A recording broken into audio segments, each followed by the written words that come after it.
A very good morning to one and all as we welcome you to bright and sunny Queen's Park Oval, where we're getting ready for day 2 of this round 7 encounter in the West Indies Championships. The Leeward Islands against the Windward Islands, and what a dandy it is turning out to be. The Leeward Islands posted 300 all out late yesterday evening, and with just 1 over to negotiate, the Windward Islands lost the crucial wicket of Jeremy Solozano for 4 and closed at 6 for 1. So that's where we will resume this morning as we see the umpires making their way out into the middle. I'm Ruskin Mark. As I say, good morning to Vice President Colin Eclipse Murray. And like he's still in Eclipse, you didn't even hear him. Good morning to you, sir. Good morning. I heard you, and let me thank you for that introduction. I mean, anything better than that, I'd be over the moon. Yeah, your head wouldn't go to the door. Yeah, I would be over the moon. The eclipse. And the sun. Yeah. But as you talk about the sun, it's really good conditions again here at the Queen's Park Oval. Bright, sunny as your good friend, Lord Relator would say, a lovely day for cricket. Not sure about a gentle breeze. There is a gentle breeze actually blowing across the ground, and I look, for me to always tell, I look towards the flags that are just blowing nicely in the breeze. But it's hot. It's going to take its toll on the bowlers, especially the quicker bowlers. And the Windward Islands, the Volcanoes, they are going to be resuming this morning. And they unfortunately lost that wicket of Jeremy Solozano yesterday. Just 1 over to survive. And, again, I make the point. I would not have sent Solozano. I would not have sent any batsman in terms of one of the recognized batsmen. I would have gone with a night watchman, because basically Solozano was on a hide into nothing. All he was doing there was fighting to survive, and... if you had a night watchman, even if he got out, then you start today. They would not have... Because they would have ended the play. Mm-hmm. So why not protect your batsman? Don't you... the thing about it, if there was 8 overs or 6 overs to bowl in the day's play, I bet you would have had your 2 openers and a night watchman would have been padded up. Mm-hmm. So, it just didn't make sense to me. But give the Hurricanes a lot of credit, especially Jeremiah Louis. He bowled 7 deliveries yesterday, 2 no balls. Yeah, 2 no balls. So it is unfortunate because Solozano, he got out with the 7th delivery of the over. The 5th legitimate delivery, but the 7th of the over. So it was just unfortunate that he lost his wicket. But it's put the Leewards, they would be very buoyed by that, because getting that wicket yesterday would have lifted them. And Colin, watch it. There are 4 slips. Yep, that's right. They're right. They're on the attack. They're hunting wickets here now, and if they could pick up a couple early ones, but they're giving the bowler every opportunity to do just that. And that's when striking him on the pad, not out, says the umpire. Might have been touching down just outside the leg as the over finally comes to an end. It's an over that started late yesterday evening, and it eventually ended this morning. But it's 1 for 6 at the end of it. Yeah, it started at 5:29 yesterday afternoon. When we thought play had ended, they were dismissed at 5:19, so it meant that there was 1 minute left in the day's play. Let's have a look at that final delivery to Jeremiah. And just pitching outside the line of the leg stump, and couldn't get that decision. So it's been interesting that the Leeward Islands, you would expect that Archibald, I would think, would take up the attack, or would it O'Shane Thomas? I forgot O'Shane Thomas is playing. Yeah, O'Shane Thomas is the man who's going to take up. So they've got a 3-pronged fast bowling attack in Archibald, Louis, and O'Shane Thomas. O'Shane Thomas coming into the team. And as I said, there's no Cornwall. So Thomas he's quick, no doubt, but he's going to find this pitch not to his liking. He's going to have to pitch it up. Again, there's 4 slips in place. He's got to pitch it up and try to get it to curl away from the right-handed Pascal. Oh, that's a wayward delivery, but is nicely stopped there by Jamal Hamilton. He's probably saying, what is this with these fast bowlers? Remember the first ball from Louis yesterday that just flew off his hand and went for four wides. The very first ball. And then here he is now. First ball this morning. Another wayward one, and he has to now make a big diving effort to try to stop it, which he did. Took most of the sting out of it, but they did get a single. Yeah, and that's the thing with O'Shane Thomas. You know, he's been talked about so much over the years.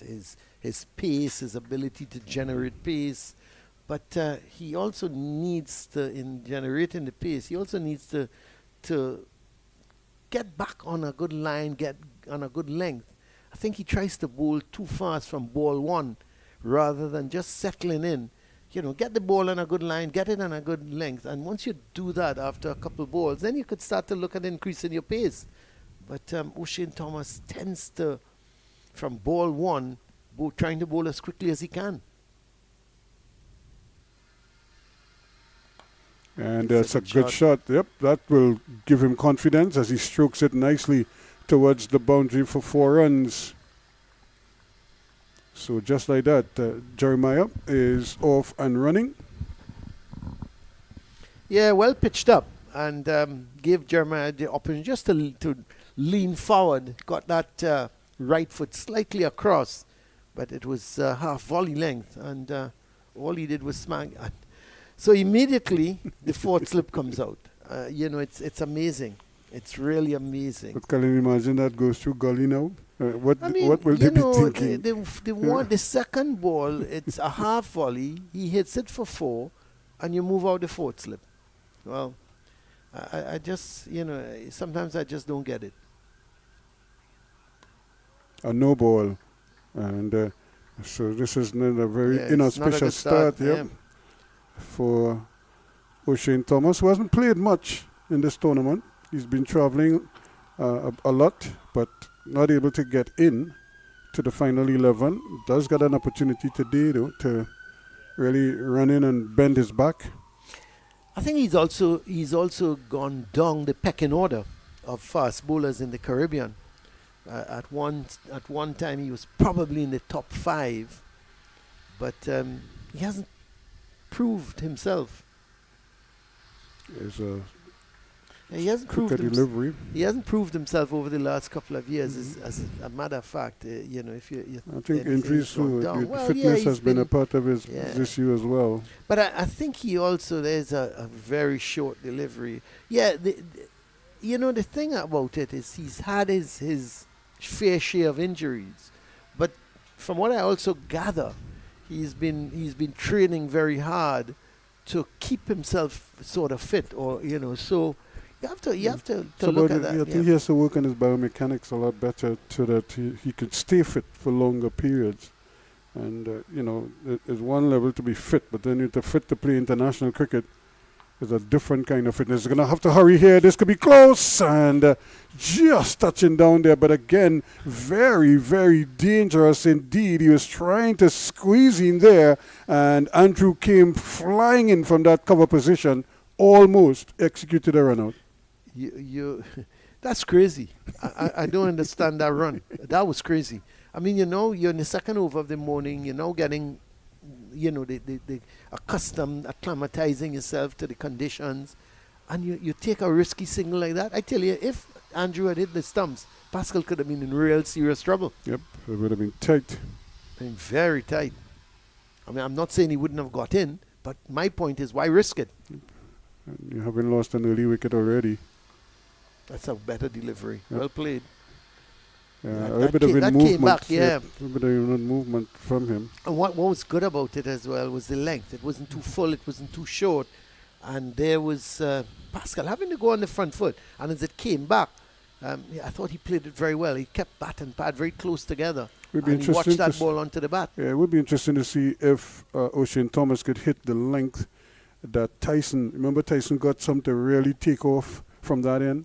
It would be interesting to see if he could hit that length and get the ball to do the same thing. Yeah, he's a tall man, isn't he? He's, 6'5" or around there? He's big. Just about... And that's a good delivery, a loud shout, but they're appealing for a catch. Not out, says the umpire.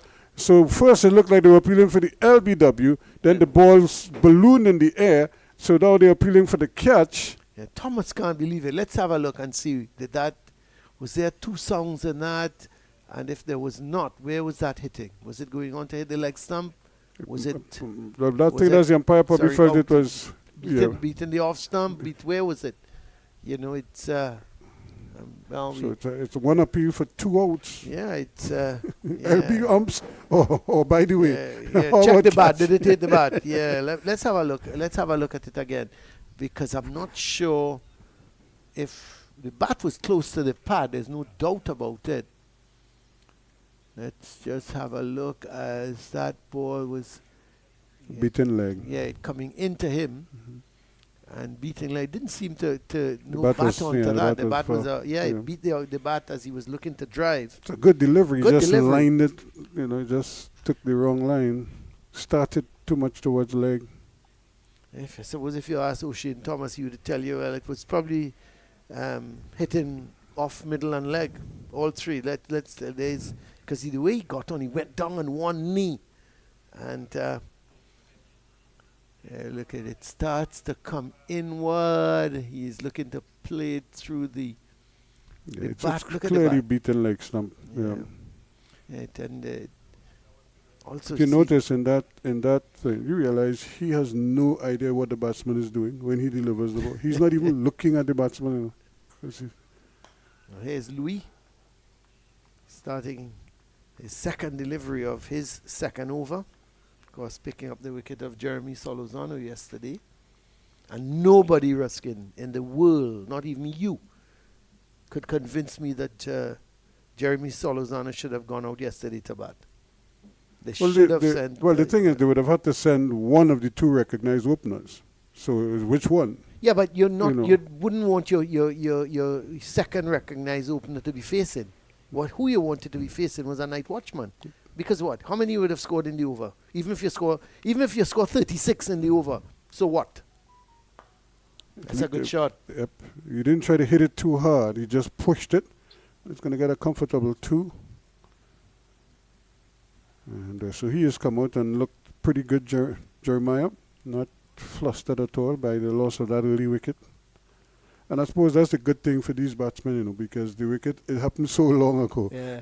So many hours ago, you would have to say that they don't feel the same urgency of the moment. Like if it had just happened and have to come out after that. Yeah, because we all knew, and that's gone right through Hamilton. That one kept very low. I don't think it's going to reach the boundary. No, it hasn't. And they're going to pick up 2 byes. Yeah, it kept very low, and by the time Hamilton, and he's not a very tall man, Jamar Hamilton. I think he tried to play it with the pads because it kept low. Tried to stop it with the pads. It kind of hit the outer portion of the pad and deflected past the slip. Now, it's unusual to see Powell in slip. I think he hardly operates in the slip. He tends to go to like mid-on and mid-off a lot of times, or even out to the boundary. Yeah, but he is a good catcher of the ball. And there is that ball coming off the outside edge. Durham is there in the 4th slip position. Did you see the glee on his face when he took that catch yesterday? It was like, oh my God, I caught this one. It was like, yep, let's go. Going home now. Yeah, it was like, oh. But slip catch, you remember I was asking you about, do you look at the bat or do you look at the bowler when he's running up and follow the ball from his hand? Fielded in the slip for a number of years, and I never looked at the ball. Is that because you didn't like to run around on the boundary? That's part of it. Yeah. But it's because I had buckets for a hand. So I never looked at the bowler. I always looked at the edge of the bat. Yeah. So because for me, that's where the ball was going to come from. That's interesting. I'm going to ask another no ball. Yeah, I'm going to ask one of the best slip fieldsmen. But I just told you what happens. No, you didn't hear what I just said. I said I'm going to ask, and I will reveal his answer and reveal who it is. It is not Ruskin Mark. Okay? Just letting you know. Oh, I'm going gosh. to ask him what he looked at. Oh, That should be good. very interesting. No, that's a very interesting comment, because I think But we all that worked we for all me. have our own. Yeah. I mean, I see there are slip fielders who, as the bowler comes in, they put their hands together. Mm-hmm. There are some who put their hands on the knees. You know, what is the right position? What sort of position should you really adopt? It's at very slip? most comfortable. Yeah. It's You know, 18 for 1 at the end of the over. Yeah, you know, I was always thought if you're going in slips, you crouch and you keep your hands together. Some people crouch down, but they have the two hands, the left hand and the left knee, and the right hand and the right knee. And as the ball is bowled, the move their hands hand. move off. Yeah. Yeah. So it's. I mean, I suppose you're right. It's what you feel comfortable with and what works for you. Everybody has their own different methods. Because it's the same principle when you're close to the, like if a forward short leg and leg gully or leg slip. And there we look at the players' enclosure. The Windward Islands looking very relaxed. Don't seem too flustered at the moment. Everybody just seems like they're chilling. Nice, warm, sunny conditions here. That's a delivery that kept very low. Well, we're talking about bunks. We should be referencing lack of bunks, because for him to be bowling with a brand new ball and the ball just squirted, and we saw one in the previous over as well that just squirted and went past the keeper for the 2 byes, and here we have another one just almost uprooted the off stump, but it would have hit the base of the off stump. That's not a good sign when you're watching a big 6'4" fast bowler running up to bowl and he can't get the ball off the ground. And it tells you just how important the innings of the Leeward Islands was. The Hurricanes getting to 300. And really and truly, you know, if I had a team 18 for 3, I would be disappointed if they get to 300. Yeah, because you would have been attacking a lot more. Of course. And I tell you what, when Louis edged past second slip, you know, you just felt that was the chance that they were looking for. And it never came again, because I don't think he gave a chance Yeah, after he went on to get a really good 100. You have him on the plane, Ruskin, to go into England? It must be. It's him and 2 others. I mean, Craig Bradford, him and one other. Yeah, and one other. And I would expect Chandapol would be in the mix. He would probably be the one other. But he hasn't... you look at a Chandapol, for example, West Indies opener, you would be expecting him to score hundreds at this level. He hasn't been able to get off at all. So you just have to say, you know, he's... but I'm glad that they persisted with him. Not like father, like son in this case. But he's probably just going through a little bad patch. Yeah, well, all batsmen do. A lot of batsmen go through that. So the thing is to persist with him and give him every opportunity. I suppose you got to take him as one of the 3 openers. I think you would be taking 3 openers because... but I mean for Guyana, they have to kind of persist with him and give him every opportunity to... Well, no, I mean, you know, I was just thinking that's a good shot. It was too wide of the off stump. You can't give him that kind of room. And he's just using the bowler's pace here. You know, he doesn't even have to hit it hard. Yeah, just open the face and hit it nicely down to that point position. Yeah, you know, it's the thing about it is that you have to persist with him, and England is going to be very difficult for the batsmen. Yep. You know, the ball is going to be moving around and seaming but about. He has a good technique for that, though, because he plays the ball so late. Yeah, well, the thing is, how effective will be the West Indies bowlers in those conditions? They should be. That's going leg again. Yep. Yeah, I would think that the West Indies bowlers should do well in England as well. Colin, we were just talking about that, and I was saying, what will you do with Louis between now and June, July? That's a good question. My thing was send him to England. Well, if he can, but it's the West Indies Cricket Board. Suppose I pick up the phone from the West Indies Cricket Board and call even a league, a team in one of those leagues, and say, give him the opportunity. I say, listen, I will pay half the salary, you pay the other half, or whatever is the arrangement. You know what I mean? Well, again, I would think that's dropping just in front of the first slip. Goes through Powell. And I'll tell you something. It went through? Yep. Oh, I didn't realize that. I thought he was able to stop it. Let's have a look again. I thought he went down and stopped it. I didn't realize it went right through him, dropping just in front. Yeah, it was in front of him. Yeah. And you know that's funny because when I say that's funny, what I'm gonna 26 for 1 at the end of the over. What I mean by that is that there was no bonks, so you had to you had to tell your slip. There's your friends, Ruskin. Oh, they're back again. Yeah. Yep. They love cricket. You had to tell your slip fielders to take a step forward. Oh, and I'm not sure if they did. Isn't that amazing that you just mentioned O'Shane Thomas, one of the quickest bowlers in the region. Yeah. You're telling your slip quarter. Yeah, you had to because of the pitch. The ball is not coming through. He's not getting no bonks. He's not getting, So what happens when one flies now? Well, that's okay. Have you seen any that have flown so far? A couple flew yesterday. Where? No. I'm asking you this morning. Please answer the question. If you're in a court of law, but I think that is what take an objection to what you're saying. That is what Powell and they are thinking there, Your Honor. If the ball was to hit the edge and fly, how am I going to catch Ruskin it? Mark, no ball from O'Shane Thomas, in my view, unless he pounded it halfway up the pitch, got up more than knee height. Not one. So you had to expect that the ball is not coming onto the bat. As a matter of fact, the pitch is much slower, in my view, than it was yesterday. So you got to take it up to the bat, get it to move away.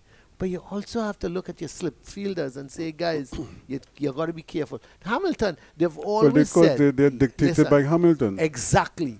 Your wicket keeper tends to dictate where your slip fielders stand. Because if you look at the fourth slip, look at how far in front of Hamilton he is. Exactly. Because the ball flies off at a different angle and a different pace at that position. And the first slip is, a traditional first slip, he's behind the keeper. I think he's too far back. I honestly think, and that's Powell, I think he needs to take a step up. I just think he's very, and maybe he's thinking of yesterday again, like you. He's thinking of the pitch conditions yesterday, where the ball coming onto the bat, and even up to when they took the new ball, I thought Louis was generating some nice bounce. But remember, this is his second roll in it. Yeah. Because he got rolled late yesterday, and he got rolled again this morning. Yeah. So they took a lot of the life probably out of it, and now it's being baked by the sun. Still a nice little breeze here at the Oval. No tourists, though. That's a good shot, but not well timed. So he's not going to get it past Carty. Yeah, we had some tourists yesterday. We had 2 visits. Not sure if it's the same group, but... probably different, different maxis going with one and another maxi going with a few. I'm happy for the drivers. I think they go to different locations. Well, let's say the Oval is one. I would imagine that they're going to the Savannah, someplace the Magnificent Botanical Gardens and the Magnificent like Seven. Yeah. Then they go up to the Lady Young and the Lookout. So they see there. Maracas, you think? Maybe Napa. They'll probably go there, but the museum is under construction now. Right, but I was about to say that. So they wouldn't go there. The Carnival Museum, which is now where the Penny Bank was on Charlotte Street there, by Charlotte and Duke Street. So that might be a venue that they probably frequent. And I would imagine the tourist board would identify places for the drivers to take. The Ministry of Tourism would get involved, no doubt. They're taking a look at the board. I'm not sure. Already? It's just what? This one delivery left to complete 5 overs. Yep. Not too sure if they think they just be a threading or something. A bit of the threading. Colin, I see you're painting the walls over on the far side and behind the Errol dos Santos stand.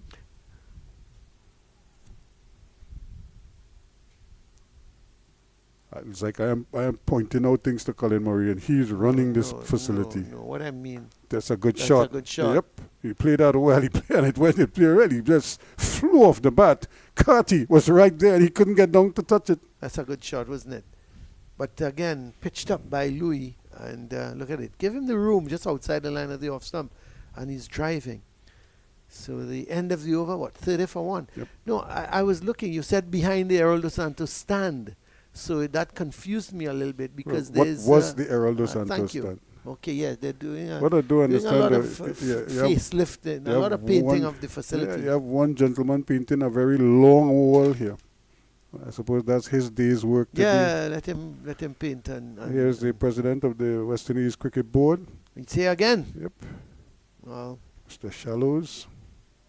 We may have an opportunity to speak with him later on today. Talk a little bit about some of the plans for the board, and especially with the World Cup coming up.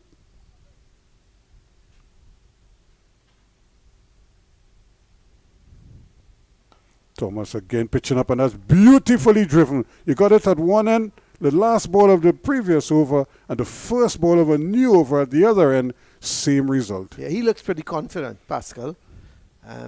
See, once that ball is pitched up to him and just outside the line of the off stump, he's getting into that drive as well. Look very, very majestic playing that shot. The problem he would have is when that ball comes back at him, because it's coming back at pace, and once Thomas can get it on a good length, if he gets it to curl back at Pascal, we can then see just how good he is. Colin, you know, I played on a Paragon team that had Bernard Julian, Prince Bartholomew.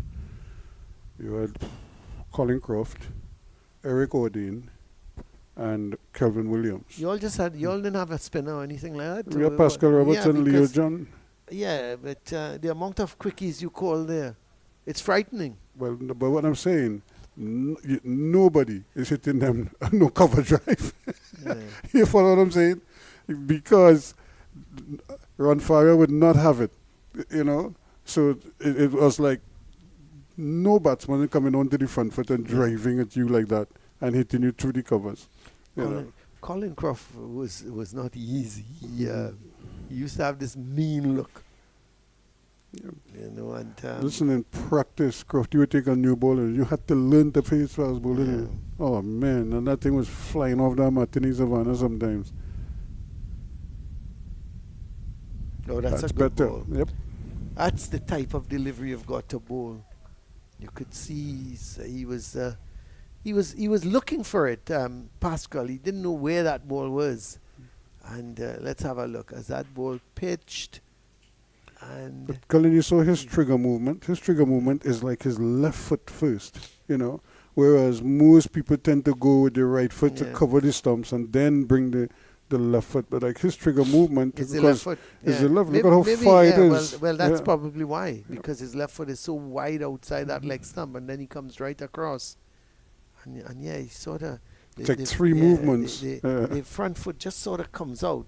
The left foot, it's too short.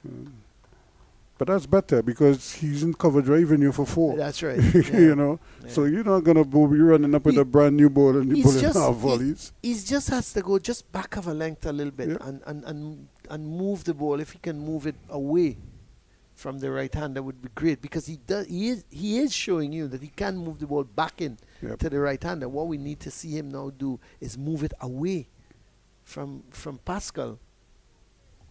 He's got 3 slips in place. They've persisted with that. They've taken out the 4th slip. They've got a forward short leg, which is good.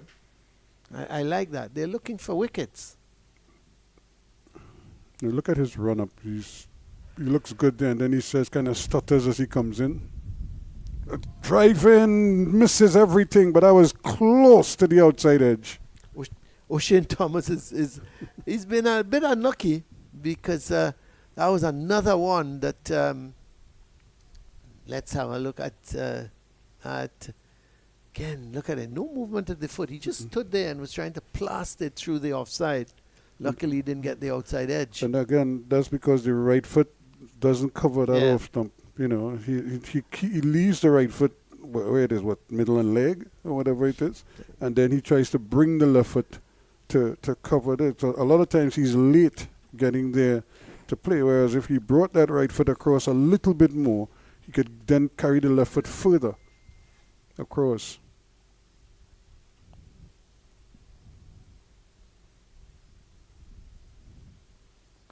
Driving again. but this time he can't get it through. Nicely fielded in the cover region by Joe. It's the end of the over. 34 for 1 at the end of it. So a good start for the Windward Islands. Again, I suppose the one thing that they probably we'll have to say worked in their favor is the fact that that early wicket fell, 12, 14 hours ago. So they're not, it's not too fresh in their mind. So these batsmen could come this morning and probably just play freely. But had they lost an early wicket this morning, then it might have a ripple effect in the dressing room. So Jeremiah is quickly on to 11. Pascal is 12. He's shaped well.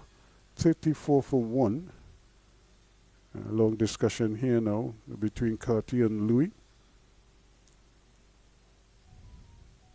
I think they're asking what, I'm not sure what they want. Hamilton probably is trying to assist, but they do have the 3 slips. Oh, they're just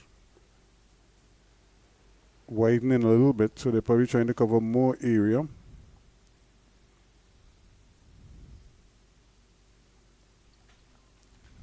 The first one is too far to interest them. So we do have, that's the fine leg. The man at square leg is pretty short in at square leg, and a mid-on, that's the onside field. Everybody else in a nice little arc in the offside. You have a mid-off, a cover, a point, and then the 3 slips together with the keeper. So a nice little ring. Everything seemed to be centered right here close to the wicket, and just O'Shane Thomas out in the deep at fine leg. Getting a drink of water himself. This one is edging, just dropping short. And again, pushing out.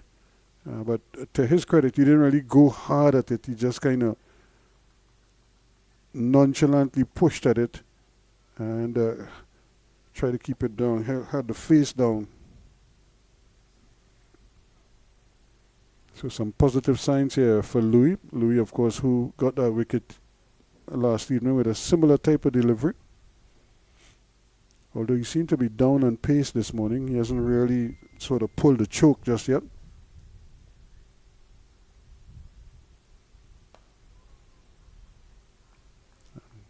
Very competently played. So this is the little cat and mouse game here. Louis is trying to get those slips involved.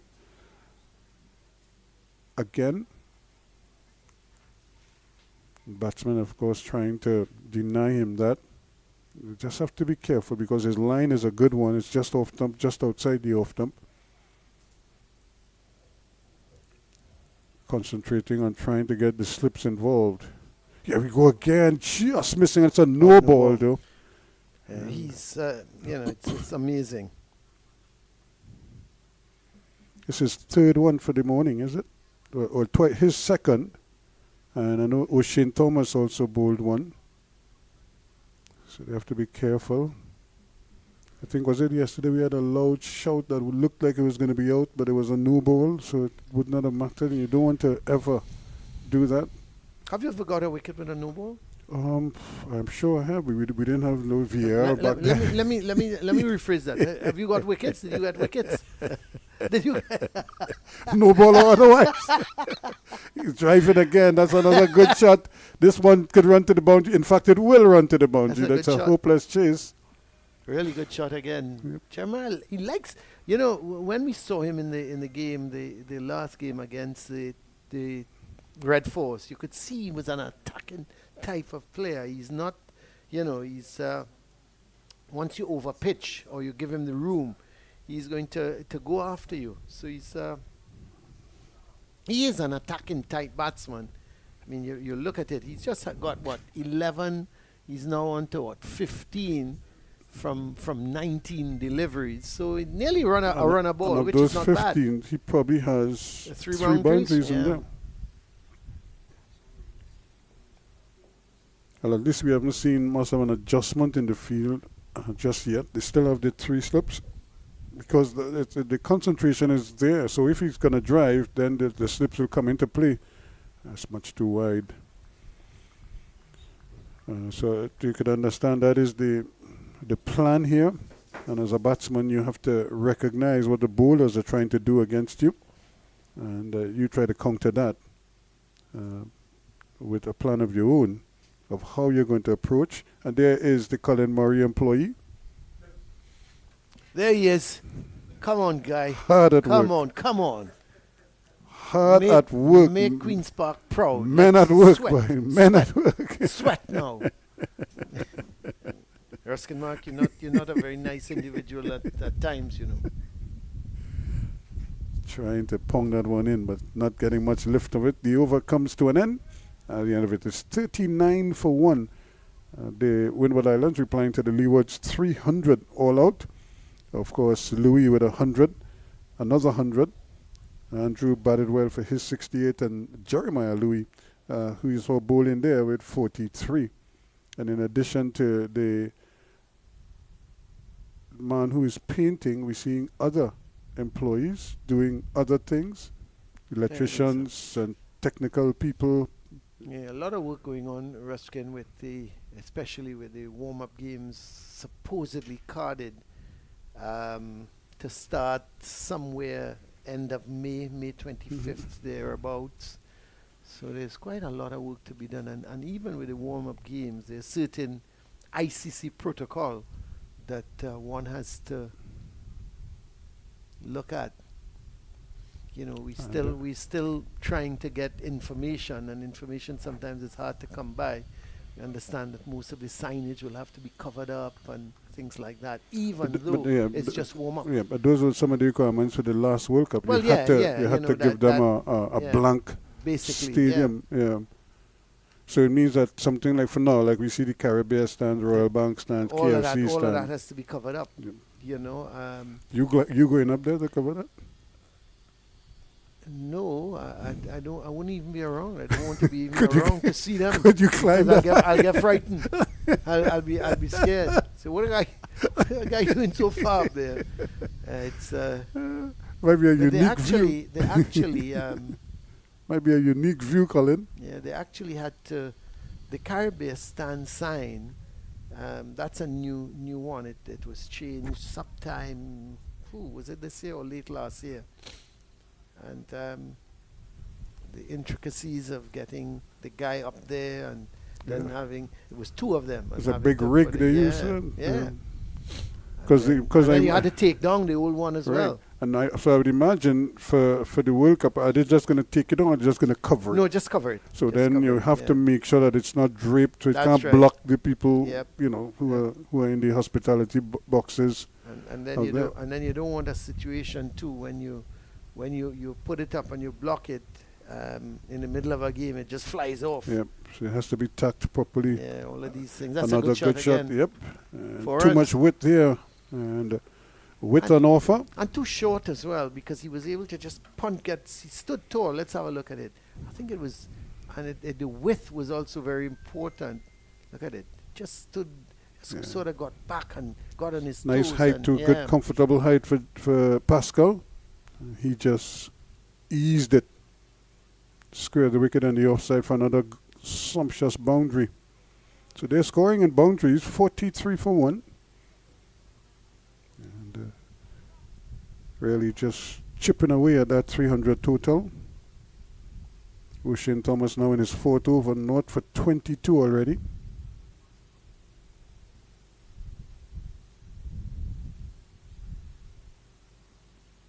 That's well bowled. That one just holding its own. That's what Colin was asking for. A little bit of a way movement. And his stock delivery is the one coming into the right-hander. This one just pitched and just kind of left him a little bit. If anything, it just straightened. It's a good delivery. So in between there is some of Colin's supporters. Hey, look, the same guy is back. Puts his foot in the chair again. We have to have a word. Yeah, look him there.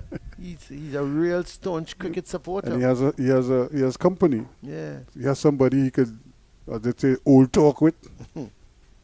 Blag. We're not sure that word, Colin. Blag? Blag.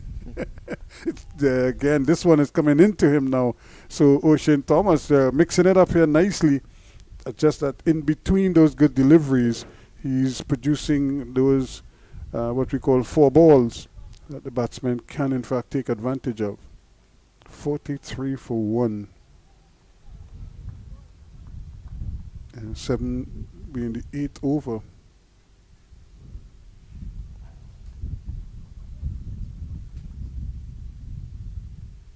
Again, the nice delivery, just touching down in front of him and coming back in, hitting the inner portion of the bag. This is not a good sign. O'Shane Thomas is down on his haunches, stretching. Not sure if it's the hamstring that is giving him a little bit of a problem there. That has been the story of his career. The injuries just seem to persist.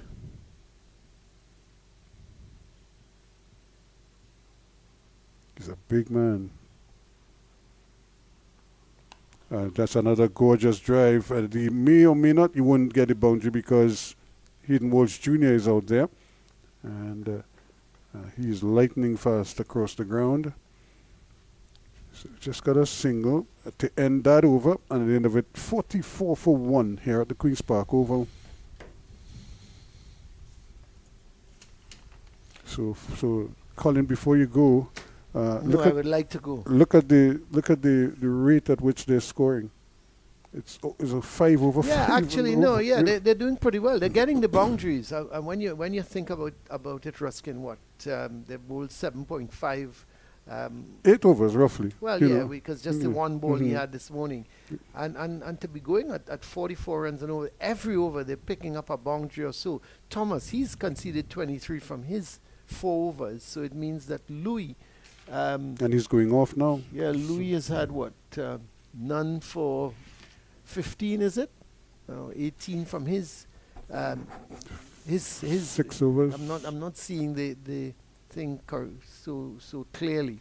4 overs. He has 4 overs. Yeah, Louis has also had 4 overs, but has gone for what, about 18 runs or thereabouts. So it's a nice positive start from these two, but you have to also admit that. The bowlers, they've been, in my view, slightly too short, or if they're putting it up to the bat, they're going too wide of the off stump. So it's giving both the right-hander and the left-hander ample opportunity to drive. But I'm leaving you in the company of that gentleman, the QRC guy. Oh, okay. You know him? Mr. Furlong. Mr. Billy Furlong? Yep. So while Colin Murray goes to probably instruct somebody else to paint another part of the compound, that's a delivery just leaving that outside edge, just beating the outside edge. It also beat the off stump as well, but not by much. And now the umpires are having a little discussion. I'm not sure what they're discussing.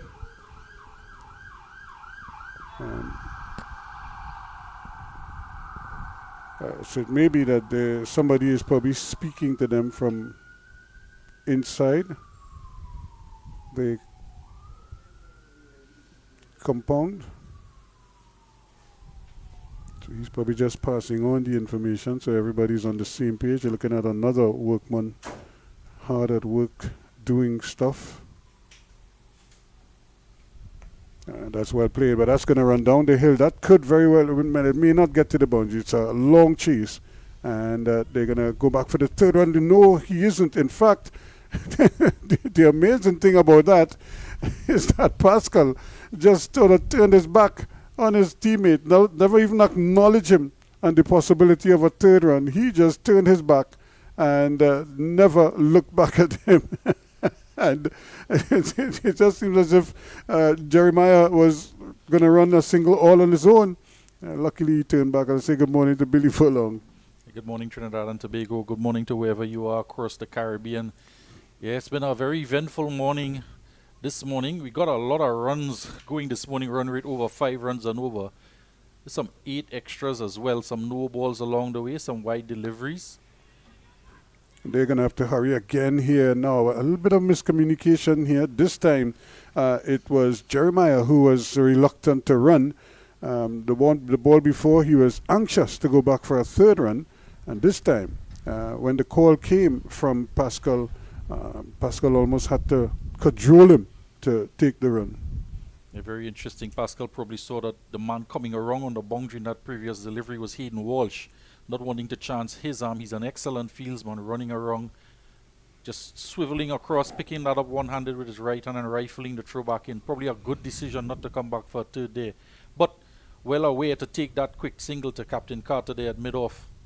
Keep that scoreboard ticking, keep that run rate going. 47 for 1.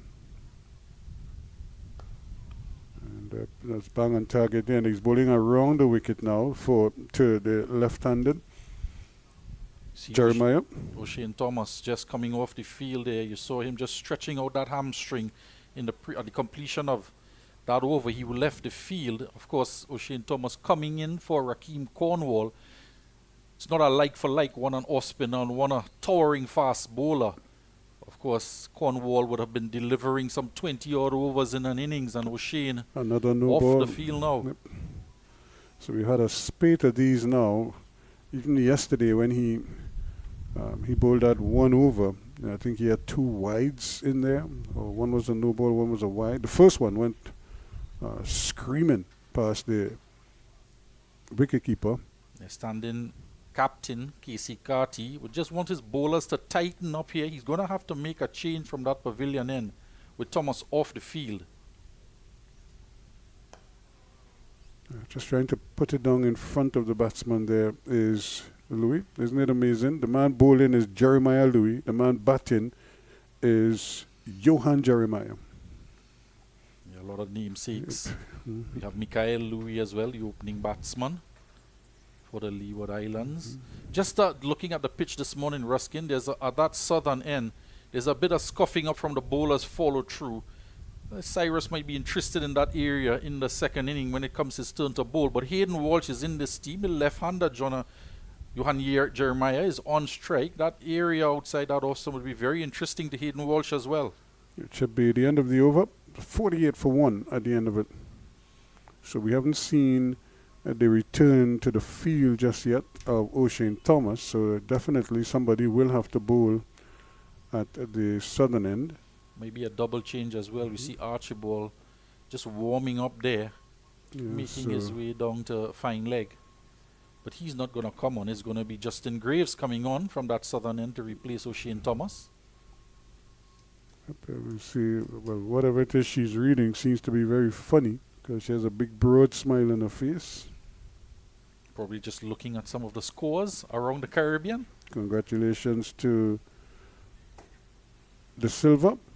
Joshua De Silva getting 100 yesterday for Trinidad and Tobago. Definitely a captain's knock from him, trying to secure maybe possibly a second place for Trinidad and Tobago. Trinidad and Tobago 228 for 5 overnight. Amir Django notching up 51 in excellent form, keeping his captain company yet again. They had over a 100-run partnership in the last game. And Navin Bidesi in amongst the runs, just 31 runs for him, but he's getting a game. You see our producer there, excited that Navin Bidesi gets a game. Colin Murray was calling for some leg spin action. We have 2 leg spinners in this game, and Bidesi playing across there at the university. Yeah, you have Leacock playing for Barbados. So there are a couple of leg spinners around. What he wants would be a left-arm wrist spinner. Yeah, that back of the arm. Yeah, and that's a rarity right now. It's actually probably non-existent. We had one Dave Mohammed for Trinidad and Tobago in the past. It's well bowled. The alligator man. Well, of course, the benchmark, if you want to call it that, would be Inch and Ali. So then you had, while Inchan was operating, we then had Jaichan Kanhai, who was an excellent similar type of bowler. Shivan Prag, of course, was a like for like.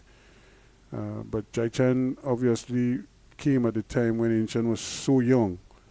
He couldn't force his way past him. That's another good delivery from Graves. He bowled a pitch of a Yorker first up. Always a difficult art form to master, that back of the arm spin. Requires a lot of control Yep. Sagari did it so well.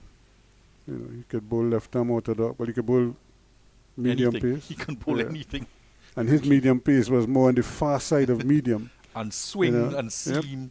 I don't think we could hold Sagari Subas to a benchmark for anybody. Well, it's one of one. There's a lot of wit there again. And another comfortable single, taking the score now to 49. Pascal has had a very good morning, let's say that. He's been working the ball around, trying to get some boundaries, getting in the runs. He only had one game previously. And in that game, just a 26 and a 14 against the West Indies Academy. So he's in here with his second match, and he's in the 20s so far. So a good start from him. You want to carry on here. He has a good partner in Jeremiah, who's also been keen to score as quickly as possible. Current run rate 5.16. One of the issues with batting second, perhaps they want to get as many runs as quickly as possible, judging from this morning proceedings. Of course, O'Shane Thomas with his fast bowling sometimes can tend to be a little expensive, as we've seen in the past, helping Windward Island scoring rate. You don't want to have too much work to do in your second innings, particularly on a day 4 wicket and a leg spin, having to face that leg spin, particularly with 5 left-handers in that lineup.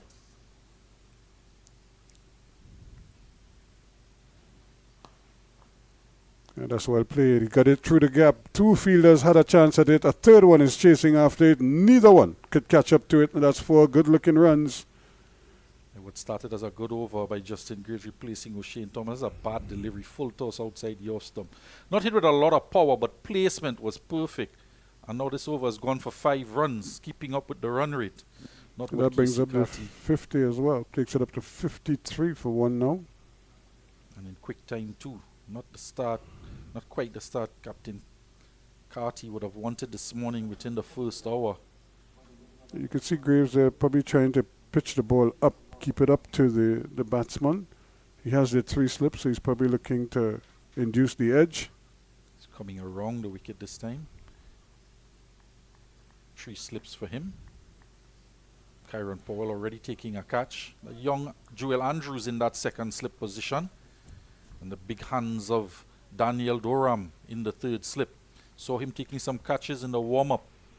Nothing quite goes past him with those big hands. You mentioned your big hands as well as fielding in the 1st slip position or in the slip cordon.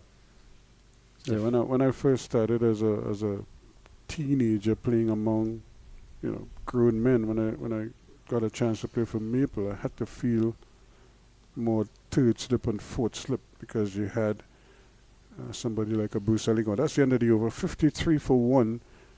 So you had somebody like a Bruce Aligon who could swing the ball a lot, and like Kelvin Ford bowling very quickly. So you had like Hammond Furlong, Kenny Furlong, Alvin Cornell, Carl Furlong. Well, there's the you could call it the Rama. The Rama. Yep. Almost took out the umpire there. Good reflexes from umpire Patrick Gustard there. Just that area I was discussing this morning, outside that left-hander's off stump. That area the bowlers follow through. He's really working on the landing area just to cushion that front leg landing for the fast bowler. But there are a couple spots further up into pitch where the leg spinners will be very interested in looking at to get some spin out of that rough area. He's going down to the other end as well. Yep. Umpire probably called him to, since it's here already, let's do a little bit of work up here. Is it Boatman, is it? The goat man the from goat our man? producer. The goat man with the Rama. Is he the Ram goat man? Yep. There you go. So here he is. Definitely the Putting goat in- island. Yep, putting in his extra duty for today. I wonder if Colin Murray is seeing this and will reward him Well, you made mention of that accordingly. catching in the cordon there. And I myself would have been in that 4th slip gully area. And they tend to put the opening bowlers into that gully area. Joel Garner being another individual that field there regularly for the West Indies team. And we were thought, back in my day at Queen's Royal College under Earl Macbeth, our coach there at the time, that at the gully position, you want to keep your eyes on both, follow the ball through to see if it was short, and just to try and get an idea what might come at you. So you look at both batsman and bowler in that fourth slip gully area. The first slip as well would keep an eye on that ball out of the bowler's hands, much like the wicket keeper would do, because he's in that line alongside the wicket keeper. But second and third slip, they tend more to keep their eye on the edge of the bat, not quite following the ball from the bowler's arm, but more focused on the edge of that bat where a catch might come. First slip, looking at the bowler as well, because sometimes with some swing movement, the ball does tend towards that first slip area at times, depending on how the ball is moving. So you want to keep your eyes just on the bowler's hand and follow the ball along the wicket, much like the wicket keeper. So that gully area was always a difficult area to maneuver, as well as looking at the trajectory of a ball, looking at both bowler and batsman.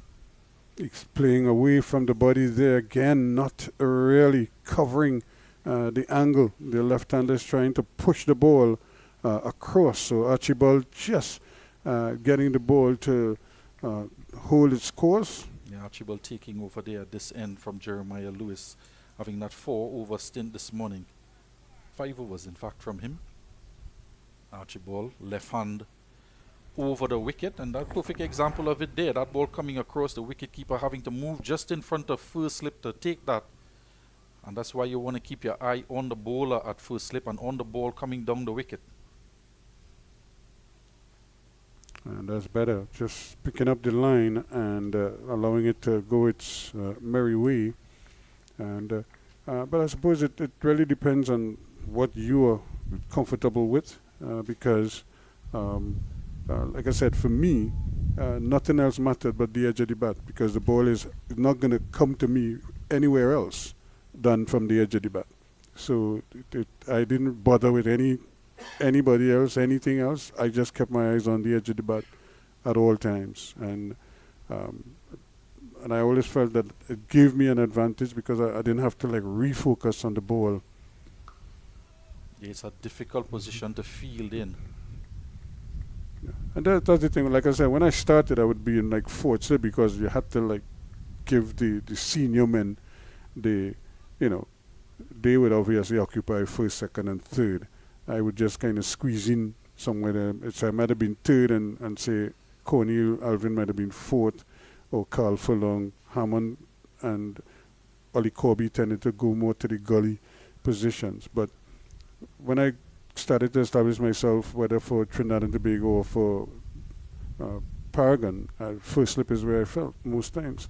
And, that was my whole thing. I just looked at the edge of the bat. I didn't focus on anything else. So once the bowler bowled, the wicketkeeper would, if the ball was off the wicket or offline, that was the wicketkeeper's ball. My thing was, once it hit the edge, then I went into action after that. You're, of course, feeling in any position, whatever is most comfortable for you. Once you focus and concentrate, and it works, you don't want to change too much. Yeah.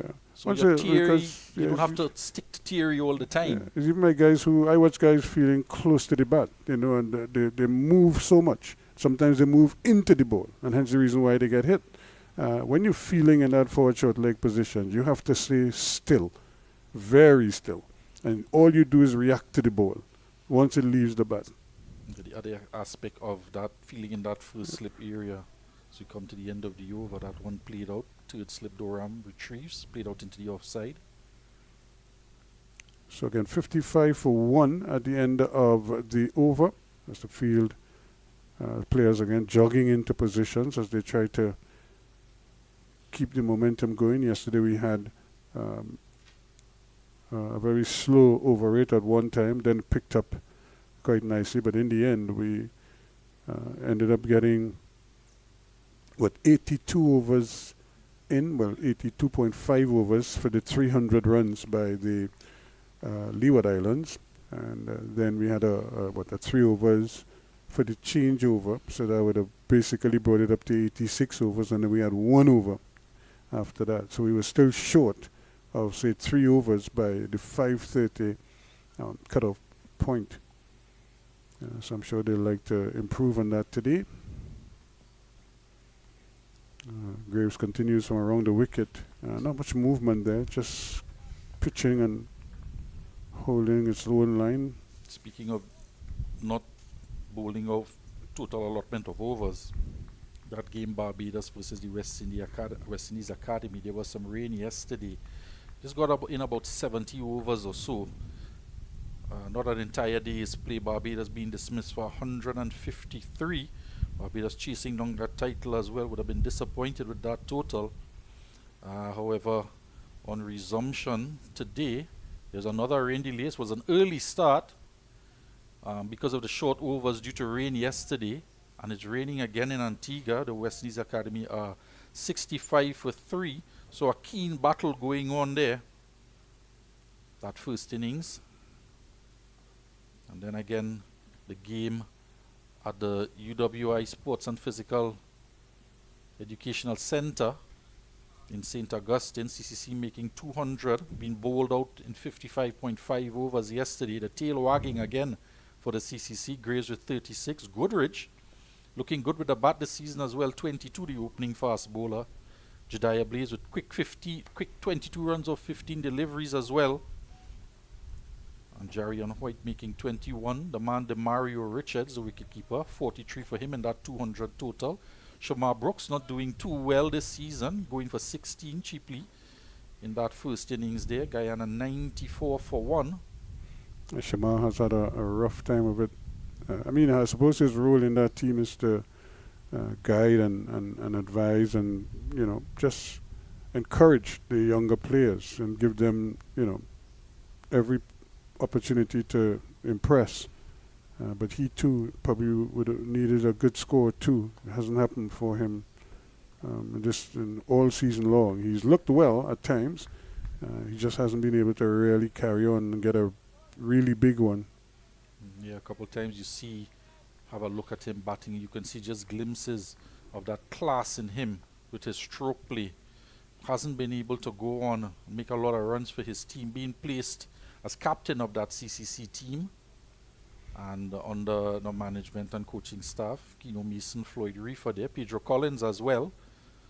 Those guys out of Barbados, Shamar Brooks being from Barbados as well. Just that team as a feeder for West Indies team to give exposure to players. It's a stifled appeal here, but not out says the umpire. Again, jumping into line, and ball probably heading down the leg side also. Another good overs here. Started from Justin Graves, went for a boundary in the last over. But you can see him just working on that area outside the off stump, getting that ball to just jog back in or maybe on with the angle. Batsman on his toes. Jeremiah struck on the pad, too high. So again, that's one of the sort of the most of the bowlers now tend to go around the wicket immediately as they see a left-hander batting. But sometimes you take away that LBW because of the angle at which the ball is going. The end of the over, 57 for 1. I think they're going to have a break as the players get some refreshments. It's good going so far. Pascal is on to 23-21. Ted Jeremiah. Remember, Jeremy Solozano was the man out last evening for 4, and they resume at 6 for 1. It's now 57 for 1. So this pair has added a 50-run partnership as well. And so they are chugging along quite nicely. So while they take their refreshments, we take a short break and come back after this.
As we welcome you back here to the Queen's Park Oval, we're getting ready for play after the little break here, the little intermission. And as they say, intermission, I was looking at one of my favorite movies was The Sound of Music. And I was looking at it some time ago. Those are one of the movies you get with an intermission in it still. So my daughter, they always laugh at me and say, Daddy, movies had intermission. I say, yes. Any movie that was over hour and a half, 2 hours, actually had movies an that were intermission. over 2 hours long, there'd be a little break in between. Yeah, The Sound of Music, The Ten Commandments, you'll always get an intermission inside of them. So they always laugh at that.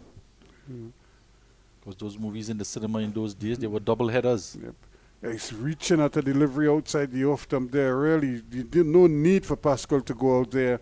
And Archibald started wide, and it just stayed wide. And he was just trying to catch up with it. You have to have a look at the wicket keeper here. After he takes this, just stunned. Yep. Not sure what he stunned at if the batsman. Yeah, how he didn't get a touch because there was no need for him to go that far outside there to try to catch up with that ball. He needs to refocus here. He's on 23. The previous game made 21 or 20 runs.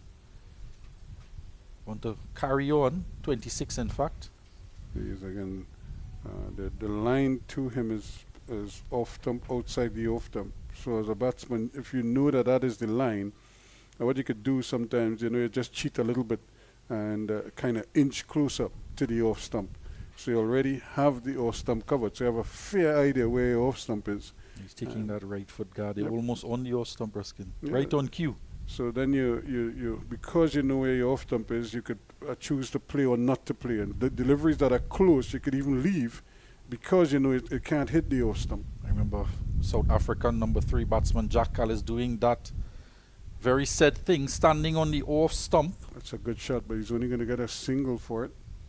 Especially when he faced the likes of Mitchell Stark, left-hand bowlers over the wicket, standing on that off stump. Anything outside of that, he'd leave alone.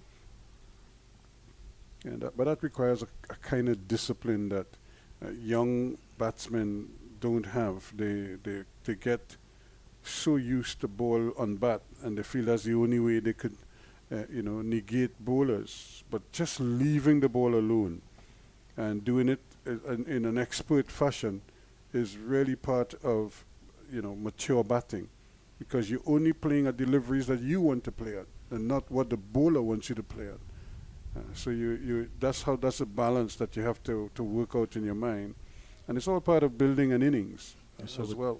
Saw Lozano yesterday playing at one he really didn't have to play at. There's another one that went down. Durham does well. Well, just heading across him yesterday, that 5th ball of the over, and just taking that outside edge. He'd be very disappointed having to come out and face the 1 over and then playing at a ball he probably could have left alone. The 3 slips waiting. Powell taking that catch and immediately just running off the field as part of his celebration, because that was the end of the day's play. I think O'Shane Thomas is back on the field, which is a good sign. And there he's down at fine leg. And there's the JMM Bank, the investment bank, the former home of Colin Murray. Standing up, and again, you look at how he's standing up there. He's getting square, and that is better, because you look at him rehearsing the shot. He's more side on, but when he's playing the shot, he's almost squaring up. Watch, look at how square he is here. So if he stays side on, he could then place that ball where he wants to. But when he gets square, he's playing it straight to the fieldsman, as opposed to playing it into the gap. Yeah, but Colin Murray is a left-handed batsman, so he would probably tell you more. This time they're going to run a very well-judged single. Not much Carty could do about it. So that's the end of the over. 58 for 1 it is. So Jeremiah on 21, 24 to Pascal. And Billy, I hate to do this to you, but I will take my leave. And Colin Murray is going to come in. He'll probably talk about painting. He's going to talk about stroke playing. JMMB as well, as you brought it up. Everything under the sun. mention of being made of where Colin Murray previously worked. The Intercommercial Bank, formerly, good friend of mine worked over there, Mr. Dwayne Hingson. Of course, that is a bank that came from Mittal Steel Company, where I myself worked. The history of the company as Colin Murray makes his way into the commentary seat. And Justin Graves will continue with Shane Thomas back on the field, but it is Graves that will continue, bowling to Jeremiah. He's on 22. And Graves has been better holding that outside and off-stump line to Jeremiah, the left-hander, going around the wicket. He as well has 3 slips. Still that man out on the point boundary to infuriate Colin Murray. Man cover, extra cover. O'Shane at that mid-off position. And 2 men on the onside, one at mid-on. Just looking across, there is no fine leg, so just 1 man on the onside, Colin. Do my eyes deceive me? No, it's your eyes deceive. It is 2 men on the onside. There is a fine leg, but he was, I think he was off the field trying to get some shade, but there's none. There's that man Louis there, trying to be inconspicuous in the shade. Under the Constantine stand.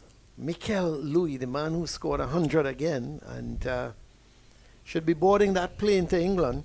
I'd be very, very, very surprised if he's not on that plane to England for the Test series. I hope his passport is up to date, so there won't be any delay. Well, there's time. There's time for him to get that passport, because the tour is not until July. It's so sad, though. I think the West Indies' last Test match was in, January? And the next Test match is in July. So much has been made mention of that 6-month break. What our Ridiculous, Test cricketers are going to do in that period? Ridiculous. We see our now premier fast bowler in the IPL, away from Test cricket, as far away from Test cricket as you could imagine. Yeah, not in terms of distance. I'm happy that Jaden Seals has gone across to England. Doing well. Yeah, it's enjoying his stint. I think it's at the Sussex. The conditions in England will suit him. You know, he's going to be able to move. I mean, I never forgot was it the first time I went to England? But I can't remember if it was first, second, third, or fourth time. So long ago. But it was on a tour. Queen's Park was touring England, and we played. We playing various club teams throughout England. Of course, getting there for the experience, and we had a few youngsters on the team for the development process. And we were playing in this. We had this game. I can't remember exactly where. Was it Leeds or Liverpool or wherever?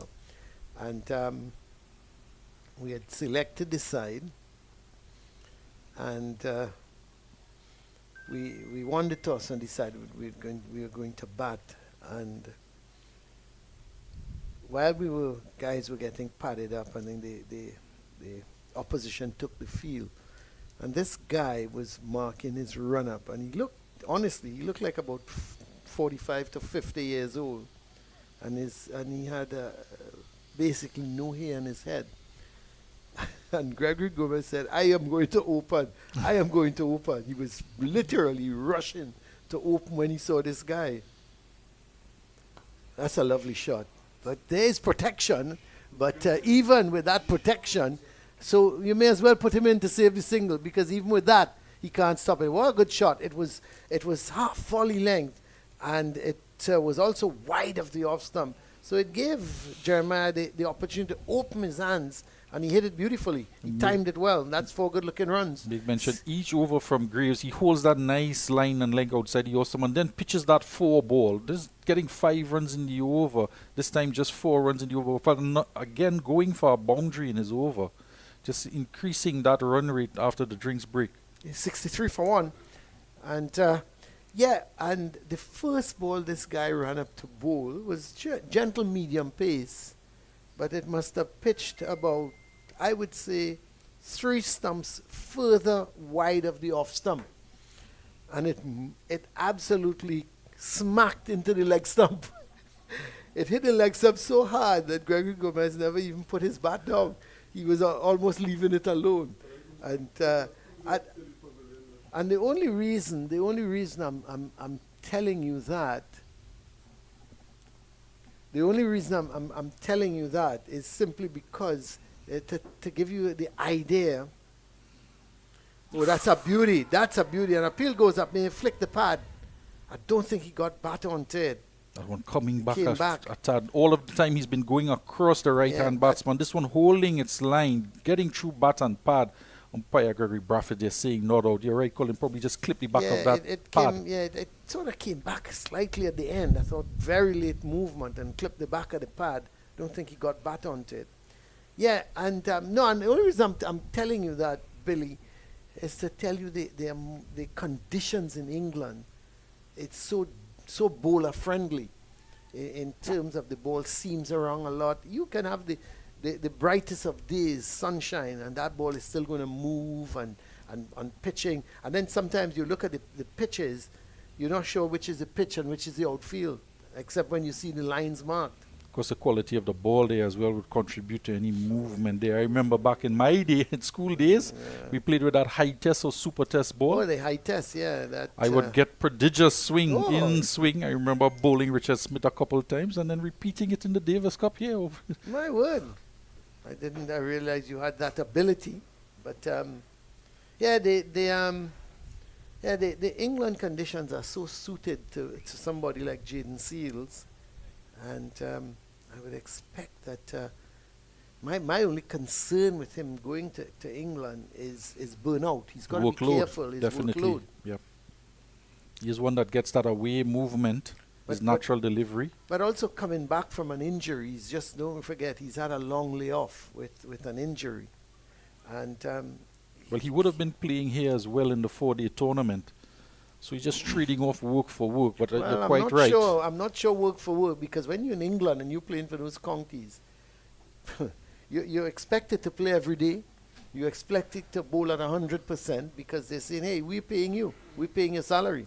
It's like the footballers, you know. You don't get a chance when you're not playing. There's no rest.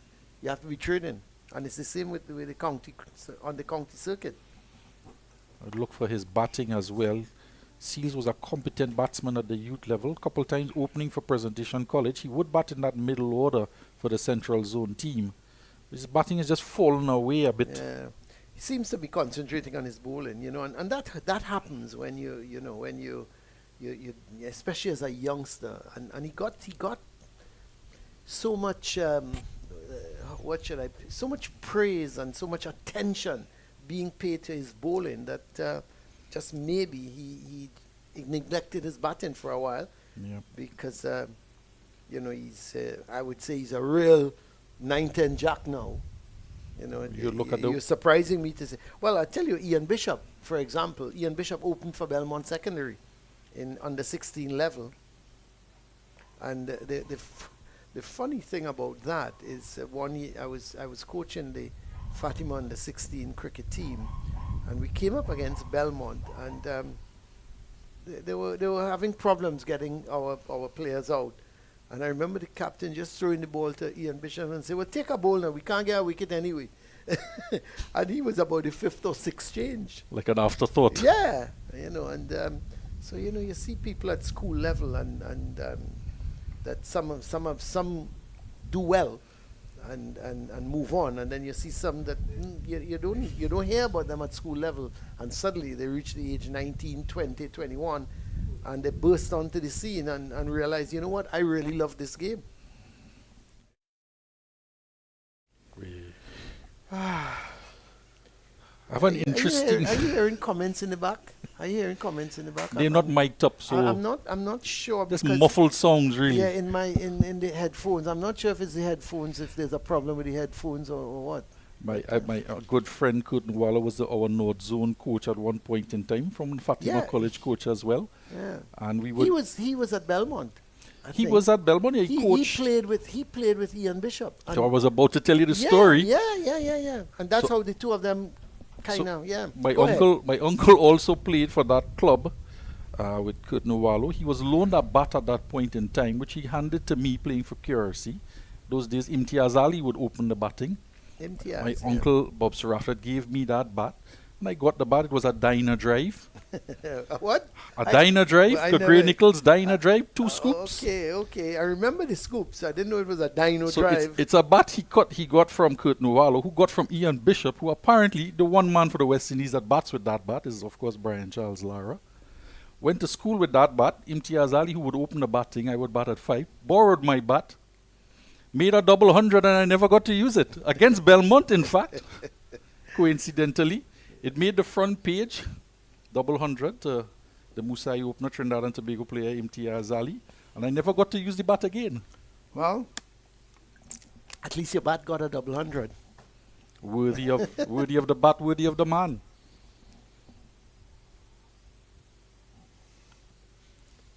And I'm sure one of these two would be looking for at least 100 in Pascal and Jeremiah.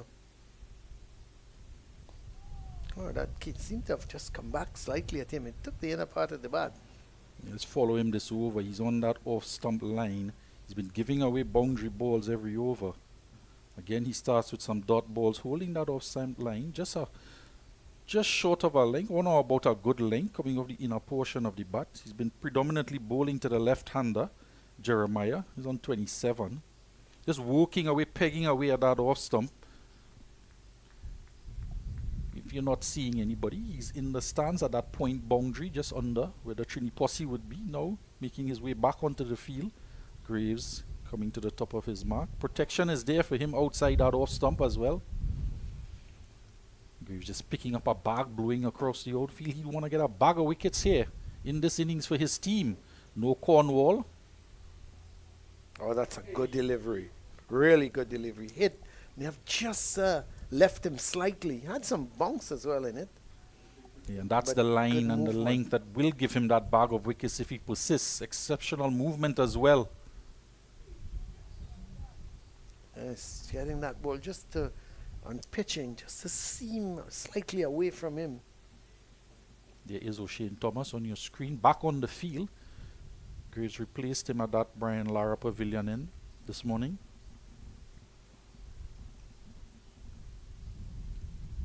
Thomas just 4 overs.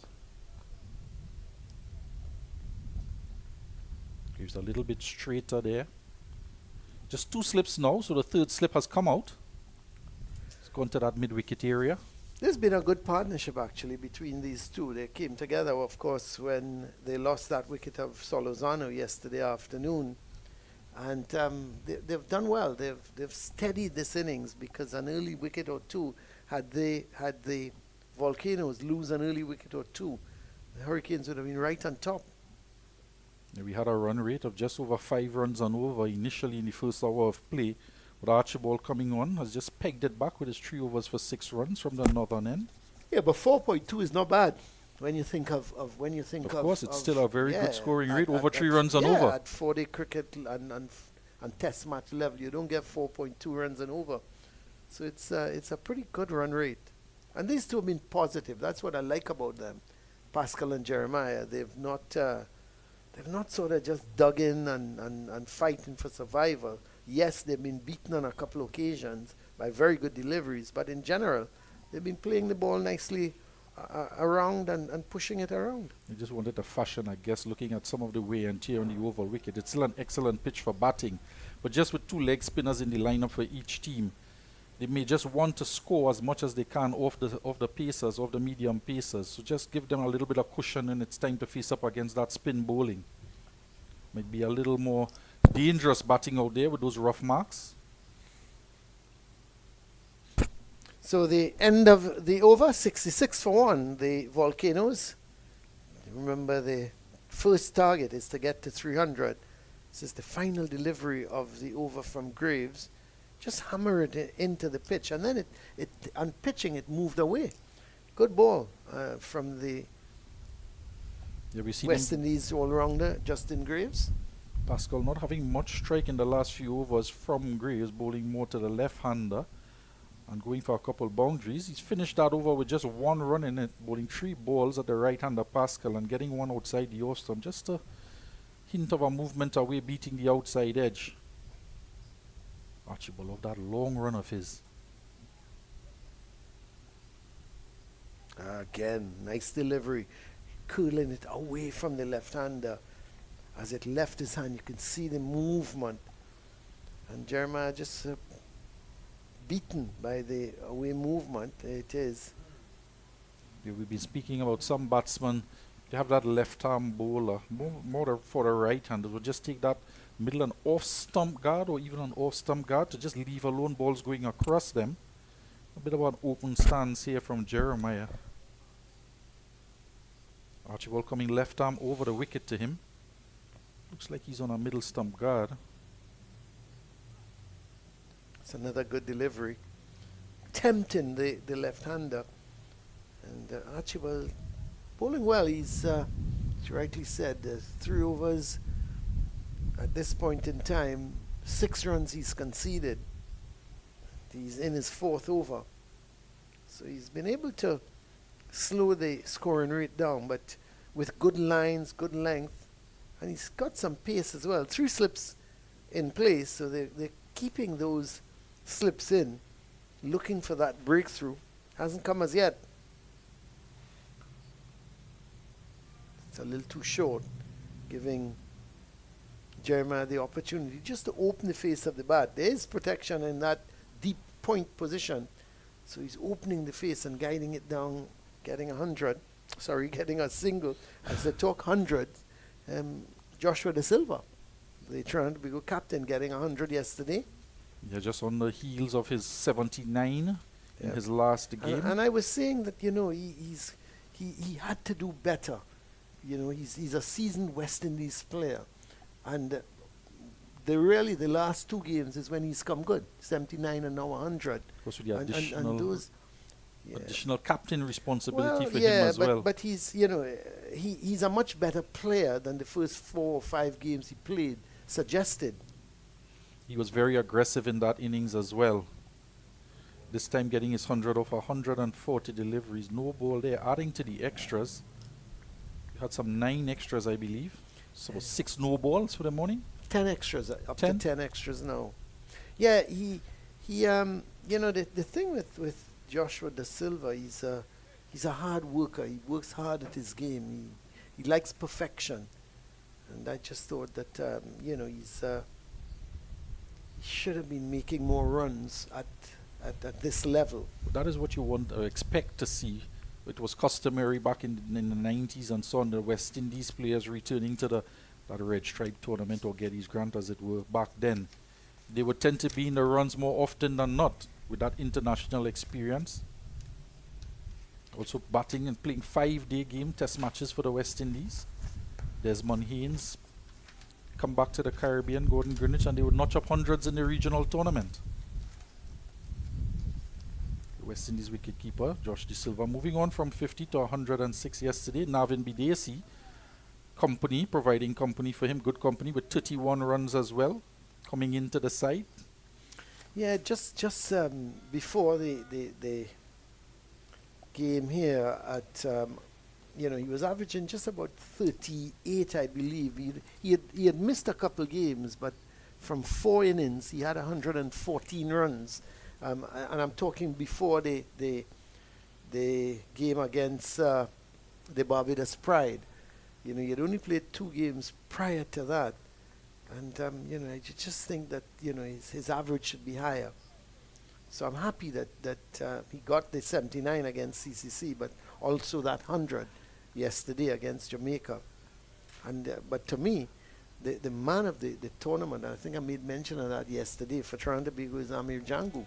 He's suddenly can't stop making runs. Well, we looked at him, we saw that double 100, we were doing that game across there at the U-Respect facility. And he was able, each time there was a break, or at the start of his innings, he was very circumspect and was very conscious of playing himself in. But then he was able to change gears almost at will and showed excellent signs of aggression in that knock of 218 runs, scoring another 51 yesterday off of 90 balls. So his team was in some trouble. 228 for 5 Trinidad and Tobago close play. So Django's 51 was a very important knock, coming off with 90 balls this time. But Django hit some amazing sixes in that game. I think breaking the record, 10 sixes for him in that innings. Well, the end of the over from Archibald, the final delivery there, just beating the outside edge.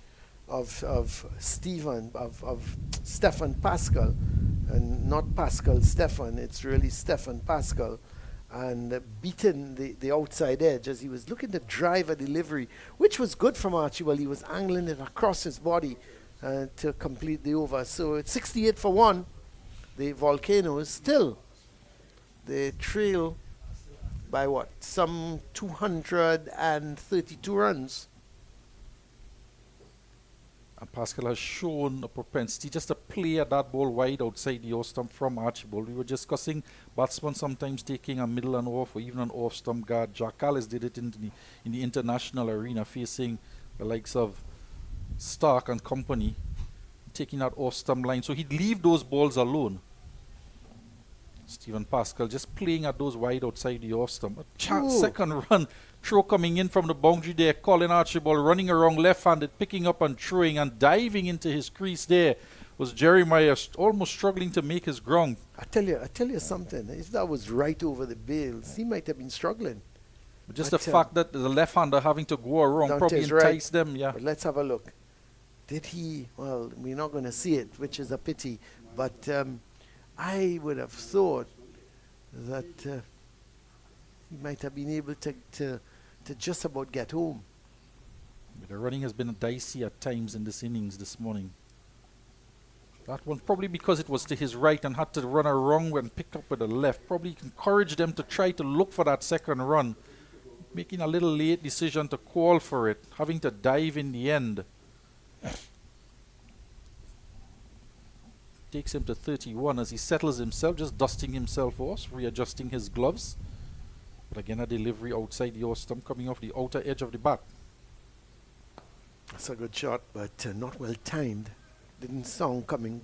The sound off the bat wasn't good. So you could... And Graves in his 5th over here. Just be interesting to note, when would you like to bring O'Shane Thomas back into the attack? He's replaced Rakeem Cornwall. It's not a like-for-like substitution by any means, one being the off-spin and the other the opening fast bowler. Rakeem Cornwall would normally throw down about 20 overs or so in an innings. Not sure we're going to get that from O'Shane Thomas, but you might just want to use him in 3-over spells as the day goes on.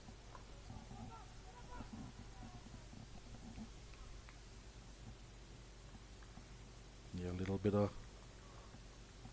shouting and ruckus out there with that ball being played mid-on. Probably looking for a single. It was not on.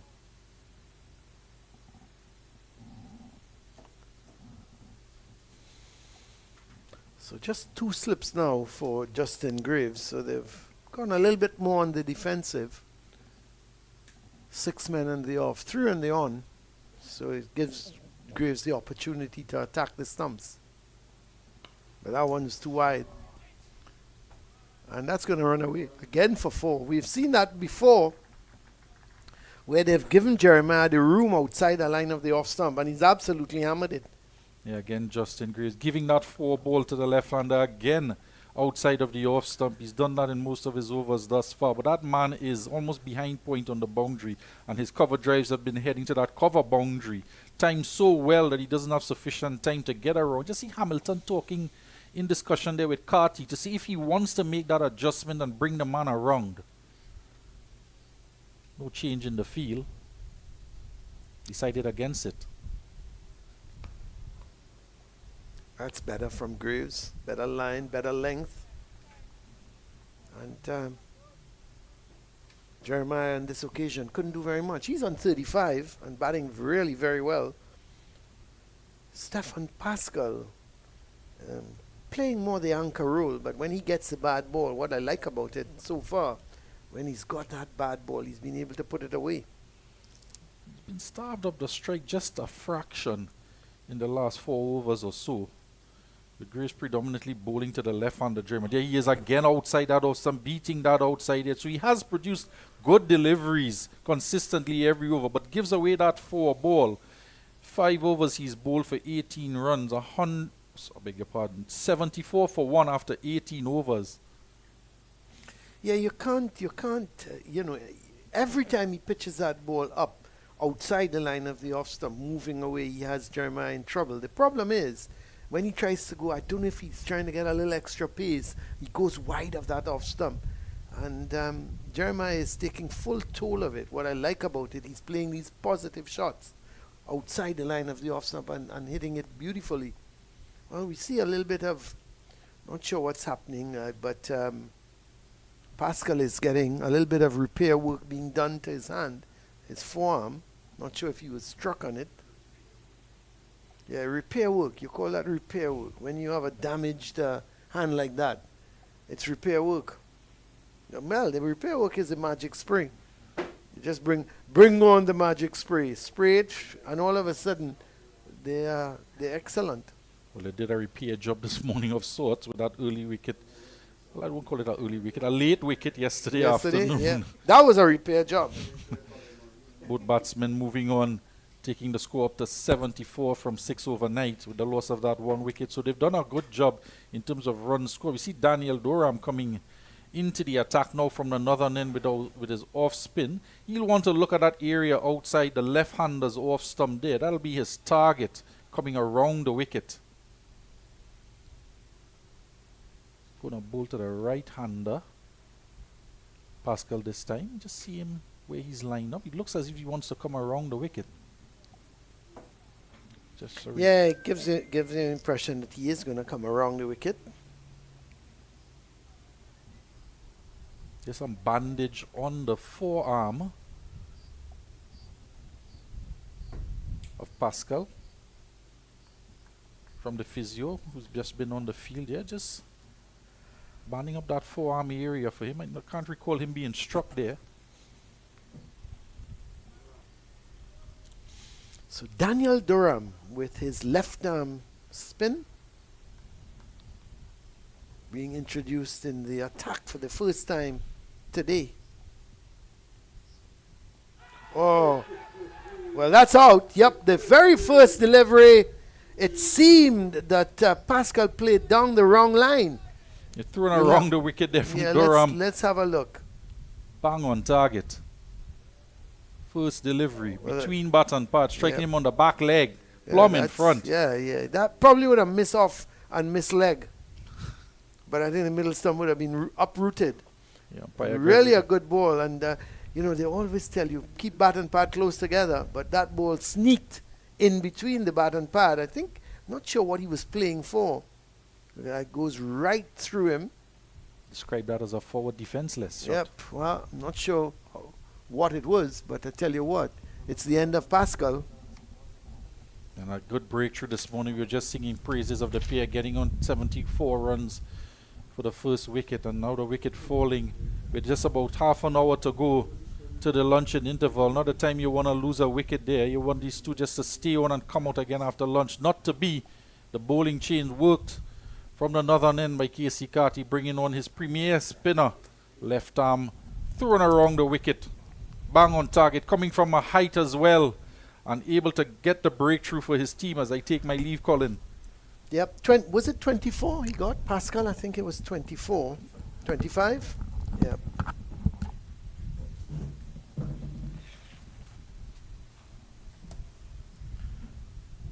So just about what the oval clock says, 24 minutes to 12.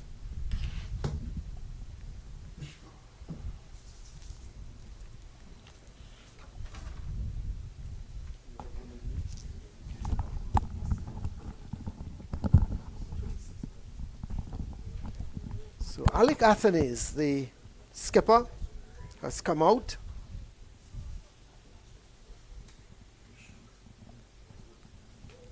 Remember your days when you used to follow that, Colin? When you used to have your top movie stars? Yeah. You get your card. Well, here's Athanaze. I tell you, Ruskin, I have a lot of time for this young man. I just wish he needs to settle into international cricket. I think he's a really wonderful player. But his record suggests. Yeah, I mean, he needs to score more runs at this level. Not that he isn't scoring, but I just think he needs to score more. He needs to turn the usual 60s into hundreds. I think the concentration level of these guys when they get into the 60s and 70s drop slightly. But he's a huge talent. Not a very big man. But he times the ball. He times the ball so well. He hits the ball hard because of his timing. Yeah. Plus, he can play almost any shot you want, including your dreaded reverse sweep. Yeah, he loves to play that. I've seen him do it on a few occasions. It was his undoing in the second innings, I believe, against the Red Force. But he plays this reverse sweep very early on in his innings. But I really would like to see him cut that shot out. Like, as they always say, if you bat one way and you get to 50, why you try to do different things? The end of the over from Daniel Durham, an over in which he picked up the wicket of Stefan Pascal for 25. And so just one run coming from his over. So he's got 1 for 1. And it's 75 for 2, the Volcanoes. Wicket off his very first ball, more or less an arm ball, just angling in. And pass between bat and pad. Yep. Went right through the gate. Pascal may have been playing for a little bit of turn. I'm not too sure what he was playing for. But he ball hit him on the back pad. Umpire had absolutely no hesitation, Umpire Brathwaite, in giving him out. And that's kind of like consistency here with most of the finger spinners have difficulty turning the ball on this wicket. The wrist spinners tend to do a better job of extracting spin, but the finger spinners have really struggled to generate much turn. Well, because of that area that we have just outside of the left-handers off stump, because of the bowlers boot mark and the follow-through, that might change. You never know. But this is the big wicket for the Leeward Islands. This is the man they want to get rid of, and the earlier the better. Because if he settles, he could take the game away from them. So I'm sure they will be plotting and planning how best to remove him before he can settle into his work.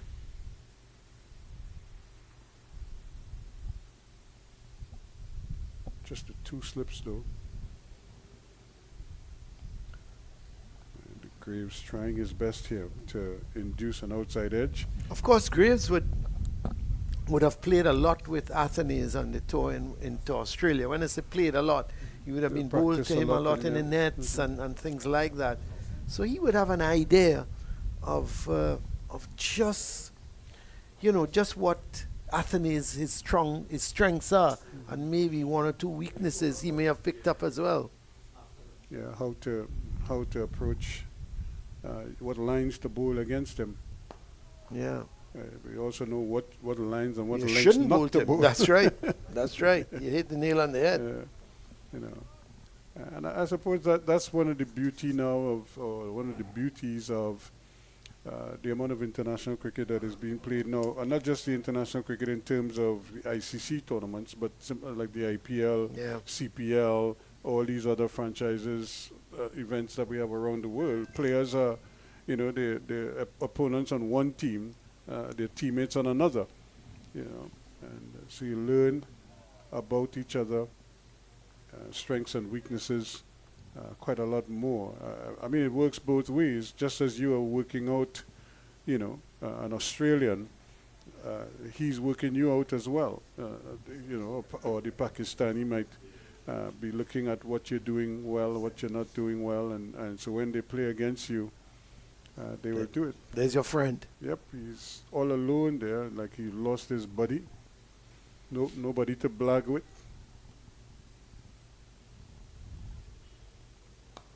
It's well played again. So you could see they've done away with that third slip. They don't have them at forward short leg. They have a shortish mid wicket, but they have the man at the deep point position, and then they have a extra cover on the mid off. So it's nice and cool. It's not brilliant sunshine by no, any the sun stretch of has left us, imagination. isn't it? Where's it gone, Murskin? Eclipse? Well, probably. You never know. Stranger things have happened. It's a good delivery. And again, you can just see the intensity picked up here with Athens at the wicket now. This was probably a much better over from Graves because he's afraid to produce a bad ball. You hit the nail on the head. He's not going to produce some of the balls he bowled to Jeremiah, so he's tightened it up a lot against Athens. 75 for 2 at the end of it, a maiden over. And Athens, meanwhile, will be using this opportunity to take a look, kind of settle his nerves a little bit, and and even for a player like him, Colin, remember, I think we were having this discussion yesterday, or somebody, might have been Billy, do you have nerves when you go to bat? Yeah, you were having that discussion with me, Ruskin. Yeah, and I would imagine I know your memory isn't that great, but what were you doing, Ruskin? What are you doing? You're not a left-hand. What are you doing? But that's a great ball. Again, you just didn't ask drifting him it what away. he's doing. Just drifting it away. I see you doing something with your hand, and I'm not sure. You didn't ask him what he's doing. He's the left-handed bat, so he played on the wrong line. Yeah, played down the wrong line, and that was a good delivery from Durham. He settled in nicely. Yeah. It's another good delivery. Bang on target. I just found it strange that you're asking me what I'm doing, Well, and you didn't ask him what he's doing. And he played and missed the whole ball. Yeah, but I'm not sure your hands were going some way. And it looked like I was beating pan. I don't know what you were doing. That's why I asked you. I wasn't sure. Again, the batsman right back on the back foot. And again, he's anticipating turn, but there's no turn. So if you notice, the ball is constantly hitting sort of like the outer portion of the bat, because he is playing slightly inside, hoping that when it turns, he has that covered. But it continuously, keeps hitting the outer portion of the bat. I tell you, with 15 minutes to go, this guy his control is good. Maybe you need to put some pressure on Jeremiah. Put a silly point. Mm-hmm. Yeah, because his control is good. His line is good. His length is good. And you find for these finger spinners, they've really produced bad deliveries. You may just want to take out that man. Well, so they're putting him on the offside from forward short leg. And Athens is coming down to have a little bit of a chat with him. I think he's too straight. He needs to go slightly square up. He has to be standing on that line. Yeah, well, I think he needs to take a step to his right. Mm-hmm. Just one step to his right. It's stop this Athens from Jeremiah from just pushing long forward. So and right where he moved him from. Why move him? Why move him?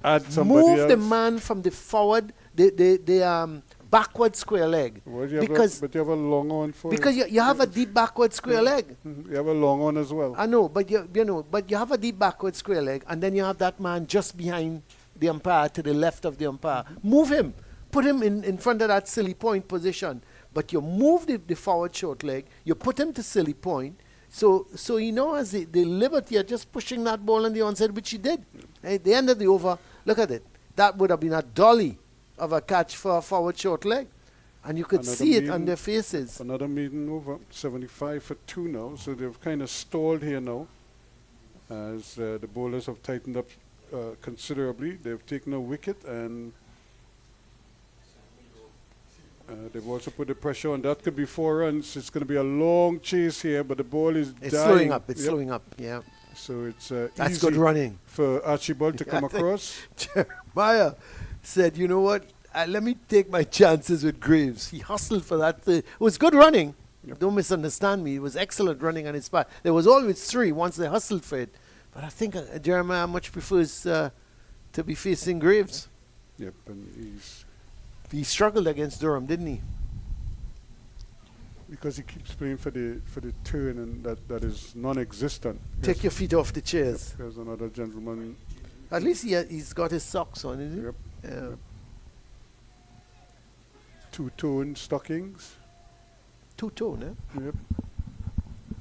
Somebody. You seem to own stockings like that. I've had Like a you're lot not of sure. those back in the day. You know, you just because every day you're playing cricket or football or something. You know, you had like dozens of those. I still have quite a number, Yeah, you actually. know. I still have quite a number.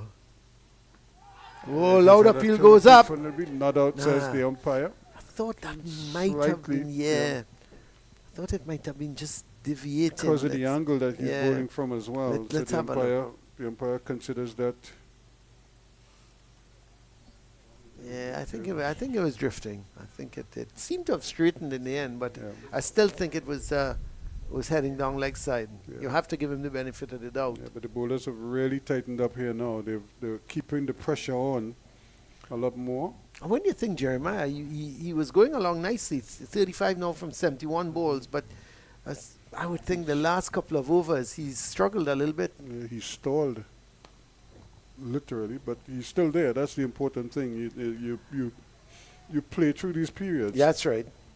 And you know what I like, Colin? The two, of course, Pascal is not there anymore. But I thought they played very responsibly, and with few alarms really. They played and missed a couple, but outside of that, they were really solid, and they did a good job putting together a half-century partnership for the Windward Islands, and now it's up to the others to probably keep churning along.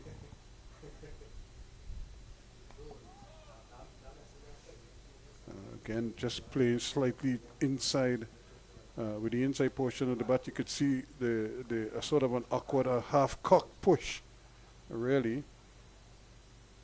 But good bowling from Justin Graves here. He's really bending his back here for his team. Signal that he wants a little bit of water, and I would imagine they would oblige him with that. 78 for 2. They need another 222 runs.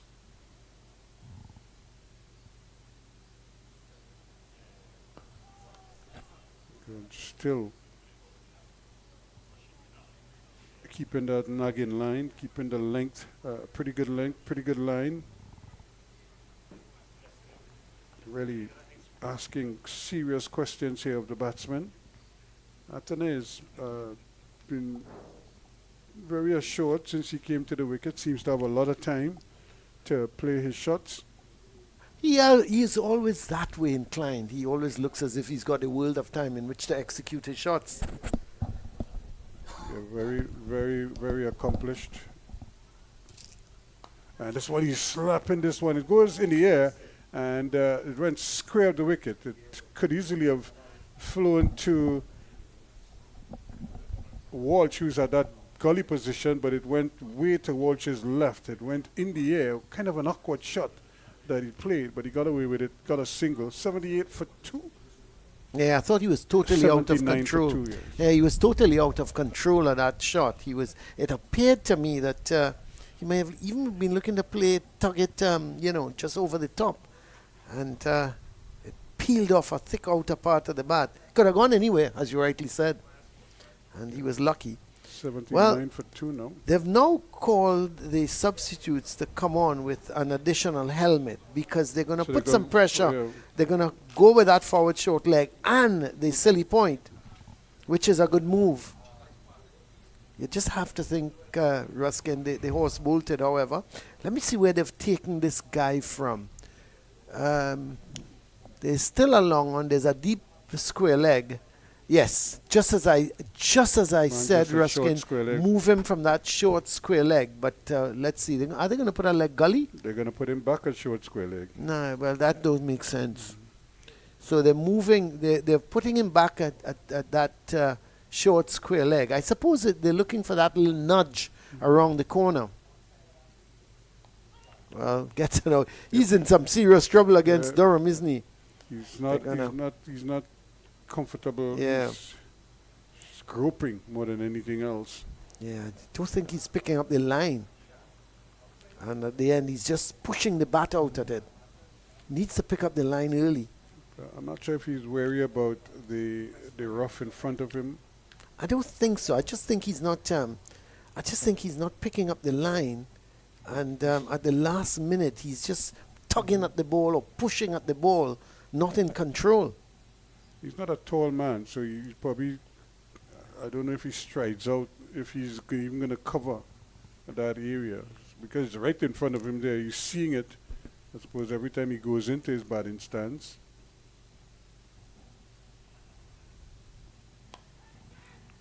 And that one just touching down in front of Walsh there. It was just short. I tell you, if Walsh can't get it, nobody else could. But he may have picked it up a little bit late as well, Hayden Walsh Jr., but it was dropping just in front of him. Again, it hitting the outer portion of the bat. He's really not able to find the middle of the bat, even in defense. It's still squirting out square of the wicket on the outside. And that suggests to me that it's not turned. The ball is just, it's almost like it's arm balls constantly. It's a good spell from Durham. Yeah. He's got Jeremiah under the gun, basically. To the point where Jeremiah just got a sweet half volley, then he just patted it. That's what he should have really I tell you what, though. And he's trying to swing this one. He's living dangerously there. Really just took his life in his hand there and had a big swing across the line. I was just about to make the point here, Ruskin. I like the field because they have the long on and that deep, a squarish deep mid wicket. Because I was about to say to you, he's gone back. But I was about to say that, Jeremiah, he gave me the impression he's going to look to manufacture a shot, and he was looking to pull a delivery, which could have really turned out to be a disaster for him. Yeah, he just kind of threw the bat. He committed to that sweep shot very early, and had he hit it, it probably would have been a safe shot because there wasn't a man under that deep backward square leg, but he kind of bubbled it. And nevertheless, it's 84 for 2 at the end of the over. Just about, 5 minutes away from the luncheon interval now? Yes, there's the Colin Murray clock. Yes, there's just about, 6 minutes to 12, but... we have to be very precise about these 1 minute, aren't That's we? right. Just given what happened yesterday. We said, 20 past 5, end of play. But it was 5:19, Ruskin. You had a minute left. And a lot could happen in a minute. Jeremy, you can ask Jeremiah Solozano. You could ask Jeremy Solozano. He will tell you what can happen in a minute. Oh, gosh. It was just so unfortunate for him. But what it did, it just kind of added a whole new, dimension to the day's play. It was 1 over. 84 for 2, and Graves is going to continue. Tell Jeremiah he's got to survive these 5 minutes. It's actually Jeremiah Louis. They've replaced Graves, which is surprising. Well, he's had a pretty long spell. Justin Graves. So I don't mind before lunch. Yeah, but I don't mind you're just mixing it up a little bit. Give Louis an over. They've seen a lot of Graves. Give Louis an over. See what he can do. You saw what he can do yesterday with the 1 over, didn't you? Yeah, but I still think that he's bowling well enough to probably get the wicket because he's been so consistent. I really like the way his line was. He was off stump, just outside the off stump, and causing all sorts of problems for both batsmen. Well, of course, Atenez hasn't really been there very long, but he hasn't been attacking the bowling. He's just been trying to keep them out as much as possible. So I really would have liked to have seen Graves continue at that end. If you want to bowl Louis after lunch.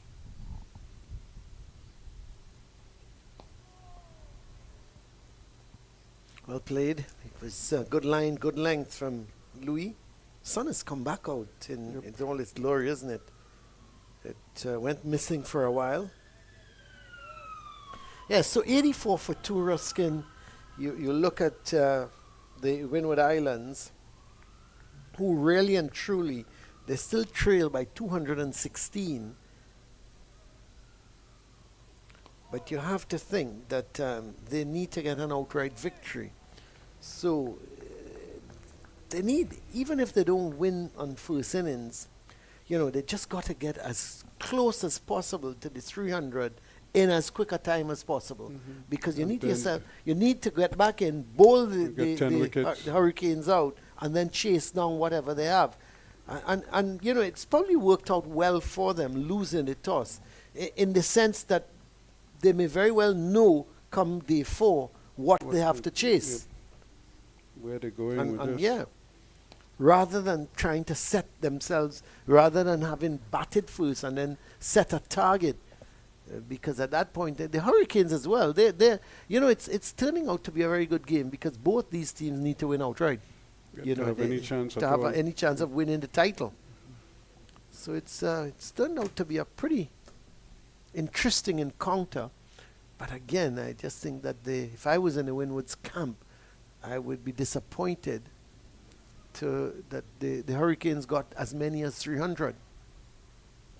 I'm sure, and I'm sure when the start that they got, you said, well, they're probably thinking, trying to bowl them out under 200 if possible. Or even if they got to 200, you'd said, well, a good day's work.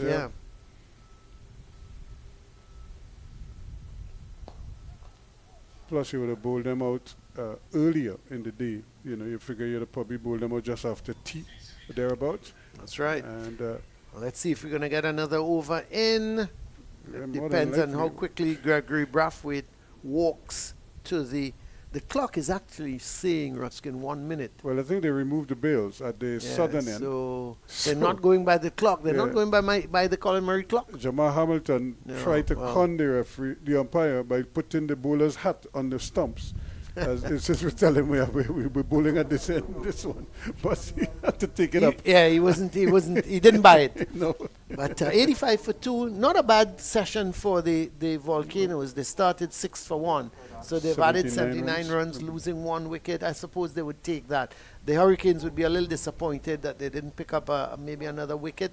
They would have loved to have had Volcanoes going into lunch 3 or 4 down. You would have think if they were 3 or 4 down, they would have been on top. 85 for 2, good score. It's still in the balance. I think with Athenes there for the Volcanoes, if he can carry on and get some runs, it would put them in a really good position. But a lot is going to this game, the way the game is going to turn and twist and turn will really be dependent on the session between lunch and tea. Will the Volcanoes get to the close to the 300, or if the Hurricanes pick up a couple of wickets after tea, they could very well be on top. But the game nicely poised at the moment.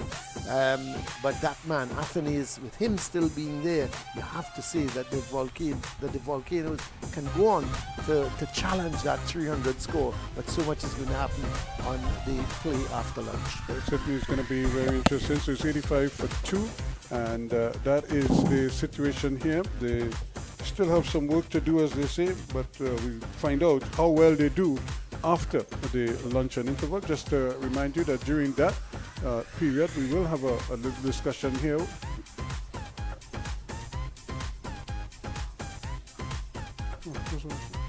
So I said after the luncheon interval, we will have a discussion with the president of the West Indies Cricket Board, and just to find out a little bit about what his thoughts are on the tournament, and of course some of the plans that are in store for spectators, especially during the upcoming World Cup. We hope you stick around for that, but we'll be back here in about the next 35 minutes or so as we go to lunch here with the Windward Islands 85 for 2, replying to the Leeward's 300 all out.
A very good afternoon to one and all. Let's welcome you back to the Queen's Park Oval, where we have an intriguing battle taking place here between the Windward Islands Volcanoes and the Leeward Islands Hurricanes, as these two teams push each other to see who will blink first, literally, and try to come out on top in this encounter. Both teams would love an outright victory in this game when it's all said and done by Saturday, if not before.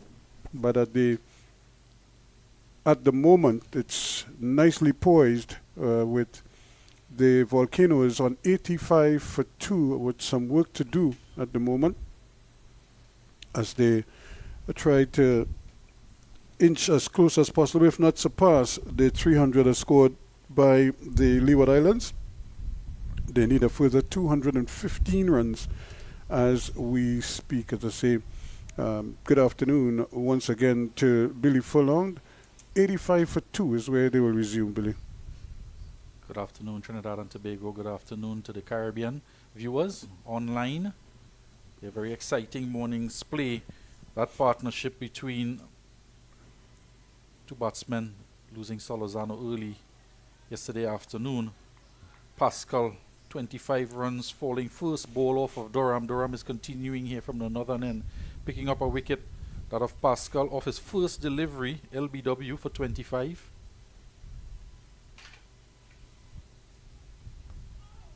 And immediately he's able to get off the strike, because he's had his problems with Durham.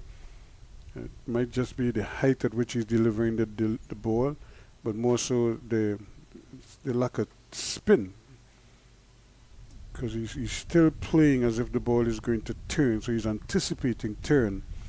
But Durham hasn't really been able to spin one with any significance so far in this spell. Durham just 3 overs for 6 runs. Ball still relatively new, 24 overs old. Probably not that much purchase in terms of turn. There's a beauty now. They're appealing for a stumping. Not out, says the umpire. Hamilton is jumping for joy, but that joy is short-lived, as the umpire says not out. A very confident appeal there to Jeremiah. Just dragging that back leg. Can't quite see if it made it out of the crease, but Hamilton was quite confident. That ball just drifting away, not turning as you mentioned, Ruskin, but just drifting away with the left arm. On a loud shout, the first slip as well going up. Hamilton just very confident appeal from him, jumping up and down, expecting a decision from umpire Gustad there. Immediately the umpire saying not out. He was very disappointed. He was very confident indeed.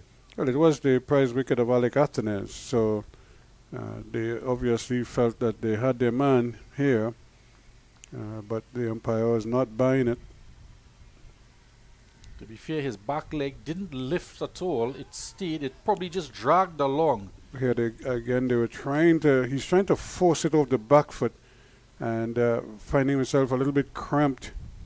So, still having his problems here with Durham. That is Johan Jeremiah. Yeah, he had such a good morning, Jeremiah. 40 not out from 65 balls. Here he is again, and trying to pull it. I think he pulled it onto his stumps. He swept it. It hit the pad, and it somehow ricocheted onto the stumps, because the ball was going down leg stump, going down the leg side, and he just somehow cuffed it. It sort of hit his hand, and then it dropped onto that leg stump. So he goes for 41, and it's 87 now for 3. Very unfortunate. The ball was going to miss the stump, but he just dragged it on to that leg stump, and he has to go. Quite right, Ruskin, that one. This one going down the leg side. He's been a couple of deliveries outside. He also an appeal for stumping, but this one headed down the leg side. Tried to pull it around the corner. Got big on him there, just hitting the glove. And he pulled it back onto the stumps. Very unfortunate dismissal for him, going for 41. He looked solid this morning. They put on just about 70 runs, a 68-run partnership this morning with Pascal and now both batsmen from last night to this morning and this morning to now, both batsmen now gone after a good morning session. Yeah, Johan Jeremiah must be cursing his luck there. 41, and he looked very solid at times. He did have his problems with Durham, and he was trying to force him away there. And unfortunately, he hit the bottom of the glove and fell onto his leg stump. So he has to go. Kavim Hodge is the new batsman. You see O'Shane Thomas just warming up, limbering up, taking a practice run through. He did start this morning 4 overs from that southern end, the Brian Lara Pavilion end. And he was just asking of his captain before lunch if he would have given him the opportunity to come back for a couple overs. And Carty just opting for Archibald instead. Archibald being more economical than O'Shane Thomas. But O'Shane Thomas does have the ball after lunch. He's going to bowl now.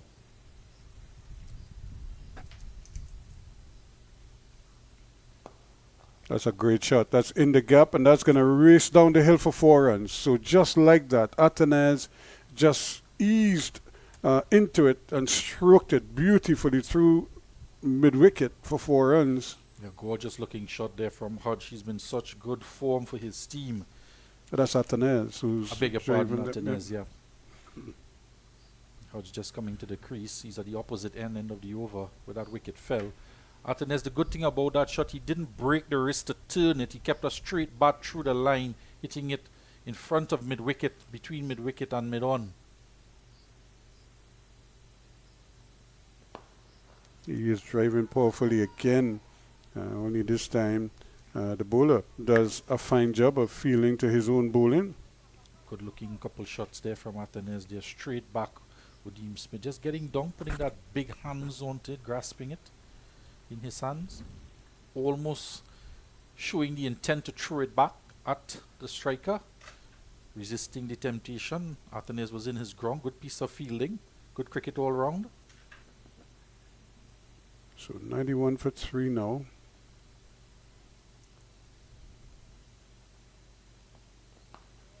And he was really struggling with his run up there, trying to come up the hill, O'Shane Thomas. You could really see him shortening and chopping his strides there as he was trying to avoid overstepping. He had a couple no balls earlier this morning. Still trying to, his first over after lunch, just did do that practice run through before the start of the over, just trying to get it right now.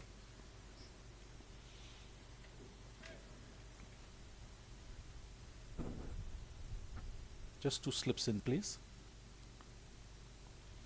He's edging and it's dropped. Well, going to his right there, Kieran Powell couldn't hold it into that right hand as he went with 1 hand, didn't go with 2. It was low to his right.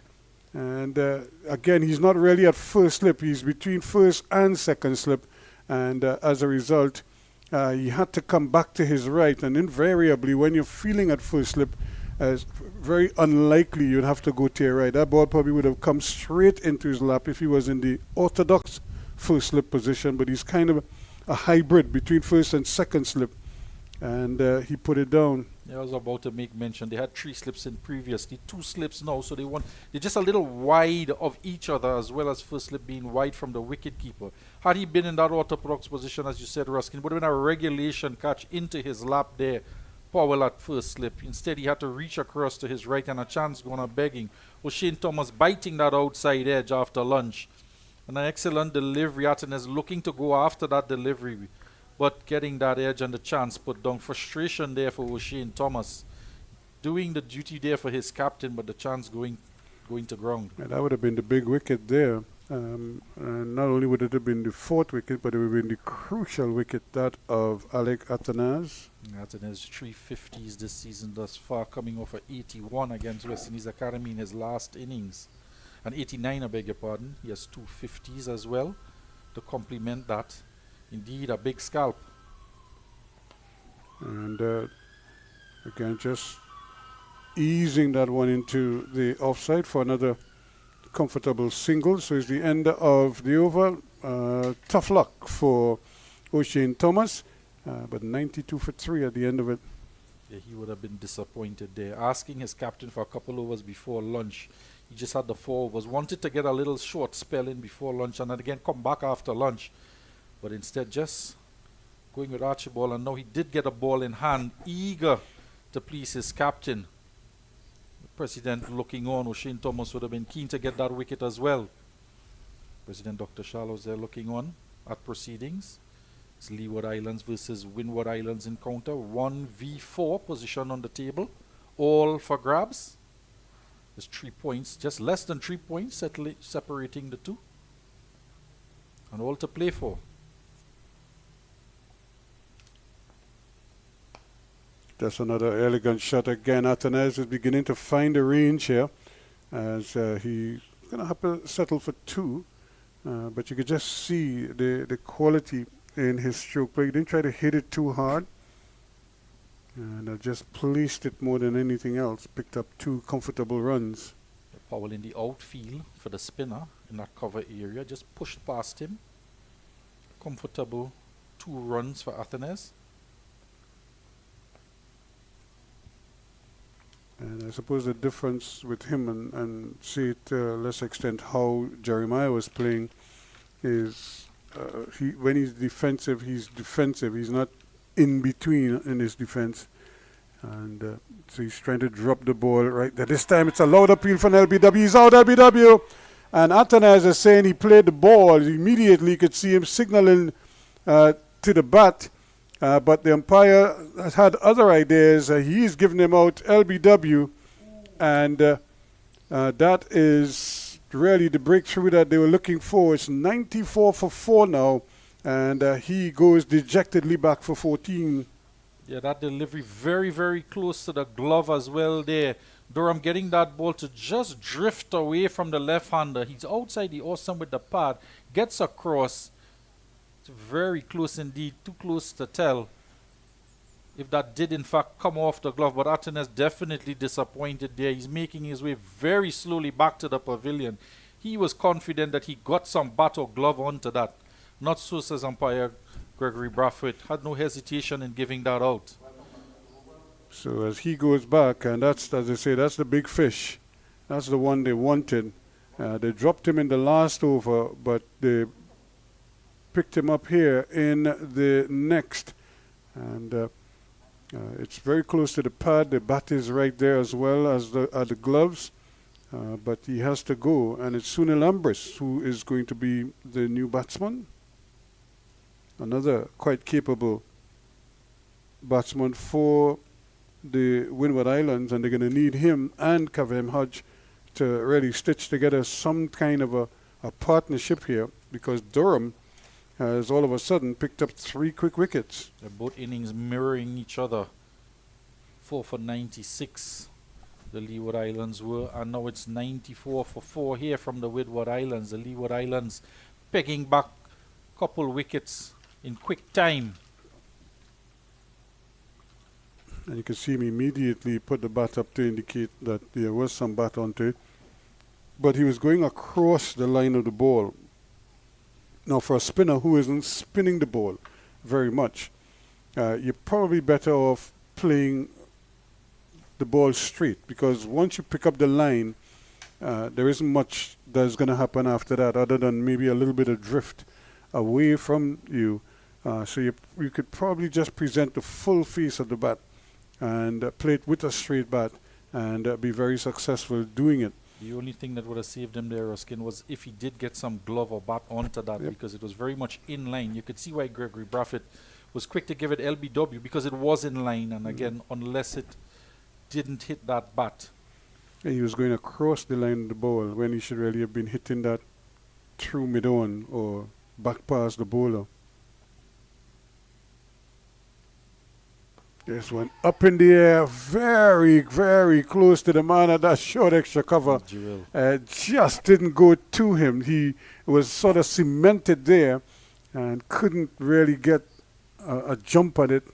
But it was close to him, although it never got to him. But you could see the hands go up in the air. So things happening now after lunch very quickly.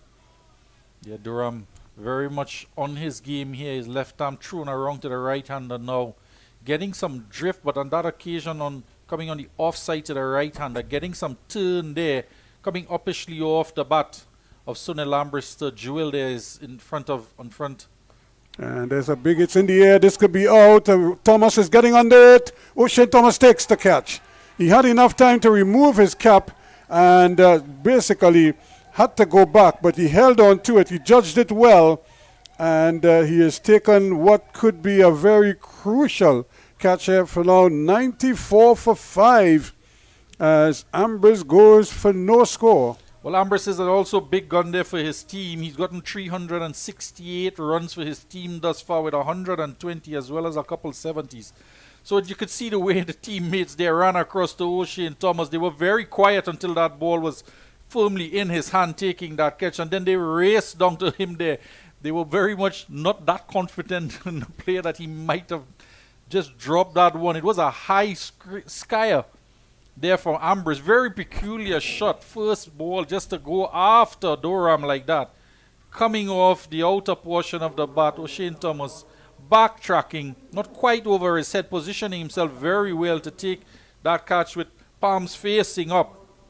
Excellent catch from him. Those catches are sometimes very difficult, Ruskin, coming out of the sky. Yeah, well, the good thing for him is that there wasn't like any brilliant sunshine or anything like that, so no sun to get in his eyes or anything like that. But he did remove his sombrero and get it out of his head, so he had a good view of the ball all the way into his arms, and was able to take it comfortably as well. So again, just his whole body positioning, I think more than anything else, is what probably caused a little anxiety, because he seemed to assume one position and then backtracked a couple meters, and before eventually taking it over his head. So he had to make adjustments. He did that, and he took a good catch in the end. 94 for 5 as the over comes to an end, and the Windward Islands are in dire straits right now, as they still need a further 206 runs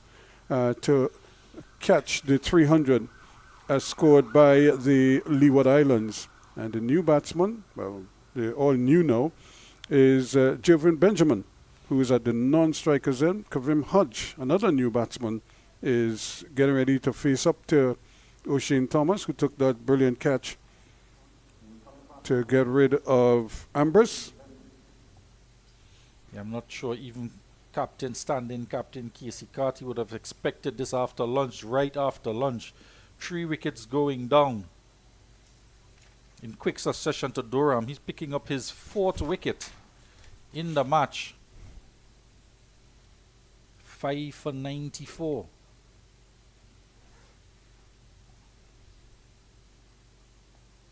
And that's a brilliant Yorker, a no ball, and it's just such a recurring theme now. We've seen so many of these no balls, but like I said, he has been struggling with his run-up.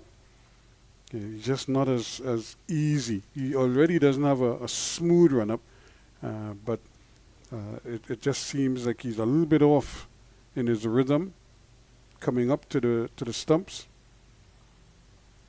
And I know he had his hamstring looked at, or the groin muscle. Then when he took the catch, he took off the shoe. So I don't know if he did his ankle there as well. But it's like there's always something that is bothering him. He took his hat off, he took his shoe off, all in an effort to hold that one in, taking it palms up, a technique we don't quite see that much here in the Caribbean. Very much an Australian technique to catching that ball. Your palms facing upward to the sky. Did very well, having to shuffle, change. He had to change position a couple times, gauging where that ball would drop. And did quite well in the end to hold it in. Yeah, so Shane Thomas there, as you could see, really trying to use all hands and legs moving as he's coming up to the stumps. And then he does a little stutter step before he jumps into that delivery stride. But that's that, and that was a good one. We'll look and see when he started. You see, he's chopping his run here, and so there. And those two balls, you saw two different run-ups to the wicket. One, he was really pushing and it was smooth all the way through. That was the one before.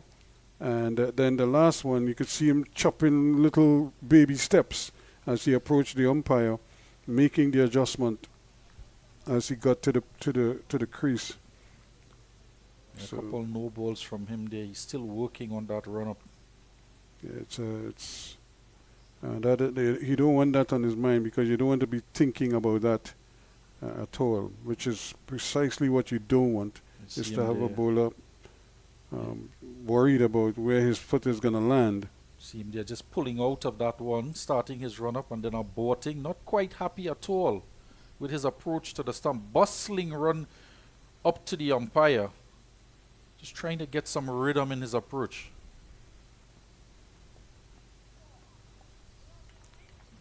And again, just touching down outside the off stump. Not bad, but again, and what happens when he misses his run up like that? Then it's all shoulder that he's using. He's not all of that running is of no use to him, because everything then is resorts to what he can produce from his shoulder, because he lost all that rhythm just before the delivery stride. You can't get any momentum through the crease. Yep. If you're gonna stop and stagger in that run up. He's changing angles now. He has gotten the edge, dropped that first slip in the previous over. He opts to go around the wicket now to the left-hander Benjamin. You think the first slip would come a little bit straight up? He does have 3 slips in place now. Peels off the outside edge. There's always been a man out there in the deep on the boundary for the fast bowlers. So an interesting 20 minutes of play that has resulted in a bevy of wickets going down. And they moved from 85 for 2 to 97 for 5 in double quick time. And the game has literally been turned on its head. And it's turned by a spinner who isn't really spinning the ball much. He's just been consistent with his line and his length. And if anything, he's just getting a little bit adrift away from the left-handers. And the lack of patience and, of course, shot selection on the part of the Windward Islands batsmen have them in this position. And that too is going to run down to the boundary. He's fast, but I don't think he's that quick, Hayden Walsh Jr. And that's 4 runs there quickly for Kavim Hodge. Shane back over the wicket to Hodge, the right hander, and he's just playing that one past that third slip area. There's a lot of work for Walsh to do to come around there, but he can't cut it off. He's more in that deep point on the boundary position rather than a third man with 3 slips in position, so he's just set that bit that much wider. But the pace of O'Shane Thomas just coming off the face of the bat there, he would have done very well to stop that from the pace of O'Shane Thomas. Well, they brought him a little bit straighter now after that shot. There's another one that bounces off the face of the bat and then headed down towards the foot of the batsman. And, of course, he had to scramble to make sure he doesn't go past him. So the 100 is on the board. It's 101 for 5 at the end of the over. Yeah, Hodge there at the crease. See the physio coming on yet again. O'Shane Thomas might be her target, as he is, of course, the primary, but so too is Jamal Hamilton, because he did get one that sort of bounced in front of him from O'Shane Thomas. Might have just pinned that thumb a little bit. Not for the first time, because he's been keeping all tournament long, and he's had some tough days. Yeah, those fingers would have suffered blows on quite a few occasions. A couple of balls keeping low in this match, and I'm very sure kept low in other games as well. Especially about Yui. I saw him up there, and it was like, it was tough going, because a lot of balls was squatting there. But he did a great job despite the conditions. You saw a lot has transpired in the last couple overs there, with Durham picking up 3 quick wickets, that of Alec Atenes, Sunil Ambris Jeremiah as well. Amber's going to injudicious shot, really skying one first ball he's faced from Durham, the left arm spinner. O'Shane Thomas taking an excellent catch. Alec Athenes going. Very curious decision, really. Yeah, Question. They're still working on Hamilton's hand. He obviously might have just suffered a little bit of bruising or something, it looks like. And they're just trying to, is taking a tablet. Yes, you could see they put a strapping on that index finger. So he might have just caught a blow there. And but he's a gutsy young man, and he will just strap on the inners and stick it into the glove and go again. See Jewel just getting some repairs to his fingers as well, putting some tape on it. Yep. He has been in the second slip area at the start of the innings, but very much in the outfield after that. So the players are taking full advantage of this opportunity here just to get some strapping. Yeah, significant bandaging around that right hand of Joel Andrews there, the youngster. Banding across the entire palm of his right hand. So a couple of running repairs being done out there by the physio. Tony and Grant and company. So this has been a little bit of a delay, but I think for good reason. I don't think anybody would be too, the umpires wouldn't be too disturbed about it, because they could have seen, in fact, one of the umpires was there supervising everything. Durham, 5 overs, 4 for 10. Yeah, the umpires wanted to keep a check on the time being used for those repair jobs. Just 23 overs in the morning session, 7 overs short in that 2-hour session before lunch of where they should have been, of the requirement of 15 overs an hour or thereabouts. They're just 7 overs short of that, so they're a bit behind the over rate today. So you see Joe and Benjamin, the new batsman, just trying to get a feel for what Durham is doing. He's a small man, so his center of gravity is very low. Durham will have to adjust his length to him. It'll be interesting to see them stand next to each other, Ruskin. Oh yeah, it's Mutt and Jeff, or the long and short of it, as they say. He's a real tiny man.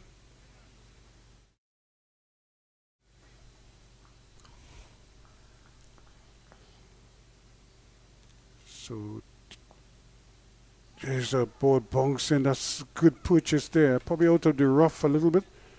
So that is like a new dimension to him. And of course, any kind of bounce at all is going to cause real problems for Benjamin.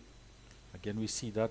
Is it drift away from the left-hander, Ruskin, going on with the arm? Yeah, he's not spinning the ball at all. It's just pitching and just going its merry way. See, sometimes the left-arm bowlers, when they have a newer ball in their hand, they go seam up for the first couple of deliveries to get their line and length and get some away swing to the left-hander, and then settle into the turning wrist action, turning that ball. Yes, allowed appeal. Yes, he's out. He's went right across that one again and pays the price. That one was pitching right up in the block hole. You miss, I hit, and that's exactly what happened there. Benjamin goes for 1. Durham has 5. It's 101 for 6 now. Durham there, getting on yet another wicket. We were just catching up on all the activities that were taking place from the end of Durham. There was one chance to O'Shane Smith dropped in the first slip by Paul, but all the action has been at the opposite end with Durham getting that ball to drift away. And Benjamin, his next victim, he has 5 wickets for 10 runs, Daniel Durham, in this match thus far. And that one being judged LBW, striking Benjamin, playing across the line, strike him in front of the stump. And Gregory Braffett, again, no hesitation in raising the finger. So 101 now for 6. They trailed by 199 runs. And it really creates a real dilemma for the Windward Islands here.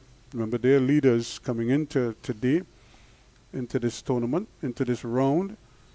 So they would have been hoping that they would be the ones forcing the pace here. Right now, they are behind the 8 ball and in dire straits on 101 for 6. They still have a long way to go.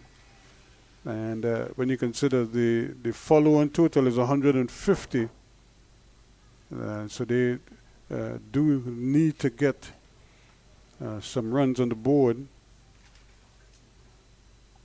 to give themselves a chance in this game. This has been a remarkable turnaround for the Leeward Islands as they get themselves cracking here again. They batted well for 300. Now the bowlers are taking it to the Windward Islands, forcing the Windwards to have to dig deep here if they are to get out of this. Hodge is the ideal man. Springer has just joined him, and they're going to need these two to put something on the board. Shamar Springer at the non-strikers end, a tall man. Durham just adding to his wicket tally. 16 wickets before this match, getting 5 wickets for 10 runs so far in the innings, taking him up to 21 wickets for the season so far for the left-arm orthodox spinner. So Kavem Hodge gets the early single, so he goes on by 1. And now it puts Springer sharply into focus now. O'Shane Thomas would love to pick a pepper here, get among the wickets. Should have had one earlier. The crucial wicket, that of Alec Atanaz, but was dropped by Kieran Powell at slip. It didn't cost them though, because a couple of runs later he was out. LBW. Thomas really rushing in here now. This is the ideal opportunity for him. It's not humid by any stretch of the imagination. In fact, it's nice and cool, good conditions for fast bowling. And even though the wicket is not the quickest, as a bowler, you don't mind rushing in under these conditions because you obviously feel that you could really pull the choke here and give it your all. Lunch seems to be very enjoyable. Lunch would be all that much sweeter for the fans. Seeing the wickets fall and seeing a West Indies fast bowler in operation. So they have everything. The game has really sprung to life in a real sense here with the fall of these wickets. It means that the Windward Islands really now have to find an answer, some kind of a response. We've seen it before. We've seen the lower order really put their heads down and dig their teams out of some difficult situations. This is another one of those. Who will put his hand up to get the job done? Well, we saw young Joel Andrew do it in the innings for the Leeward Islands, batting, shepherding some of the batsmen in the lower order. He getting 68 in that innings. Kavem Hodge would want to do the same here. He's had a couple 50s, 120 earlier on in the tournament. He has a job here to do. He want to get his team as close as possible. He'll have to work in stages, get to that 150 mark, get to that 200 mark and build from there. Hopefully he'll find some good companion in that of Shamar Springer. Shamar Springer has done well with the bat, providing good support throughout the season in previous innings. He did have a 69, a couple 40s, and a 71 runs to start the season for Shamar Springer, so he's well capable.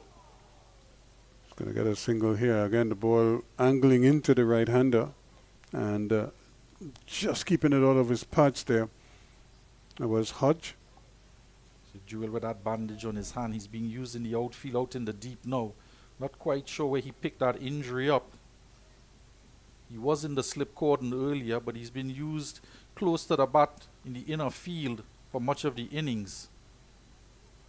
Powell, Graves and Durham occupying that 3-slip position. The usual slip fielder for the Leeward Islands is a man. Andrews there. Maybe he's out there for that short pitch delivery to Springer. Maybe they'll want to test him out with that short pitch delivery, especially with the ball in the hands of O'Shane Thomas. And a bit of bounce there again, and Springer, a tall man, had to really get up on top of his toes to keep that one down. Did so well enough, and he survives. He's on 1, and Hodge at the other end is on 7. It's 104 for the loss of 6 wickets. Remember, they went to lunch, they returned from lunch at 85 for 2, with Atanas on 6 and Jeremiah on 40. And boy, how things have changed. Jeremiah going for 41, bowled by Durham, 87 for 3. Speaking of change, Ruskin, there'll be a change in the commentary box position as we welcome in a very special guest we have here after lunch. Ruskin Mark will take it over. Okay, thank you very much. Again, there was 94 for 4 when Atanas went for 14, 94 for 5 when Ambrose played a really ill-advised shot and was out caught at mid on a good catch by Thomas. And then, of course, Benjamin, the diminutive Benjamin, was LBW Durham. 5 wickets already to his name, 5 for 10 from 6 overs. As we welcome the president of the West Indies Cricket Board with us here, Mr. Dr. Kishore Shallow. As I say, good afternoon to you. How are you doing, sir? I am very well, thank you. Good afternoon to all your listeners. Yep. And but I suppose you, by the time you were making your rounds here, wickets were tumbling. Yeah.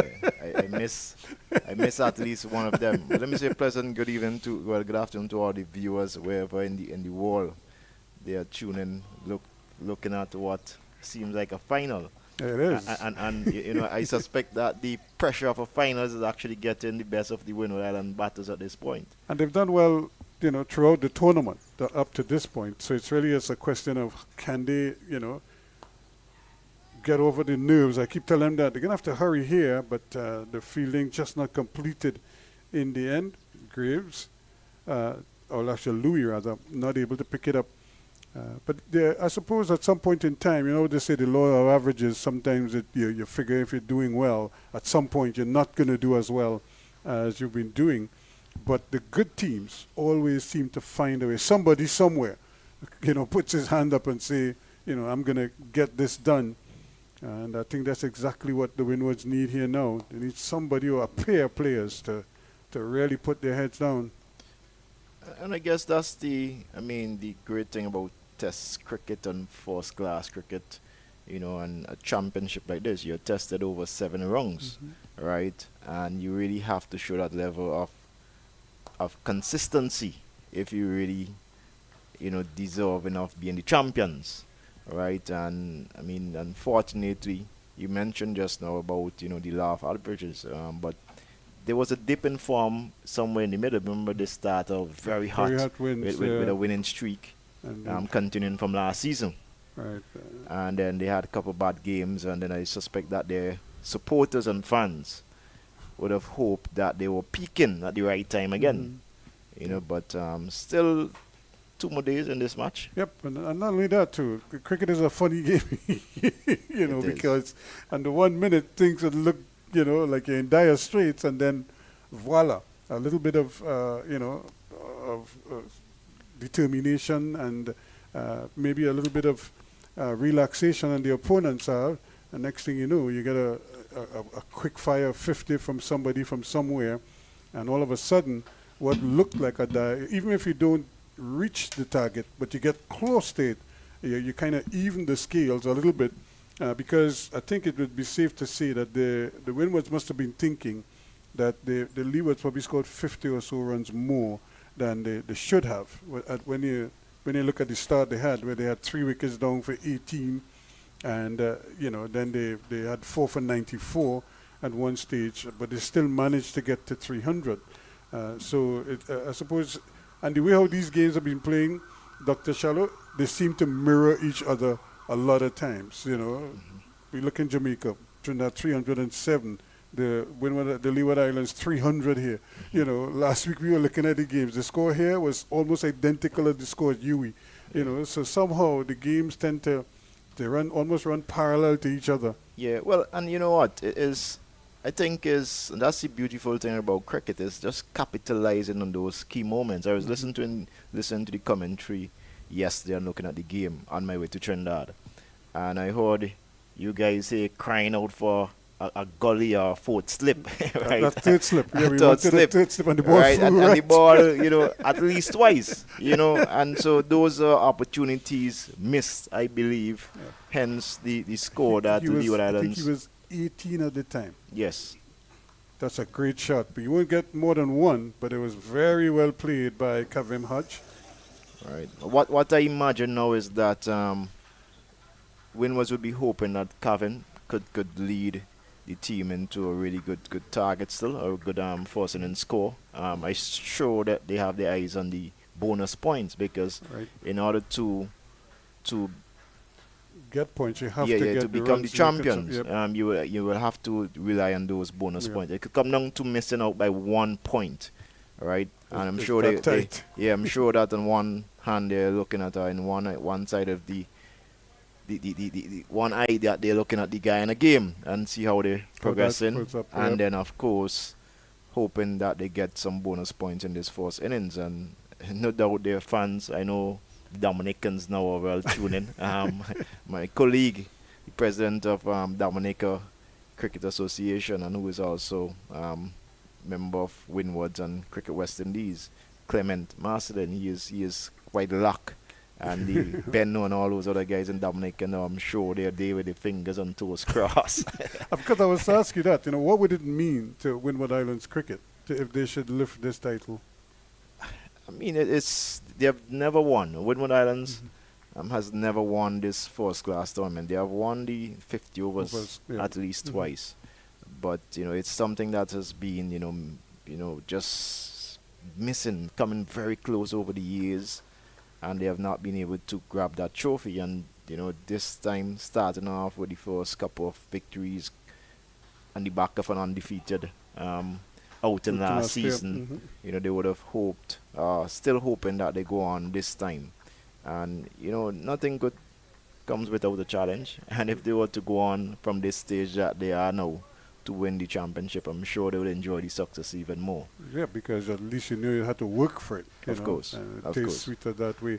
But, as we look at this tournament, we've had so many outstanding performances over time. And I'm sure you must be happy. We had 8 centuries in the last round, plus a double. And I think about 6-5 wicket hauls. Yep. So it has been quite balanced, right, with the performances that we have seen. And credit to the players, the coaches, the franchises and the administrators for putting in the effort. I'm certain that there was some encouragement with the increase in the prize monies. For the first time ever, we increased the prize monies from 30,000 US to 250,000 US. And that's for the first place. For the second place, I think it is 100,000. So no doubt that would have inspired players to put in a little extra effort in the preparation coming into this tournament. The administrators too would have ensured that they, whether it is facilities and infrastructure systems, putting those in place. And that is what we thought would have been the result of us increasing the prize monies, as well as having players available, right, for the tournament. Plus you also brought back the CCC. You had the academy performing as well. So a lot of players who otherwise may not have been even playing at this level now have opportunities to showcase their talents. Absolutely, and they've been quite competitive as well. One of the great things about this season, and I believe since I've been watching cricket over the last, however long, but at least for the last, if we say, for the last 15 years, I would say that this is by far the most competitive first-class season we have witnessed. And I've spoken to a few of the players who share the same opinion or sentiment, and that is very encouraging again. I'm hoping that come next season that we'll see more of our international players, those back in. even those who we probably now categorize as white ball players would want to play. And I was quite happy to see people like Brandon King, Jason Holder, and the others actually making themselves available. So Ruston Chase come back in last Ruston 10 wickets plus 100. Plus a brilliant century. So it's really good. And I think, credit to the director of cricket, who I think is going to be on later, Miles Bascom, and his team in the cricket department for, embracing what we, the vision of where we want to go to keep red ball cricket alive in the West Indies. And how is it in the Windward Islands itself? I mean, what are you seeing there that kind of excites you for the future? Apart from this crop of players that you have here, who's coming next, or what is happening that we could look forward to? Well, it's consistent across the islands. We have never been short of talent, right? I think we could easily say that the most promising player we have seen in this tournament is Joel Andrew, right? And then you saw a young Stefan Pascal, who was looking, like he belonged in. This is only his second first-class game against a West Indies fast bowler in O'Shane Thomas. I saw him playing as though he has been playing this level of cricket for years. So that is quite encouraging. And there are other players like that. In the Windward Islands, a lot of cricket has been played, and there are tremendous challenges because every time you host a tournament, then you obviously have to fly players across the islands, and so it's very expensive. So I'm happy with the results that the players have been producing over the last couple of years at the different levels, whether youth cricket or the senior level. I think that what it will do is continue to inspire other young boys and girls to get involved. We have a vibrant female program as well, because it's mirrored both across male and female. So when you now look at the West Indies team, and congrats to the ladies last night for winning that game in a very convincing way against Pakistan. I'll tell you, it's not easy to win any sort of cricket match in Pakistan against Pakistan team. The continent, the subcontinent. But it was obviously on the back of a magnificent and classy century by the captain, Haley Matthew. But when you look at that team, you see there are Windward Islands players there as well. Right, you have at least, I think, 3 Windward Island players. So it means that, there's some work being done in Windwards in terms of structure and system being implemented, and which is encouraging. And, across a couple of the other territories, I've observed similar programs being rolled out. And once we can get those programs and systems rolled out across all 6 territorial boards, then certainly, no doubt, you're going to see far better players coming through for Cricket West Indies on the international level. And that's good. Of course, you're battling here against your neighbours, the Leeward Islands, and I suppose this carries added weight as well, because they don't want you to get over the hump at their expense. Well, the truth is if you go back to, I suspect, the 80s, I was just born around that time, 84.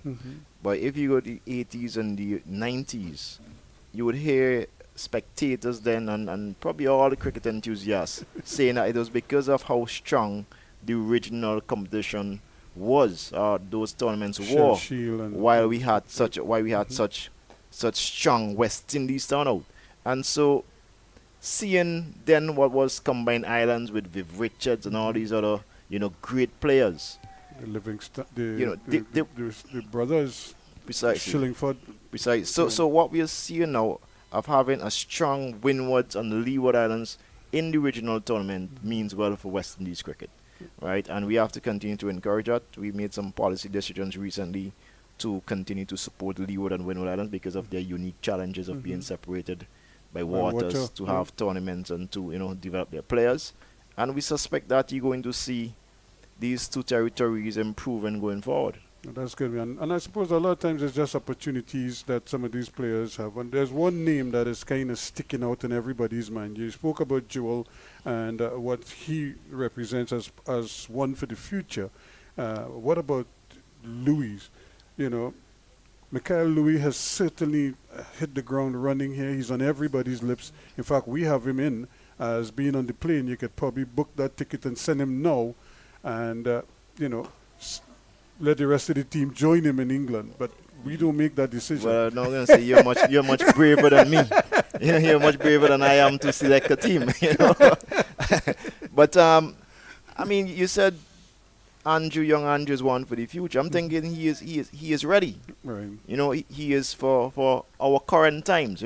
At this point, he's as good as plenty of players I'm seeing on the international level across different formats. So what I'm very encouraged by, and I mentioned this to Miles Bascom some time ago, is that I'm quite happy to see that these players are actually being introduced in red ball cricket, in first-class cricket, which is the biggest test you would have for your technique and so on.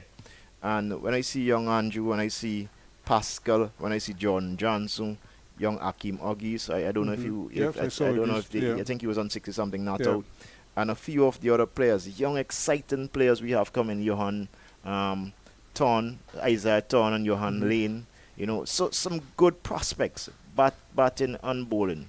Right, even if we want to add wicket keepers like Carlon Tuckett, right, and the others across the other. So we do have Ratalan coming to the system. It's just to ensure that we have a pathway that could help them to develop, and not just develop over extended period, but develop swiftly, so we could have and them playing develop international into cricket. international cricketers in the not too distant. And speaking of international cricket, we do have the tour to England. I suppose in terms of Test cricket, that's our next assignment for the senior West Indies. Well, apart from the World Cup, of course, with the Red Ball, but we are talking about the Test arena, because when I'm thinking, you know, when you talk about some of those same players, Test cricket is what you think most of them are going to be.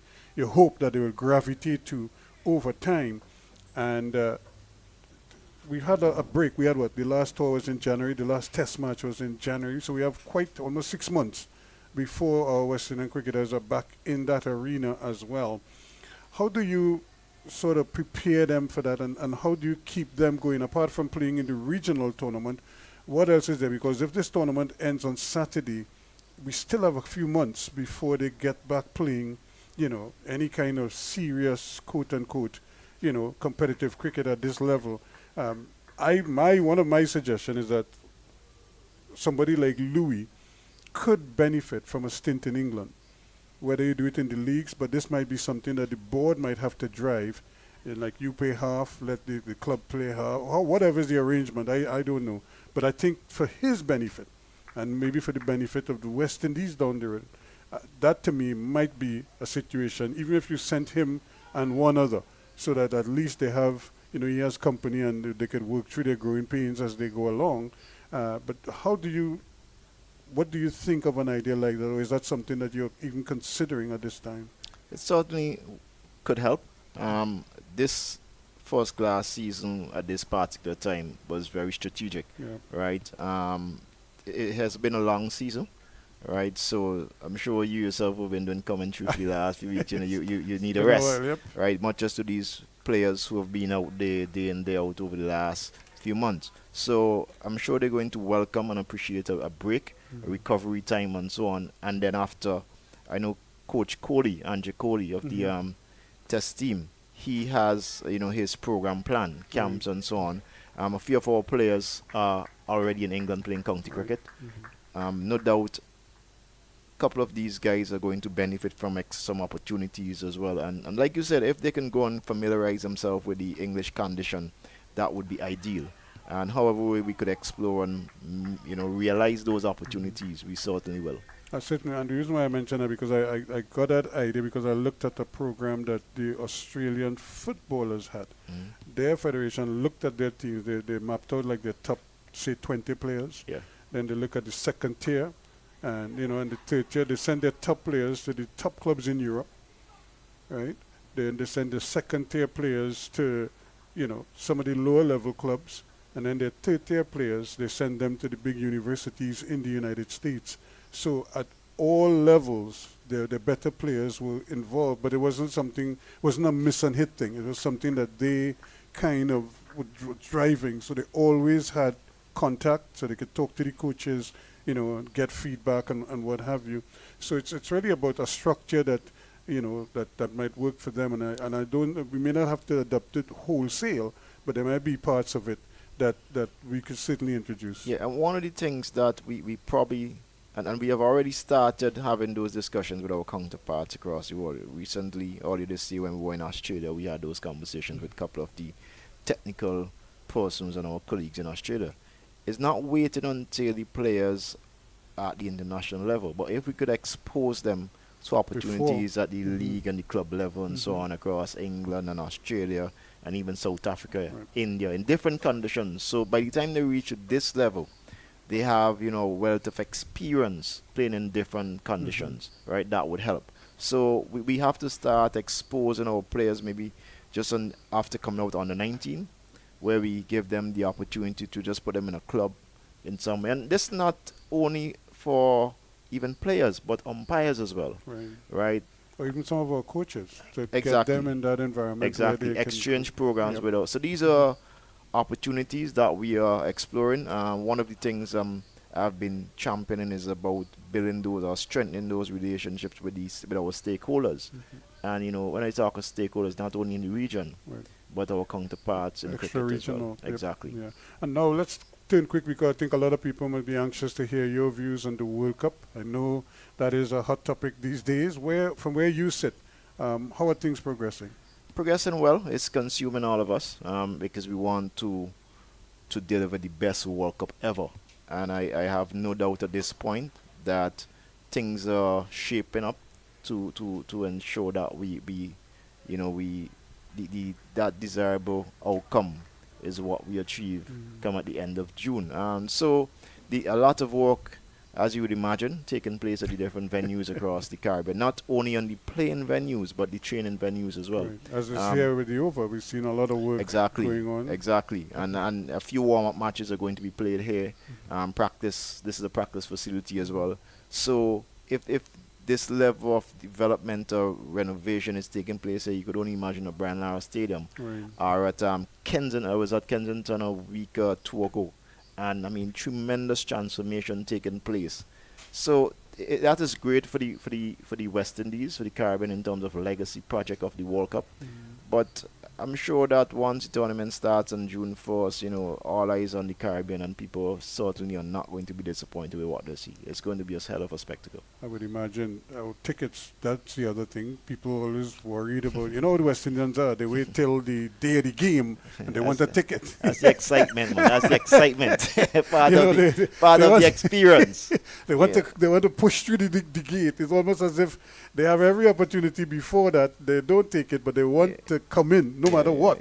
How do you cater for them? And for all our spectators. It's not unique to cricket. You have other events and people have ample time where they could purchase their tickets and so on, and they wait till the very last day. We are going to have our box offices open from the end of this month, give and take a week. The intention is to get tickets available to locals. So if you just in the event you don't have access to a credit card or a debit card, you could walk in. Or if you just prefer to have a physical ticket in your hand, you can go to the box offices. So at least one box office is going to be open in all the host countries, and we expect that the uptake then is going to be tremendous. What I would still encourage is that persons spectators looking to come to the game, don't wait too late, because if you want preferred seats, right, the best thing is to go online and purchase those tickets now. What about the air travel? Because that would be another issue that people for example, if I wanted to go, or a group of us want to go to a game in Barbados, you have to travel to get there. What has the relationship been like, say, with Air Caribbean or other travel airlines who can move people around for you quickly, even the teams? Yeah, quite. The team is no issue because we normally put on chartered flights for the teams. For traveling fans, which I'm sure we're going to have hundreds of persons moving across, probably thousands moving across the Caribbean. And we have been in discussions with some airlines. I'm sure that they are getting ready to add flights and so on, which will facilitate, easier travel for certainly at that time. But again, I'm encouraging persons book those flights. I'm sure the airlines won't mind increasing the rates a little bit later down. So again, but the uptakes of tickets so far, the uptake has been really positive. Few matches have been sold out in the Caribbean already. So it's just a matter for persons, again, if you could go online and access those tickets, do so now. Because I saw you introduce your party stand tickets just recently. Yes, and those started earlier this week. And we're going to have the hospitality as well is something that has attracted a lot of interest for those premium experience, So it's really, it has been a positive response, and I commend the governments, especially for their major investments. All the governments have invested millions of dollars in upgrading their facilities, and they have been quite cooperative with extending concessions and so on to Cricket West Indies and Indies, ICC. right. So we are really grateful for the collaboration there. And that brings me to the major event that is coming up next week with the CARICOM Cricket I was Symposium. just about to ask you about that, and how much of a role are you going to play in that, or how much is the West Indies Cricket Board? I suppose you're keeping your eyes on it, whatever the outcomes are. Obviously, you would want to see and at least have an idea of what to expect, what you can use, what you can't use. The initiative is being led by the government of Trinidad and Tobago. Prime Minister Dr. Keith Rowley. This is his initiative that he has, been the brainchild of somewhat, along with his colleagues at CARICOM. And they have LOC set up here in Trinidad and Tobago, where they have different sectors involved in the communication and so on. And we have a representative, Cricket West Indies has a representative on that committee, in fact, who is chairing one of those subcommittees. Okay. So we have been able to provide input into what we believe the format should be like to get the desirable outcome. Because, I mean, we don't want to just turn up and just Talk. have a talk shop, right? We want it to be very productive. We want at the end of it that, all our stakeholders have a greater appreciation for the role they could play in improving West Indies cricket and ensuring that whatever we do come up with is a sustainable plan. We want to also give insight, in whether sensitized persons or just sort of present what we have been working on our plan. So we have a new strategic plan from 2024 to 2027. We also just completed our annual report. So we have, a very comprehensive programs that we plan to roll out. Our cricket plan is part of that as well. So we are happy for the platform and opportunity to show our stakeholders, what are those plans, and then to get feedback on how we could potentially improve those plans and how we could, have that collaboration to execute those plans going forward. Well, that's great. And I think a lot of people are looking forward to that. I'm not quite sure how they're going to select who or like you say, depending on the numbers, I suppose they're going to have to manage that in due course. The players are taking a bit of a breather. It's 129 for 6 at this stage. So these two have really dug in here.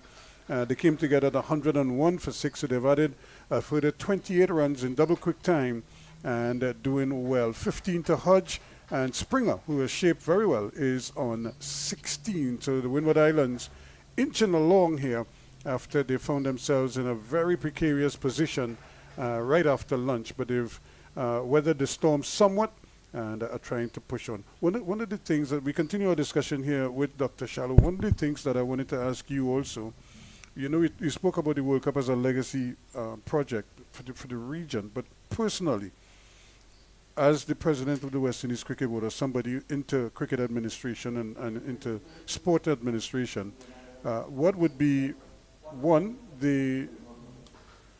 what would you like the legacy to be for the World Cup? And two, of everything that you're doing as president of the West Indies Cricket Board, when you leave the job, what you would want your legacy to be?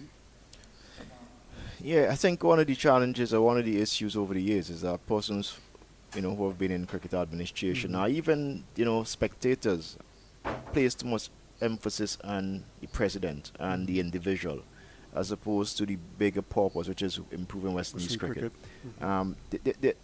They're certainly not going to be, I'm not going to be in this position long enough to realize the sort of turnaround that I want West Indies cricket to get, right? To achieve over, whether it's 5 years or so. We're not going to be that anything close to what we were in the 80s, right?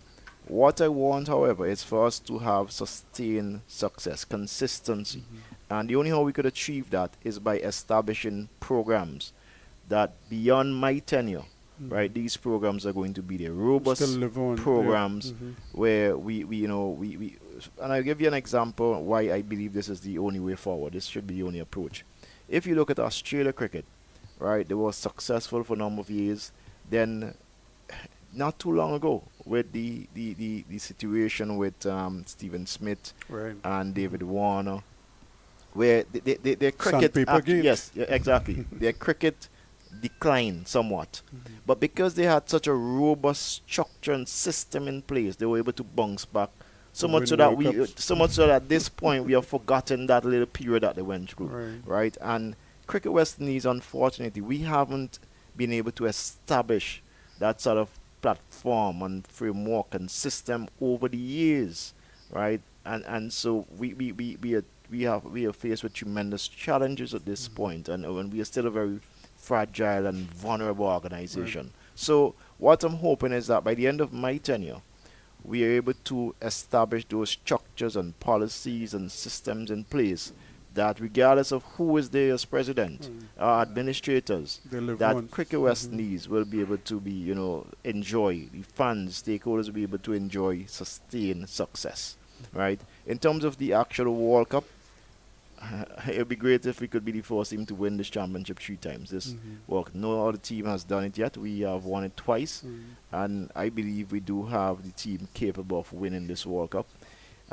Off the field, the legacy projects and programs, meaning the facilities that I just mentioned that are upgrading, players are going to have these facilities after the World Cup that they could enjoy. That means, facilitating growth of our players locally.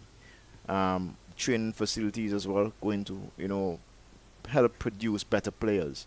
And in terms of programs, we're hoping that at the end of the World Cup in June, we'll see the sport growing, being that very popular. If you remember, years ago, you could have gone across any beach or any road and see cricket playing. And just the interest, right? That is what we're hoping for at the end of this World Cup. People, regardless of what boy, girl, they're going to be playing cricket, they're going to enjoy cricket, they're going to be aspiring to become cricketers, professional cricketers. And I think that if you could achieve those things, then it's certainly going to be a successful World Cup. Of course, a lot of kids at primary school level, of course, once you pique their interest, who knows, you might be looking at not just the next big cricketer, but certainly the next big administrator. But we want fans of the game. I think that's why I like CPL so much, because we have a lot of fans who come to CPL games. They probably wouldn't come to any other form of cricket, but they show up for those games, absolutely. As fans. Yeah, and that's the thing. When you look at 4-day cricket now, right, you obviously, I think as you resume here, and I'm sure we're looking, this session right here could probably determine the champions of this 4-day tournament, right? But when you look at 4-day cricket now, when you look in the stands, you don't really see a lot of spectators. However, if you go online, you see thousands of thousands viewing, right? And that is obviously because people consume it, work, and so on. Now, that is because this is an all-day game played over 4 days. So the practicality of people getting to come to the venues is not as it probably used to be in the 80s and 90s. And it's not the only show in town. Precisely. That's the other thing. T20 offers us a slightly different advantage in that it's only 3 hours. And so, plus these matches are played on evenings and so on. So people can go to work and still attend the event. So we have to use T20 as the gateway to cricket, right? Because once people start to come to cricket, enjoy cricket and so on, young boys and girls going to want to play. And, it also have, T20 has the commercial model as well, where it generates tremendous revenue that can help to develop first-class cricket and so on. So that is the whole purpose and intention behind realizing a successful World Cup this year. A few weeks from now. One final question from you: what about the United States, and how much of a role can they play in that overall development that we're talking about? Well, because of the U.S. market. It's critical the way how the commercial model of cricket, where you broadcast the Cricket West Indies are now accountable. We rely so much on those numbers, viewership, which is why India is the biggest market, right? They have 1 billion people numbers, and audience. And so because of that, if we could expand our market to North America, not only USA but also Canada, right? And even in South America, which is on our sort of same time zone. Give and take an hour. Do you have the mandate for all of the Americas? Well, we play, and I use this term loosely, a kind of big brother role. right? They are associate members. Right. And in order to have cricket in some of those countries, they need sanction from a full member like Cricket West Indies. And so they will rely on us to sanction the leagues from Right. time to time, Mhm. right? Or any major tournament, then they'll have to rely on us. So, and we have, as you know, have facilitated their development teams, whether under 19 boys, under 19 girls, to play in our tournament. They played in our Super 50 tournament yeah. before. And however we could facilitate growth in the USA, and hence the bid, successful bid to co-host with the US as well. So we are hopeful that at the end of this World Cup, we'll have more Americans interested in cricket, and therefore when we go to to the market to negotiate broadcast and media rights, we'll be able to say, well, look, these are the extra millions we have In looking terms at of an cricket audience, in the USA, and that certainly will help us and increase our bargaining power. certainly there's Dr. Shallow. Great things going on, I know, and I know a lot more will be revealed in due course, but congratulations so far, and we certainly look forward to a very successful World Cup, and of course the rebuilding of West Indies cricket going to the future. And of course, I couldn't leave without thanking you and Cricket 360 for the remarkable job of production throughout this first class season. This is the first match I'm actually watching live, so I've been relying on you Following guys it right too, yeah. throughout the whole tournament to look and have watch every round of cricket from home or wherever in the Right. world. So kudos to you guys. Continue the great job, and hopefully within a day or two, we'll see who the Crown winner champions are. champion. Thanks so much again. All right, take care. Yeah, thank you so much. So that was the president of West Indies Cricket, of the West Indies Cricket Board. Joining us here, Dr. Kishore Shallow, talking about a variety of topics. Of course, the World Cup is critical, but of course, West Indies development, as he puts it, is uppermost on his mind as we look ahead to the great things in the future of the sport, not just here in Trinidad, but or not just in the West Indies, but certainly in the Americas, North America, including Canada, as he pointed out as well. So 135 for 6. Kaveem Hodge is 20. Shamar Springer is 17. And these two have been moving along nicely. They've added 34 already. And here's the man at the moment, Durham, with 5 wickets to his name. 5 for 22 now. And 10 overs he's bowled already. And he does have the ability to bowl very long spells. He's strong, and it doesn't take. He has a good action, so he doesn't take. He just says, "Oh, he got it into his hand, and then it came out." Well. Partly too because Kaveem Hodge was right there in front of him, but Hodge couldn't get out of the way fast enough. You look at it here now.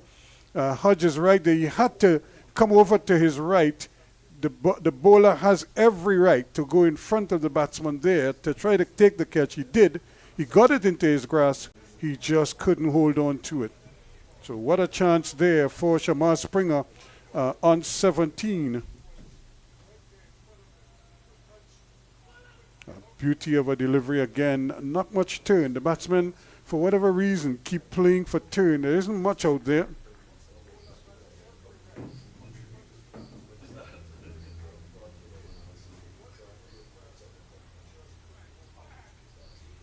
So again, the game really is just moving along here, but good, for the first time he's played that shot, he got 4 runs the last time. I think he's going to get another boundary here. That's 4 more to Springer. Well, this young man is certainly taking the fight to the Leeward Islands. He isn't giving up just yet. And he's putting his head down, and he's really fighting for his team. 139 now for 6. And that little scoop is like a half sweep. You just allowing the ball to drop on the bat, and then the angle takes it there. There's nobody back there. Right, so there's nobody back there, and as a result, any kind of contact that he makes going down that leg side could be very productive. Here he goes again. And that's another repeat. The wicketkeeper Hamilton is after it. I don't think he's going to get it. He might as well give up the chase. And since he's there, he might as well pick up the ball and bring it back. But that's 4 good-looking runs once again to Springer. So he keeps defying the Leeward Islands for the moment. 143 now for 6. So Springer is on to 21 now. Hodge is up to, so Hodge is on 20, or rather Springer is 25, Hodge is 20. And that shot has really been very productive for him. And now they may want to plug that gap there with a fielder. Two things could happen by placing the fielder there. One, it may convince him not to play the shot, and I think that might be the first thing. The other one is, if he's playing it at all, there is the possibility that he could give a simple catch to the man at that short, fine leg position. And so there you see, again, got himself into a little bit of a tangle there, and but in the end, I was able to keep his eyes on it and kept it out. The end of the over, and at the end of that over, it's 143 for 6.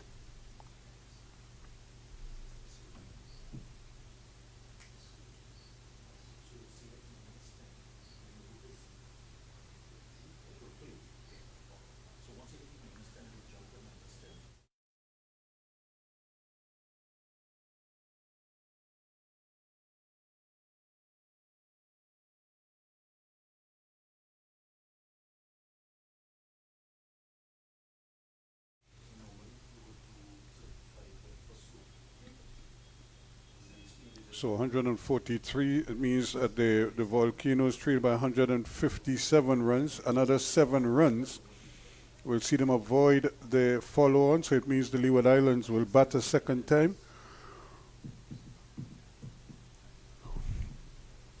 And at one stage, at the rate at which the wickets were tumbling, you probably didn't think they would get to 150, but they're 7 away from that right now. 39 overs completed.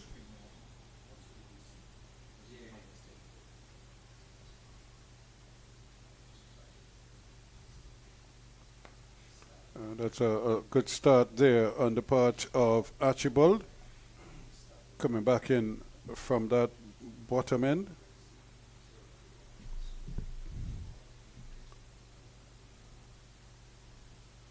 Nice, smooth, rhythmic run-up. Good action.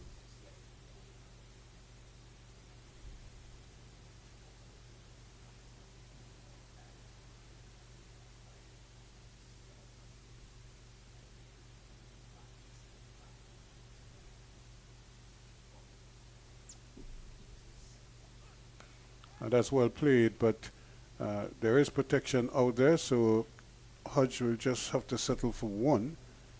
And 144 for 6. So these two are going along quite nicely, and certainly trying their best to put something together.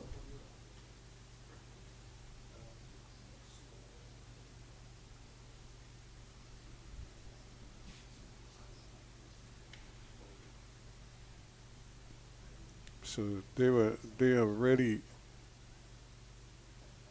giving their team a chance here, but they need to keep going. He's playing at one outside the off stump. Archibald almost getting the breakthrough there and ending the resistance. Nice delivery, just a little bit too wide for Springer. He went fishing.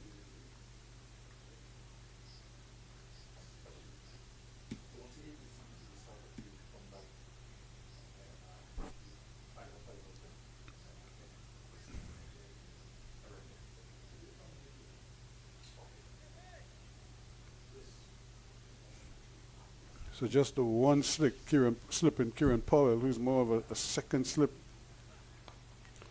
That's another good shot, but Hayden Walsh Jr. is down there, so they can't even consider a second run.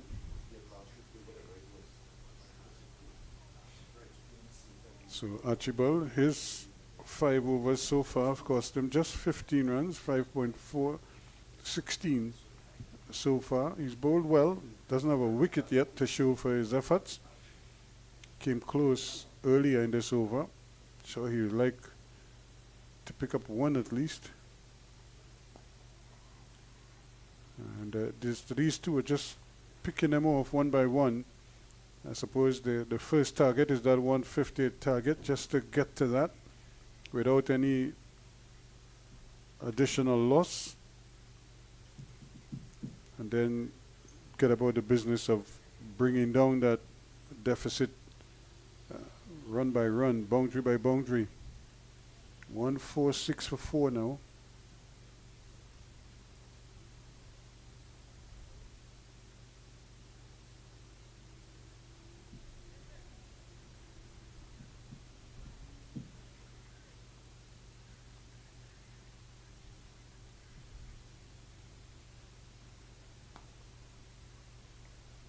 Just standing up and playing that one to end the over at 146 for 4. Hodges 22, Springer is on 26, and Archibald 6 overs costing him 7 runs, and the man at the other end, Durham, his 11 overs, 3 of them have been maidens, 5 for 30, and has certainly turned the game on its head, really, with that burst where they went from a solid 85 for 2 at lunch, and had the bottom basically taken from under them at 101 for 6.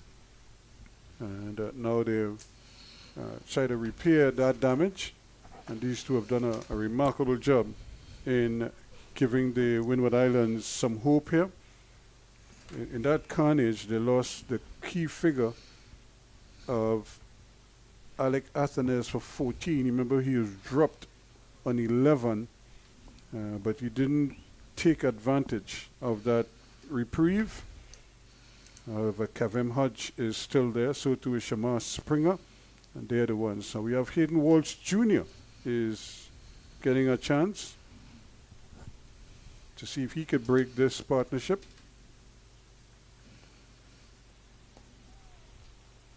And they're going to sprint for a second. Yes, they're going to take on the arm, and well, the ball is thrown way over the head of the keeper, and they're able to. It was up nicely backed up in the outfield there by Joel Andrew, but that could so easily have gone maybe for an overthrow, because there was cover, the man at the deep point boundary at the time.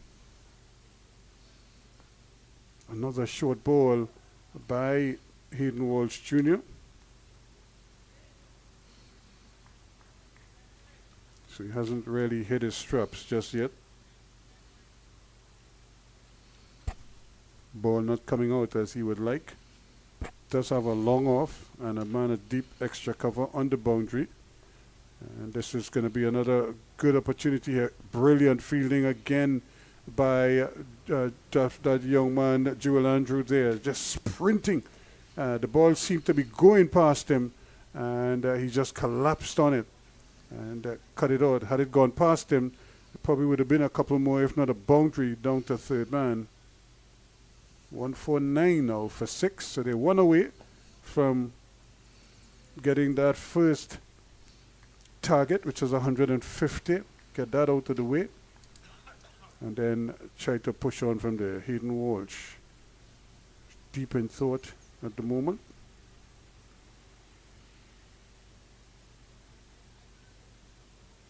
And this one is swinging it away down to mid-wicket. And but again, there's good coverage out there. So the 150 is on the board. So that's their first target. And at one stage, at 101 for 6. That seemed a long way away. As I welcome back Billy Furlong. Good to be back there. We just heard from the president of Cricket West Indies, Dr. Kishore Shallow, and interviewed by Ruskin Mark. Ruskin Mark. 151 for 6 at the end of the over. A lot of interesting things said there by the president, including that of the Cricket World Cup coming up.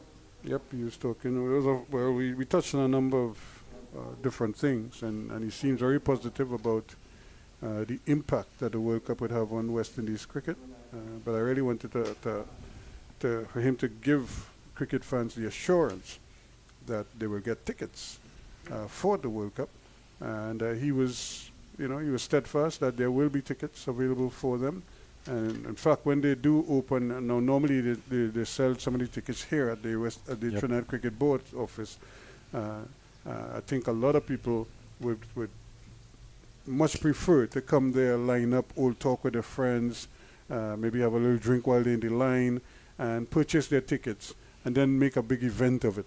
As opposed to going online and ordering the tickets and you don't even talk to anybody. You just, I've had friends who reside abroad, working abroad, and just booking their tickets online. Yep. Of course, you can get tickets here at the Queen's Park Oval as well as at the headquarters of Trinidad and Tobago Cricket Board in Balmain, Vancouver, and online as well.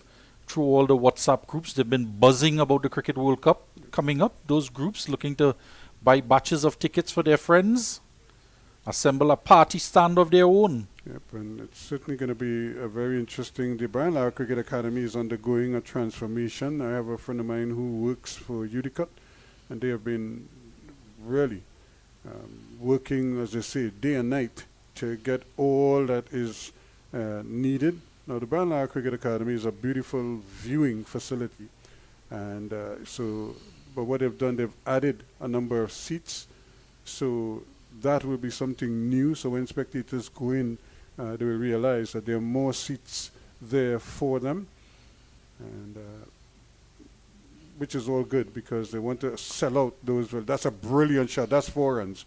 From the moment it left the bat, this young man has really come here, and he has made things look so much easier. So he pushes on now to 31. It's 156. For the loss of 6 wickets. Yeah, full toss there, and he's just easing that through the offside. Time to perfection, going for 4 runs there. Shamar Springer, he has been in excellent form with the bat for his team.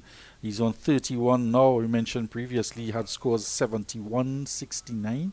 A couple of 40s as well, doing a rebuilding job for his team to try and overhaul that target of 300 runs. They're just over halfway point to getting there.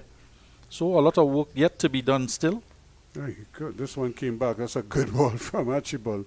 Again, didn't know too much about where it went, but he will take the single all the same and keep moving. He's up to 32 now, 157 for 6. Yeah, that partnership just crossing 50 runs, I believe, as well. Yeah, 101. They were 101 for 6.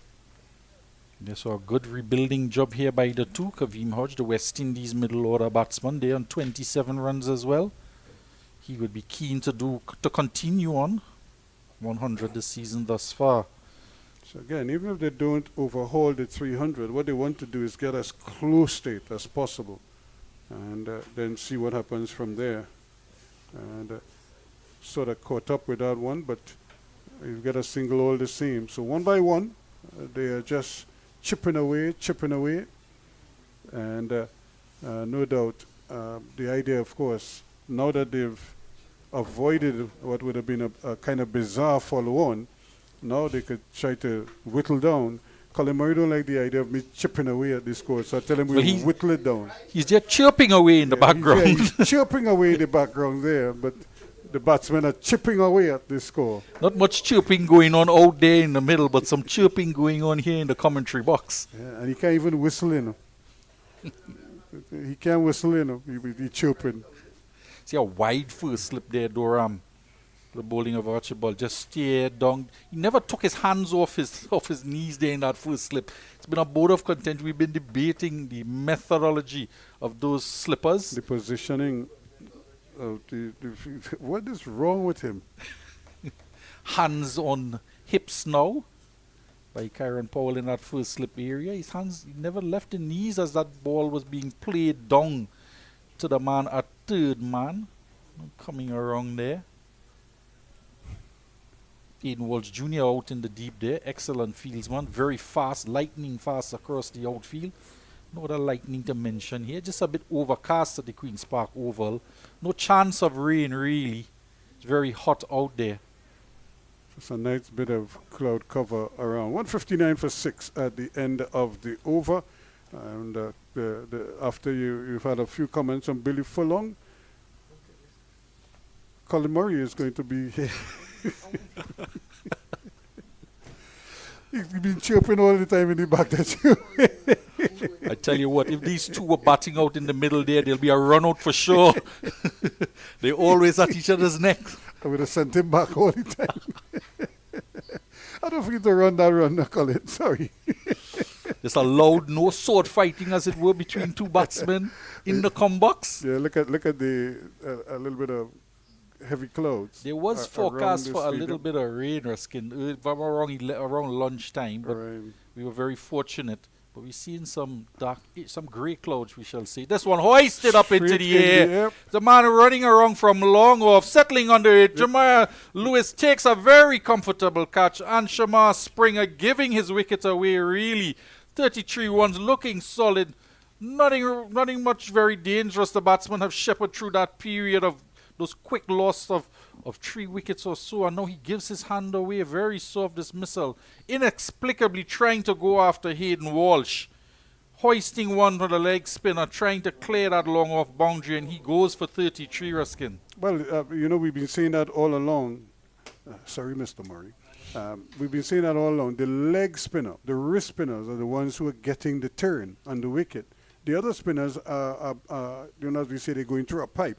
But he just floated that one up, and his eyes kind of got wide, and certainly felt he was just going to go, but he drove down the line of the ball, but by the time it pitched and turned, it hit the outer portion of the bat, and he just spooned a simple catch for Louis to run in and take a big wicket. And that is what leg spinners can do. They toss that ball up into the air to get the batsman to raise his eye line up and then come back down. And he wasn't able to get as much bat onto that ball as required to clear that man on the boundary. And we've been talking about that man out in the deep for the other bowlers, but certainly for the leg spinner, you want to have that man catching in the long off position, because it is a wicket-taking option there. The batsmen do try to go after the leg spinner. And Hayden Walsh, he's not gotten a lot of wickets this season in the games that he has played, but certainly picks up an early wicket into his second over of the innings. And a very grateful Jamal Lewis taking that catch there on the boundary. Full of that 7th wicket at 159. We were just speaking about trying to get to 200 runs without losing another wicket. Having to get as close as possible to that 300-run mark. Just 42 overs bowled in the innings thus far. The run rate started this morning at over 5 runs and over, has just crept down to just over 3 runs and over with the fall of so many wickets in the morning after lunch. Hayden Walsh settles again to the new batsman, Ryan John, the vice-captain of the Windward Islands team. He will have a role to play here, John, to get his team firstly to that 200 mark, as we say welcome back to Colin Murray. Good afternoon to you, Billy, and Windward Islands on a path of destruction. I mean, they were going along so nicely. At one stage, 87 for 2, and you thought, well, if they can get to, from 87 for 2, between the session between lunch and tea, maybe lose just 1 wicket, add another 90 runs, and say get to 180 or so for 3, they'd be in a good position. Well, they're not in a great position as it stands now. Well, Shamar Springer has been a very interesting shot on offer there from Ryan. No, he left it. He left it alone, and just at the end, as the ball was passing, he was just sort of paddling a sort of paddle sweep kind of thing. Sort of a leave alone. Yeah, but no, he left it alone. Yeah, because again, he got that ball turned outside the line of the off stump and turned away from him, and as it was turning away, he was just sort of saying that if he brought it a little closer to the stumps, he would have been looking for a paddle sweep, so to speak. I'll be guided by your better judgment. Yeah, but he did in fact intend to leave it alone. That's a good ball, good delivery. Loud appeal going up, but he was long forward. Probably just struck outside the off stump as well. Yeah.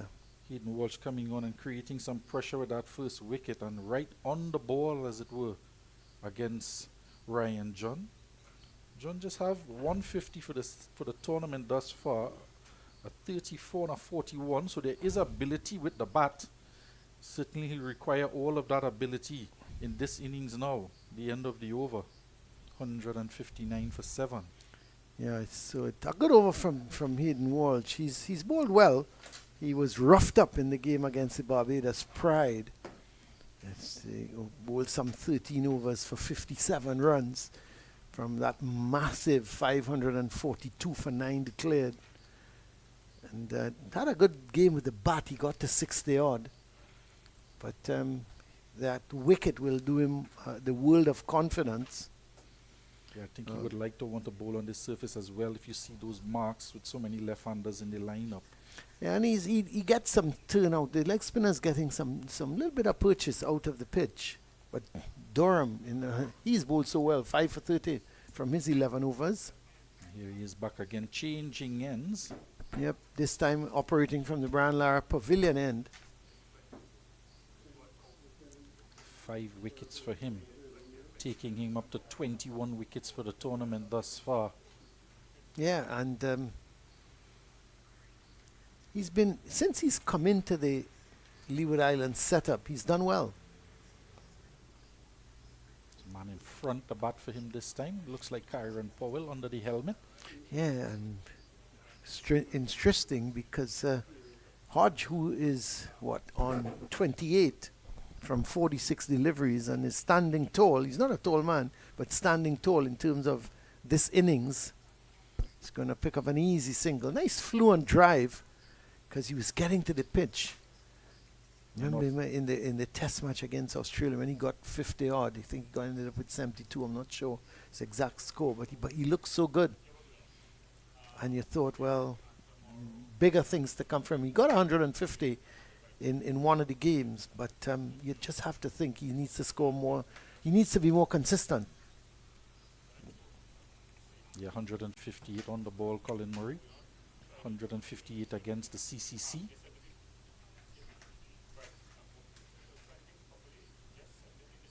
Man changing onto the length side in front of the bat this time. And why isn't one at silly point as well? You have 160 for 7. You don't want him to just push forward. You want to have a man on both sides of the pitch. Now Ryan John is pretty capable. He's no rabbit. I mean, he's coming in at number 9, but he's a better player than that suggests. His scores would also suggest that as well.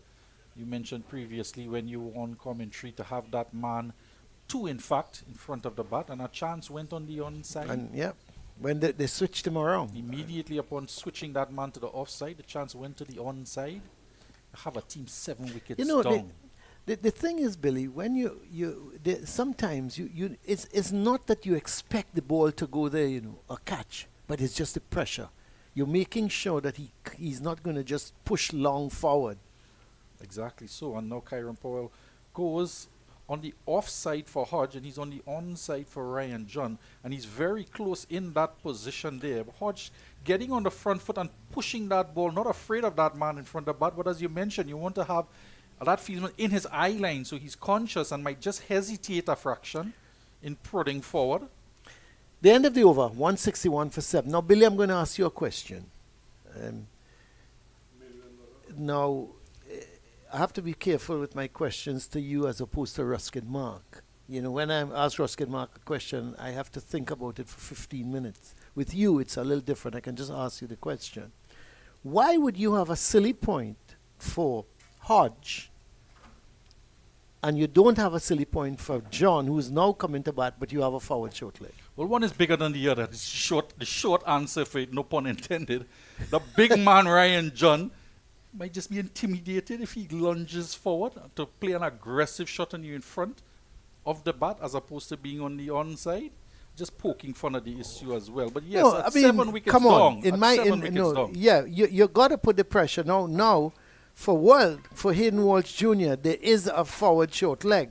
But and I could live with this. But for Durham, who is much more on target, not giving much away, you need to put more pressure on Ryan John. Have a silly point as well. Because what you don't want, and you see, that's the thing with the leg spinner, Hayden Walsh. He's going to, that's probably going to go into the boundary, yes. His control is not as great as the finger spinner. So you expect Durham to be on a good line, a good length, And it means that Ryan John, if you got a silly point for him, he's not just going to push forward because he knows there's a man in the offside, he knows there's one in the on. And you're not specifically looking for the catch either there. It's just a mind game. You want to push the batsman back. You don't want him Exactly. lunging forward, feeling comfortably if he doesn't quite middle or so. That it's going to be safe. This one pulling just short of O'Shane Thomas. No. There's short ball from Walsh. I tell you something, if it was anybody else there, he probably picked it up late, but anybody else would have been lunging forward.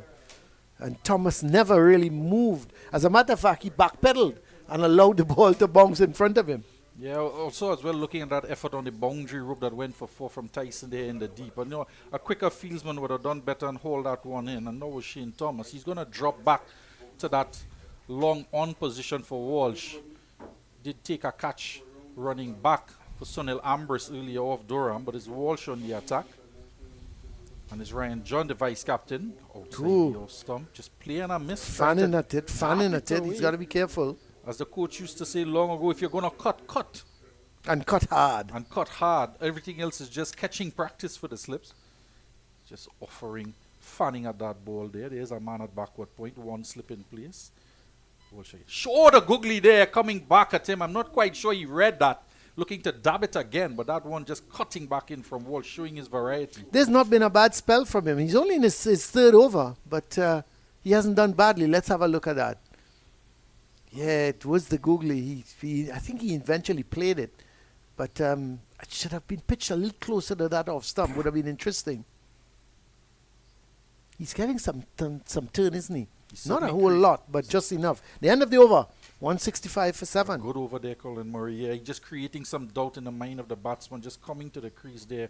Ryan John, not quite sure which way it's going to go. Did get some bat onto that googly coming back into him. I think bat got onto ball rather than him playing that delivery. But a chance just short of that man O'Shane Thomas had mid on. So Hayden Walsh, I'm very excited to see him bowl on this wicket here. He looks, getting some purchase, getting some turn. Might just be building in confidence with that early wicket that he got. Yeah, the lead so far, 135. You would think that Hodge backing away. That's a good shot. Well stopped. Very, very well stopped indeed by, let's see, the man there. Oh, yeah, that's Hayden Walsh there. Yeah, very athletic, very capable in the yeah, as a matter of fact, anybody else, it might have very well passed them. But he's such a good fielder, isn't he? Yeah, cut into the ground there by Hodge, trying to beat Walsh at backward point. They hesitated to take threes when he was in the deep and even twos when he was out into the deep. And, of course, not wanting to take a chance for any single against him.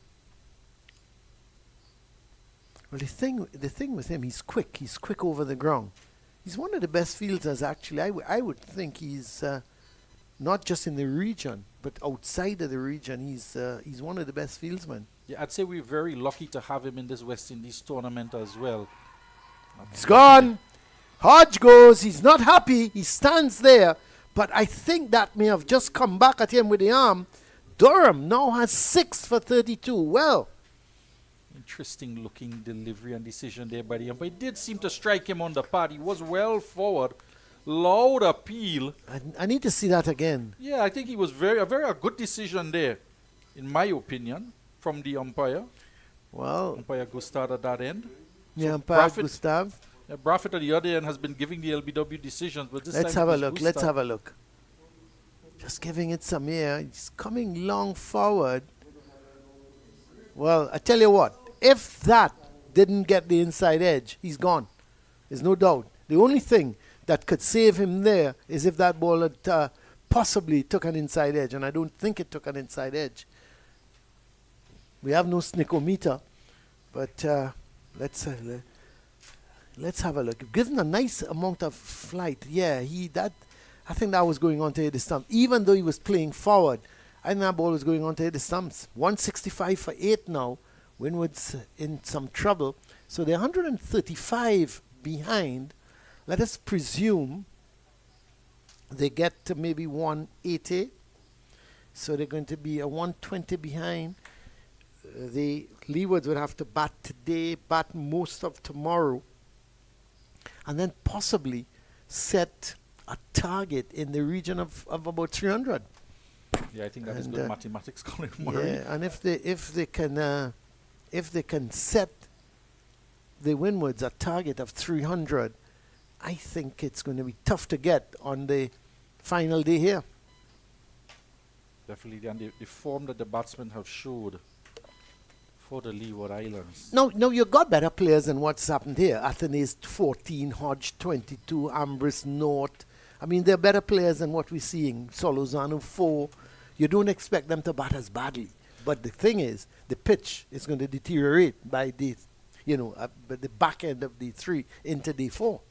A couple of the dismissal, particularly that of Sunil Ambrose. He's done so well for the Windward Islands so far this season, amassing a lot of runs. I think it was 368 runs at an average of 46, probably the leading average before the start of this game. So he's done very well. And for him to get dismissed in the manner he was dismissed was very disappointing.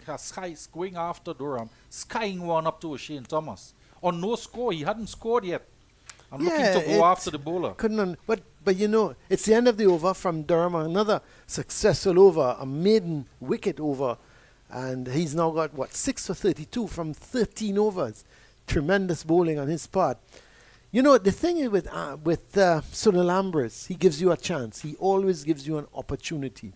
He loves to play his shots. The problem with him is his shot selection. He tends to pick the wrong deliveries. And not only that, you've just come into bat.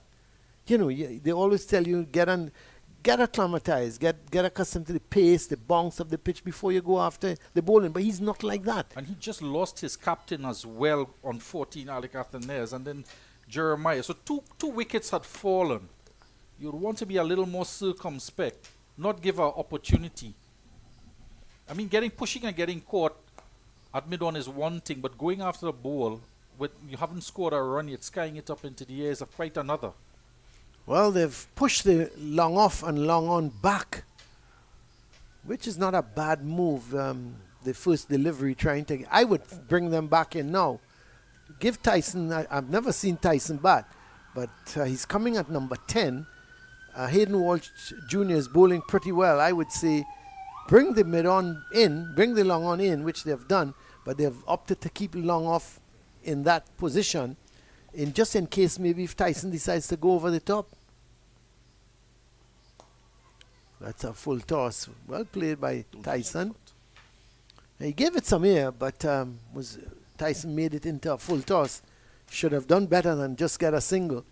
Well, it's a number 10 batsman just tapping a full toss down to the number 11 batsman in that of O'Shane Thomas. He's fielding there, sticking the boot out to stop that one, something that has been ill-advised for fast bowlers in modern times. But opting not to reach down and pick that up, just putting his foot on it. Yeah, they've got to run too. Because Ryan John has got to take as much strike as he can. He's just come into bat as well. He's on 8. But he's faced 14 deliveries, so you expect that he's going to have to take the bulk of the bowling now. And they're taking the man out from forward short leg, and they're putting him towards a backward square leg. Just saving a single, which may not be a bad idea against Ryan John. You just want to get at Tyson at the other end. Try to stop him from scoring. Not take the single, John, and have a go. Durham to Tyson. 3 deliveries have been bowled already, or 4 deliveries, sorry. So just 2 deliveries left in the over. Durham would be very keen to get at Tyson at the other end. It's definitely his day. But Ryan John has got to get a single. Can do it straight down the ground. That's a good delivery. Good flight. And a little bit of turn again from Hayden Walsh Jr. But he's not afraid to give that ball some air. And probably saying to John, well, use your feet and hit me over the top. Here's Walsh again. And John is pulling it, so he gives away the single down to the deep mid wicket. Too short on that occasion. You could see the idea. He didn't want to give it air, and because he was probably afraid that John would just use his feet and get the single. So he tried to push it flatter, but in so doing, it was too short. 1 run from John to end the over, And at the end of it, the Volcanoes, they're 170 for 8. But that last delivery was trying to push it through there. That has to work in tandem with bringing the field up to prevent that single. If that man was up there at mid-wicket, even though it was short, he might have been able to prevent that single, because certainly you want to back Durham against Tyson. You wouldn't mind giving 4 runs away just to get a go at Tyson at the other end. But that has changed now with John getting that single. So Durham has a chance to get at John. And Durham wrong the wicket. Another loud appeal goes up, but that seemed to have come off bat. You just saw pad, but probably bat first onto pad. The umpire Gustav was unmoved. Well, not too sure about that. Well, it definitely worth a shot, let's say that. Yeah, but I think it may have just come off the inside edge. It's tough. John uses, he gets a single. Yeah, you know, you have to understand how difficult the job of the umpire is, Billy. I mean, we had to have a look at it 2 or 3 times, and still we weren't sure.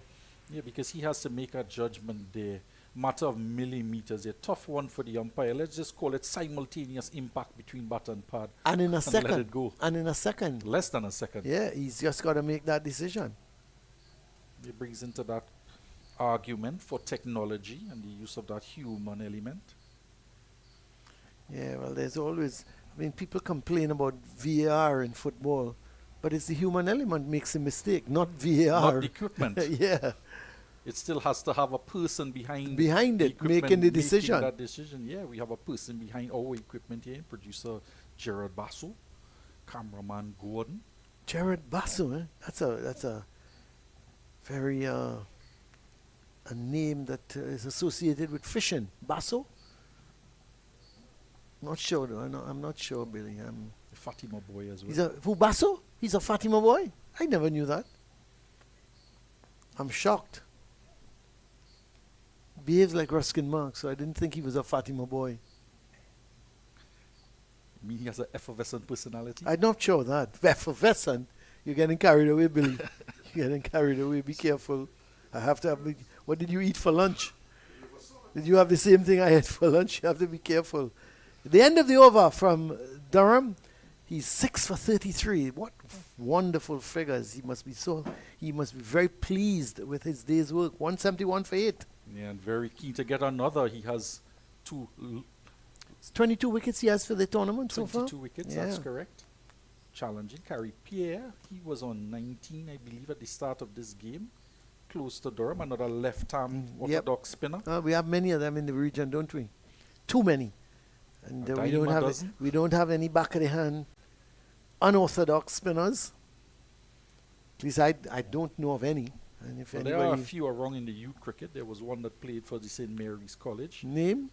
Any idea? Nick Ramlal, back of the arm spinner, worked very closely with Avidesh Samaru from Central. Okay, I remember Avidesh Samaru. He was a pretty useful left-arm back of the hand spinner.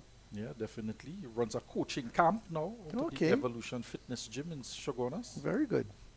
So Excellent. he's working with the youngsters, not to mention, of course, the different zonal age levels with the Trinidad and Tobago Cricket Board, under 13, under 17, under 15, under 19. There are quite a few back of the arm bowlers, leg spinners. That's what we want. That's what... There's a young name you might be interested in, that Who's of that? Deran Danraj, a leg spinner, Son of Rajendra Danraj. Okay. 2 avid golfers, father and son. He's also playing for the Central Zone team. Played for the Trinidad under 15 reserves in a game at the NCC against the DC Hub team from Maryland just a couple weeks ago. Okay. So there is talent out there. Just what happens for them It's to just to transition now harness them, yeah. to the and higher level. harness that. Well, you see, that is the age you're talking, 12, 13, 14, even younger, where they've got to enjoy the game. That's the first thing. At that age, they've got to enjoy it. Make sure they love the game. They enjoy the game. They want to play the game. Well, it's very competitive in that Central Zone, really. Yeah. At any level under 13, 15. There's so many cricketers vying for positions there. Apart from enjoying the game, there's a high level of competition to make that final 11. at any level. That's a really good delivery from Hayden Walsh. It's just that Tyson didn't have a clue. He was just taking that left leg, putting Yes. it straight down the wicket, and then the bat followed. Didn't cater for no spin or anything like that. Is another leg spinner as well. Right. Zone winning that under 19 team. There was a youngster, the name of Yasir Ali, beg your pardon. Leg spinner out of the East Zone team. Played for Trinidad and Tobago. He was selected on the Trinidad and Tobago under 15 team that was captained by Josh Davis from the Queen's Park, son of Gregory Davis. Oh, that's a good shot from Tyson. John says, stay where you are. No run, the end of the over. And it's 172 for you. That wasn't a bad shot. It was short. And It's a hit me ball, but yeah, man out there in the deep. 172 for 8. Can they just get up into 190 or so and then look for 200 runs and work from there? well, a lot will depend on Ryan John. If he can stick around, get a few boundaries, and hope that Tyson can get the odd single, give him as much strike as he can, because you have to get another 28 runs somehow to get to 200, and Ryan John is capable of doing that. Well, there is the added incentive. If they can just somehow push on to 250 runs, it'll give them a bonus point. You need to repeat what you just said.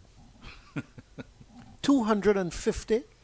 Well, I Just tell in you the what. interest of mentioning a bonus point, Colin. I tell you what, if they were to get to 250, Ryan John would have to play a cracker. He'll have to play out of his skin. Yeah, he would have to play a cracker. Or the Leeward Island bowlers will have to fall apart. I mean, I would think if they get to 200, they would have done well from this position. Ryan John has had a 50 in the first game against Jamaica. He have scores of 41 in the last innings against Guyana. And 220s in his last game against West Indies Academy. If he could somehow manufacture a partnership here with Tyson, if he farms the strike. It's getting a little more overcast here. Yeah, you're right in a way. He's capable of getting, say, 40, 50 if Tyson can stay with him. The problem is, even if he gets to 40, that's 28 more runs. You're now on to 200. I can't see Tyson unless he's going to just suddenly start to play shots. I can't see him getting 20, 25. I can see him trying to stick around with John, but I think it's going to be real tough. Yeah, I think it's going to be tough. And then with Cyrus to follow, well, Funny game of cricket. it is, but I saw Cyrus bat against who? I can't remember. It could have, I think it was against the Red Force. And I tell you what, once he comes out to bat, the guy should be scraping the roller. They should be scraping whatever dirt or whatever they have on the roller, because I'll be shocked. 173 for 8. Yeah, I can't see Cyrus getting much either. So it's so much depends on John. And yes, they can get to the 200 if Tyson can stick around with John. But Try to scrape up whatever after that. Yep, and scrape up whatever after that. If they can get to 210, 215, then I think they'd be happy. Because you're talking, if they can get to maybe 215, they're 85 runs behind. So always talk of that psychological impact. Get yeah. that lead under 100 runs for what it's worth. Tell you who'd be eyeing up batting in that second inning is Mikhail Lewis. We heard Dr. Shallows make mention of him as well. What did he say? He's just impressed by the youngster. You'll have to ask Ruskin Mark. He did the interview. Okay, I will I will not give too hand information. I will, when I get hold of Ruskin Mark, I will find out all that I need to find out. I don't want to volunteer too because information he when you will, and Ruskin are concerned. he tends to keep things to himself, but I will get it out of him. Well, it's public information now. It's being kind of shut That's down a the really ground good from shot. Ryan. Cracking that one, hammering it past the leg spinner. Hayden Walsh, with all his ability, could just watch it go by. If he even saw it, it was hit with so much power. Back past the umpire. Gave it some air, didn't he? Hayden Walsh Jr. And Ryan John said, take that. Give it some air. Lewis on the boundary didn't even bother to try and haul it in. He just chased after it with the intention of just throwing it back. Just looking at O'Shane Thomas on the other side at long off, asking him, why didn't you come around to try and retrieve that? He wasn't moving, was he? Well, he hasn't moved still in that delivery from his position there at long off as Walsh was coming in. There was 2 in that, but I think John decided there's just 2 deliveries left and allow. I tell you, I would have taken it 2 because I'm so confident of getting a single off the 5th or 6th ball from Hayden Walsh Jr. I think we're going to get a googly here, Colin. Not sure what he's going to He is try. coming in. Long off and long on. Probably trying to say to him, well, if you feel you're that good, go over the top. I don't think he's going to do that. There is the googly. It's gone through. He's bowled him. And he's bowled him with the Well, googly. Of course, we can now see it here. Let's have a look. It went straight between bat and pad and crashed into the stumps. And Tyson goes bowled by Hayden Walsh for 1. And that one turned. Really excellent delivery from Hayden Walsh Jr. I think you called it. You did say, do we expect a googly here? Well, you needed to get that message out to Tyson because he was totally bamboozled. Let's have a look. He's playing. He started to play that ball as if it was spinning away from him. And by the time he realized it was coming back, he couldn't get the bat down in time. Crashed into the stumps. Hayden Walsh in this innings and this spell 2 for 20 here. Look forward to him as well in that second innings to do some damage on a wearing surface on day 4 at the Oval. Very excited to bowl on this surface as it is now. So they're supposed to take tea, but it's now, a minute to 20 to 3. So they've decided that the final batsman will come out, and I think, is it that they take an extra 20 minutes or half an hour when 9 wickets are down?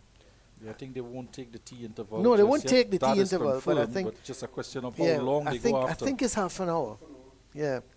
They go on for half an hour to see if this wicket can fall. If it can't, then they go and take tea. So we have some more cricket for you folks. It's not tea time as was expected, but because the final wicket fell before the tea interval, they've opted to play there. They've opted to go to 3:10, which is the extra half an hour. Well, Colin, it might just be 1 ball to tea here with Walsh the ball in hand and 1 delivery to go in the over to Cyrus. Might just need 1 ball to get to that tea. Well, And they're definitely going to be in trouble of making that 200 runs now. Well, yep. John, I think Ryan John may very well, you may see him opening up his hand. But if I was the Leewards, I would make sure and have all the strategic areas covered. Give him the single. Yeah, definitely now we see Hamilton just sending Lewis back onto the long on boundary. Probably just to give him that single. That's well played by Cyrus. Long forward. At the end of the over, 178 for 9. And 9 wickets falling here for the Windward Islands. Just before the tea period as well, they would have lost important wickets along the way. Jeremiah was looking good on 41. Pascal looked good as well, but he only got to 25 runs. We saw that from him in the previous match that he played. Again, he also was spoken about, a youngster, by Dr. Shallow, speaking about the youngsters being included in the 4-day regional tournament. Pascal being one, of course. Joel Andrews featuring in this game. He was very content with the performances you've seen from Joel Andrews, saying that he was ready for the higher level already.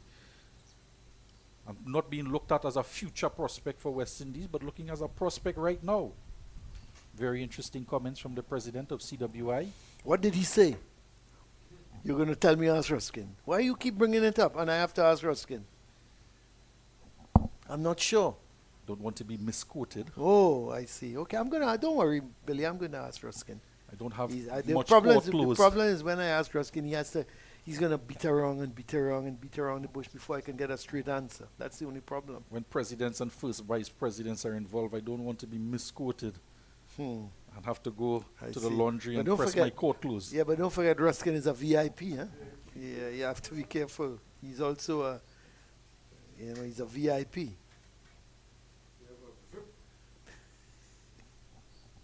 Durham trying to get that 7th wicket. Why aren't they giving Ryan John the signal? Why they So this is what we can't seem to understand. Certain times the philosophy or the policy is to give a single to get to the other batsman, and then seems a change of mind and not wanting to give singles. Well, he's got a what was it? Was he having a snooze? That ball was going past him, and all of a sudden he had to dive to his right.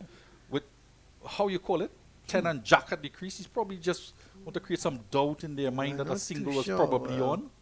I tell you what, he created doubt in my mind. I thought the ball was going past him, and then all of it he had to no. So he's going to bring in the long off and the long on. So John is either going to look to go straight over the top. He But takes that the short thing part is- out as well. I wouldn't Yeah. advise that, however. You never know. It's 9 wickets down. You still want to keep one attacking field apart from the first slip. Well, he's put him there to a very short mid. Very interesting. He's put him at a short mid on because he's got a wideish long on. And John plays it long forward. That's Well, a very interesting. anticlimactic. Yeah, well, he's still got another ball to go. So he's got that mid wicket and then that short mid on. He's got a deep mid wicket. He's got a wideish long on. Wicketkeeper just stands away from that off stump as Look at the well. padlet, the peel goes up. But maybe trying to take it from just outside the line of the off stump. 178 for 9.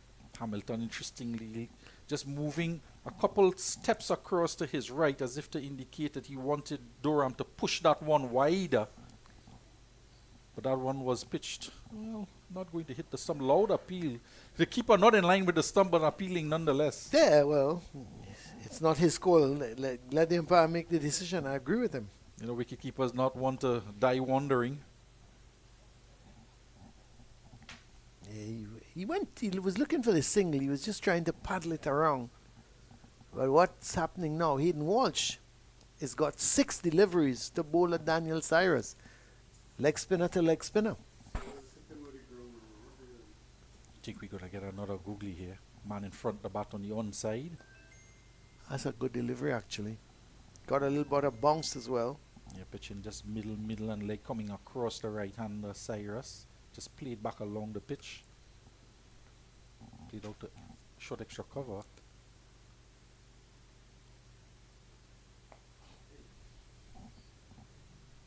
So wide ball, not getting up at all there from Wall. Just taking almost all the pace off of that delivery there. Trying to engineer a wicket. Using as many varieties as possible. What a peach of a delivery there. Pitching, turning, past that outside edge. First slip is quite close to the wicket keeper in terms of any gap. That one taking the edge there. He's very close there. His left leg is on that crease line. That side crease. This one hit into the air. There's a man out there. He's struggling to get around Jeremiah Lewis. A valiant effort there in the deep, sliding across, trying to haul it in. But an opportunity there presented by Cyrus, going after that one from Walsh. Big height there into the onside. There is protection out there. Still taking his chances. It's a tough way to get a single. Risky way to get a single. The long off is making his way deep onto the boundary of Shane Thomas from that mid-off position. It's one ball to come in the over. 179 for 9. Walsh trying to pick up his 3rd wicket. He likes his chances. Field coming up again. A lot of movement taking place out there. Trying to keep batsmen on strike. Trying to give a single. Depending on who's on strike. Was just holding up there, just checking the field, want to ensure that everybody is in the right position. Shane Thomas just taking a few steps closer. Is Walsh himself adjusting the field.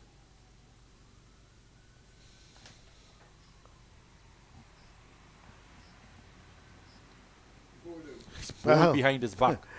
Well, it's the end of Cyrus. Of Ryan John, sorry. What sort of shot was that? because he took that. Let's look at that left leg of his. Goes right across. He's left that leg stump exposed, and the ball went on to hit the leg stump. And Ryan John goes bowled. How much did he get?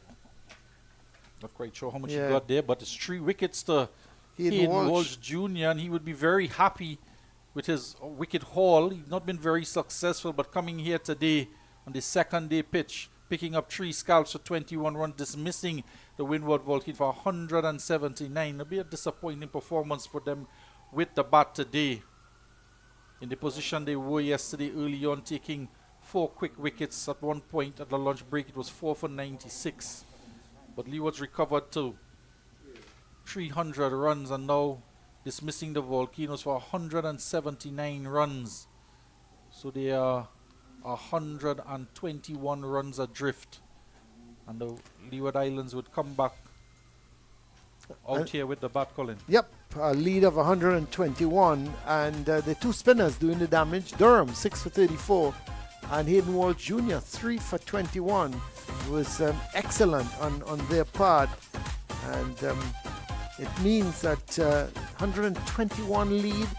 Got about 52 overs have been bowled so far, so well 51.5 overs or whatever has been bowled for the day.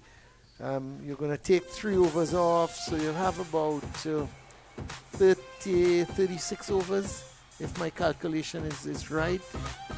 Yeah, you got about 36 overs left for the day. So if the Windwards can get to say 3 runs and over in those 36 overs, that's 180 plus their lead. They should have a lead close to 300 by the end of play today. Very interesting, and it's just a matter of what they want to would 300 be enough? Would 350 be enough? And they're going to put this Windward team under some pressure. They'll be definitely in a position of strength there. And we'll break for the tea interval. A lot to ponder, a lot to think about. All the other games going across as well. And we'll break here for tea to think about just that, Colin Murray. Okay. I must say at the Queen's Park Oval, it's the tea interval. The Windward Volcano is just dismissed for 179.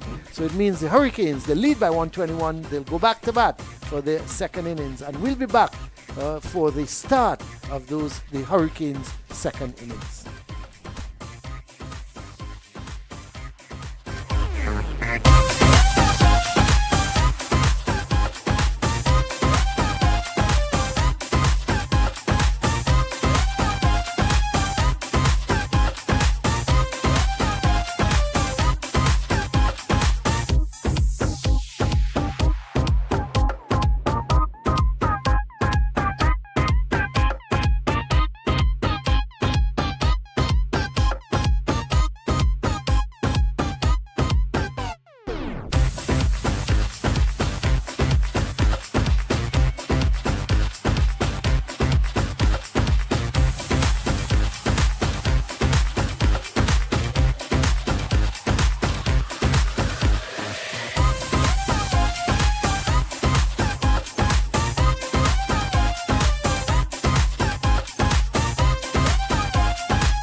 very good afternoon to one and all. Welcome back to the Queen's Park Oval, where we're getting ready for play after tea.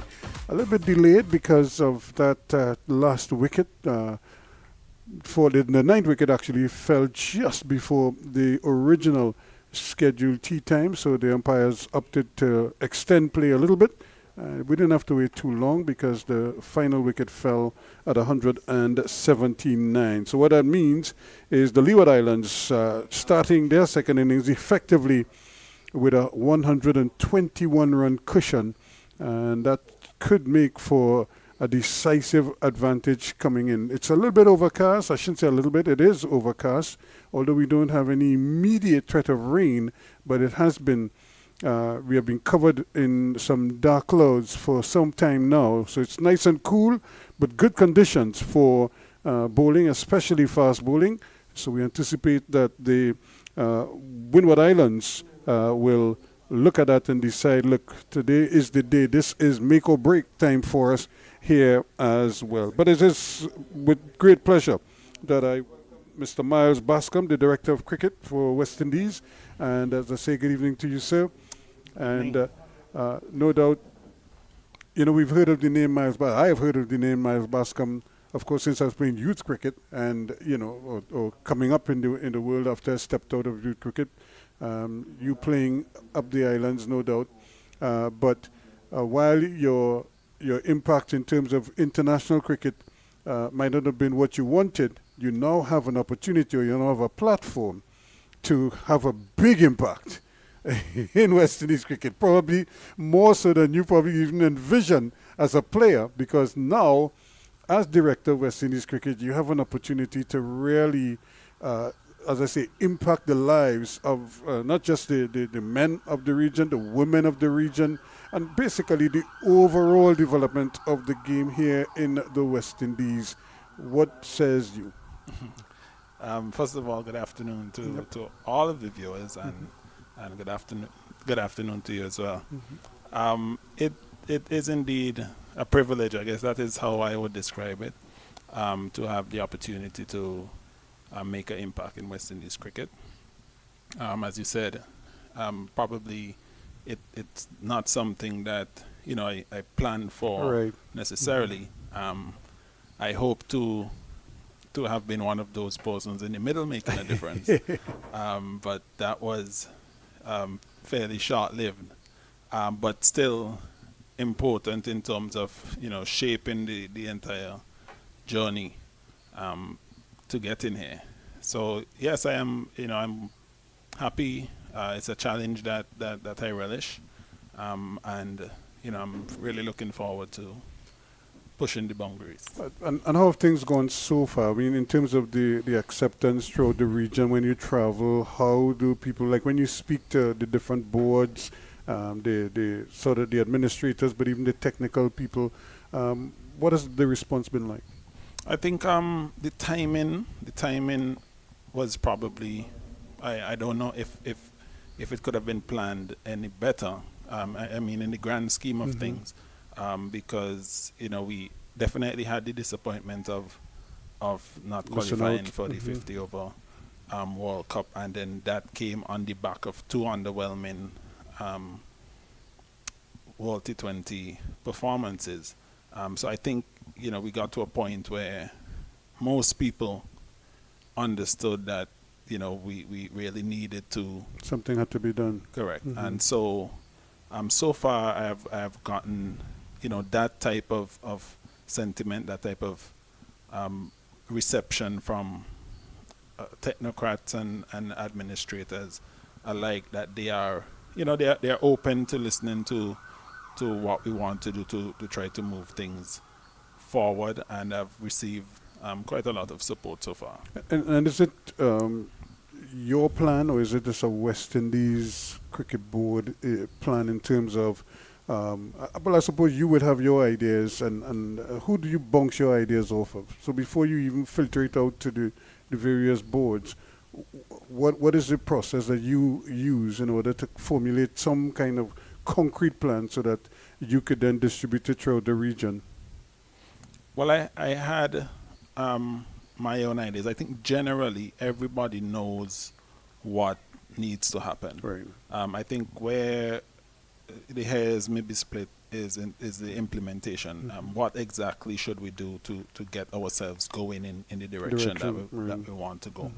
And I think that there are quite a lot of very informed views. I listen to as many people as I can. We have some very experienced committees with members who, for example, you have the cricket committee with Ian Bradshaw and Enoch Lewis, and quite a few persons who are. You call Enoch? They haven't seen Enoch in years. Yes, I mean he's just over there looking on. But there are quite a lot of persons who have extensive knowledge of the game.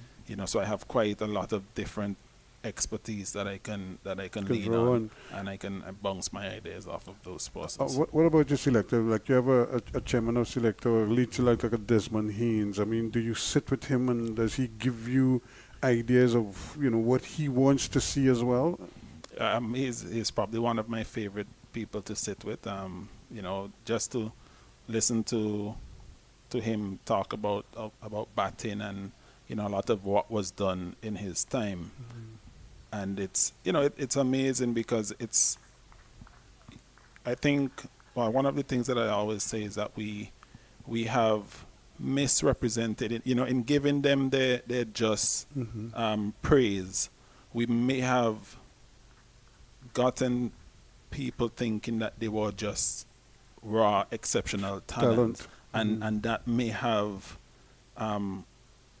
undermine a lot of the work that they really had to put in and the coaching that was done with them. When you speak to the honorable doctor, you hear the coaching coming out, and I know that is not so much the case right now in terms of the level of coaching that our players get. The detail and the technical expertise.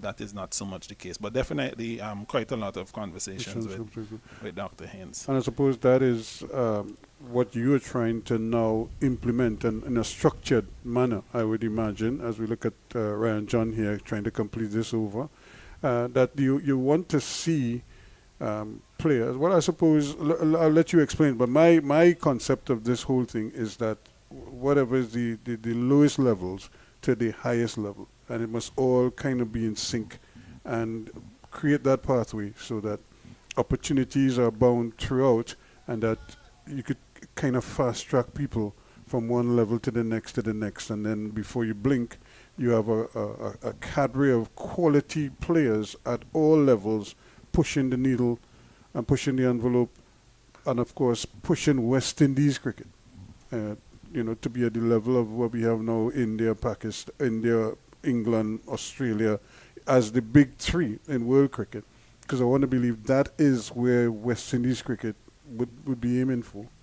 Definitely, and very, very well put. And underscoring the point that I made about many people knowing exactly what needs to happen for us to get to where we want to go. And it's just working out what the nuts and bolts. How do we get there? Correct.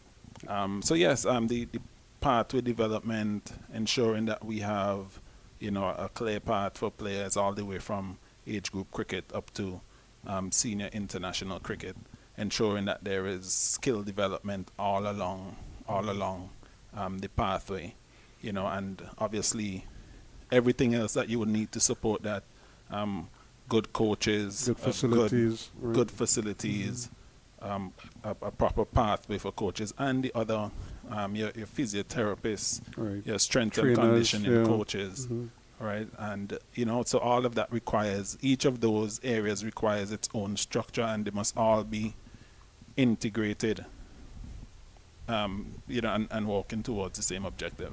Well, it certainly is. If we look at Tyson coming into bowl here, one of the other areas that I'm sure you must be very keen on, of course, women's cricket as a developmental area of development for the region, and congratulations on the women's victory last night, early this morning. I'm sure you must have been very pleased, because what I saw in this team We had a few girls who had kind of gone off the boil. They were brought back, but they were brought back only because they were performing. They got the opportunity to perform and to play. So a structure has been put in place there, and they just took advantage of it. And as a result of that, some of them performed, and here they are back in West Indies colours again.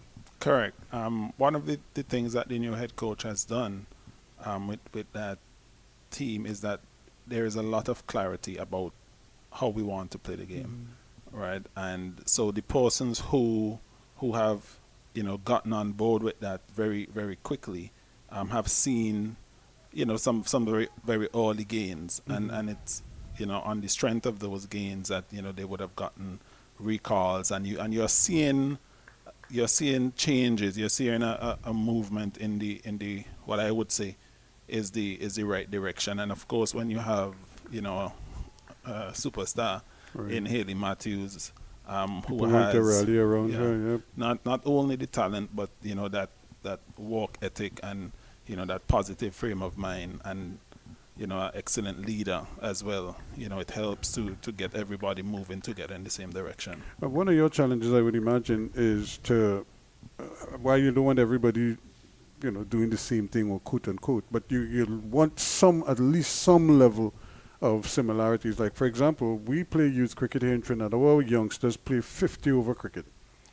We used to play like 2 days of cricket. Now it's just 50 over cricket in the main, and then we play the T20 competitions as well. There's a little disconnect there, because we're asking the players to bat long, but 50 overs to some degree doesn't give them that opportunity all the way. But I know sometimes they're working with what you have in the sense of finances, it's time away from classes, what have you.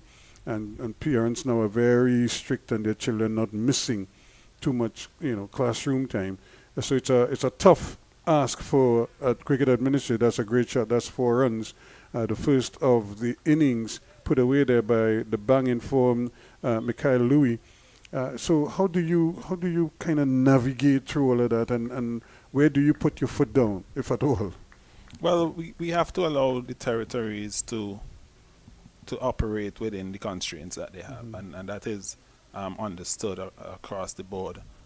But you are correct in saying that there has to be some uniformity across the cricket system. So we do have to collaborate with the territories to.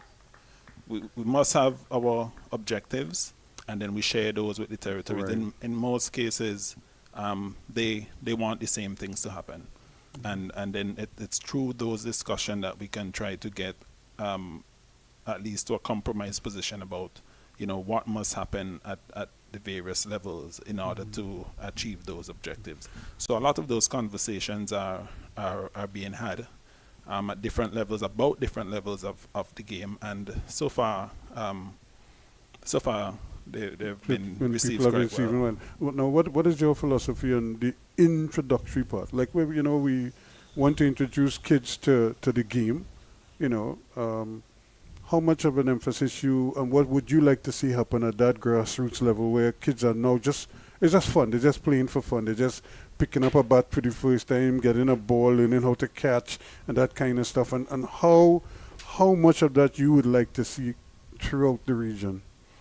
Well, I wouldn't want to even try to legislate how that is done, because once it's done, you get introduced to the game in so many ways. When you listen to some of the great players, some of them would have played cricket on the beat, some of them would have played cricket with fruits, some of them would have played with one knee, and some of them would have played all of the above, right? So it's not so much about how it is done, it is that the opportunities are there for players to play, to enjoy the game, and grow that love for the game. Yeah. Right? And we know where that leads. Eventually, what we have to ensure, and what I want to ensure, is that there is an eventual pathway from that. Once that love for the game is developed, we need to ensure that there is a pathway from that into a structured program, that will then guide them through our structured cricket pathway. But that's good because so many youngsters, where we lose a lot of players, I would say particularly between the 17, between that 17 and 20, that little gap that we seem to have there, between, like, say, when they play up until they leave school, you know, and then not everybody is in a club, or sometimes they don't get any additional coaching or any kind of additional structure, so they just fall by the wayside. And sometimes some of your better talent, actually, they either gravitate to another sport or they go off to university, and they just lose. Cricket is the big loser after that. And then you go, but how do we avoid that? What can we do that cricket becomes, once again, the lifeblood of the region, so to speak? Well, we have to ensure that there are opportunities for people to continue playing. And you mentioned persons going off to university and being lost, having chosen to go along the academic path. And that is one of the reasons why we thought it important to include CCC, right? Because we want to ensure that we don't lose players, who choose to go down the academic path, because there are so many opportunities in cricket outside of actually playing, but will be enhanced having played, a lot of first-class cricket, right, and probably an opportunity to play international cricket as I did. So if we can ensure that we have a way for persons to not have to choose between academics and cricket, that is definitely one way that we can save some of those players. And you spoke about that 17 to 19. I would say that we still have under 17s, we still have under 19s program, but it's after 19 that we've recognized. If you can't make that immediate step into senior cricket, then it is very easy, for you, because at that point, you are effectively an adult, right? You either have to be making your way through some academic system, or you have to find yourself in the world of work. So we are working on developing an under 23 program across the territories, ideally starting locally. I know that Trinidad already has a thriving program, so that will allow them to even expand that a little bit further. And by 2027, we're hoping to have a regional under 23 tournament. In fact, by 2025, we're hoping that there could at least be bilaterals between territories. So 2025, take, for example, Trinidad might go to Barbados, and in 2026, Barbados reciprocates, right? And then in 2027, we have a full regional under 23 tournament, right? So that's another area where those players have to continue to play and develop, because we know that everybody will not develop at the same rate, right? So once we give them the opportunities to continue to play and to develop, then we can very well find that we have a lot of late bloomers. And I mean, I say late bloomers, but 23, 25 is still quite young. Yep. Yes. So we've seen that, because somebody like an Ambrose, who didn't really go through the youth system, but because he got the opportunity, and there were people keen enough to spot him and to encourage him, we got a world-class cricketer, there on our hands. So, and I would imagine, we have similar stories as well. I saw this young man I see bowling here now, Tyson.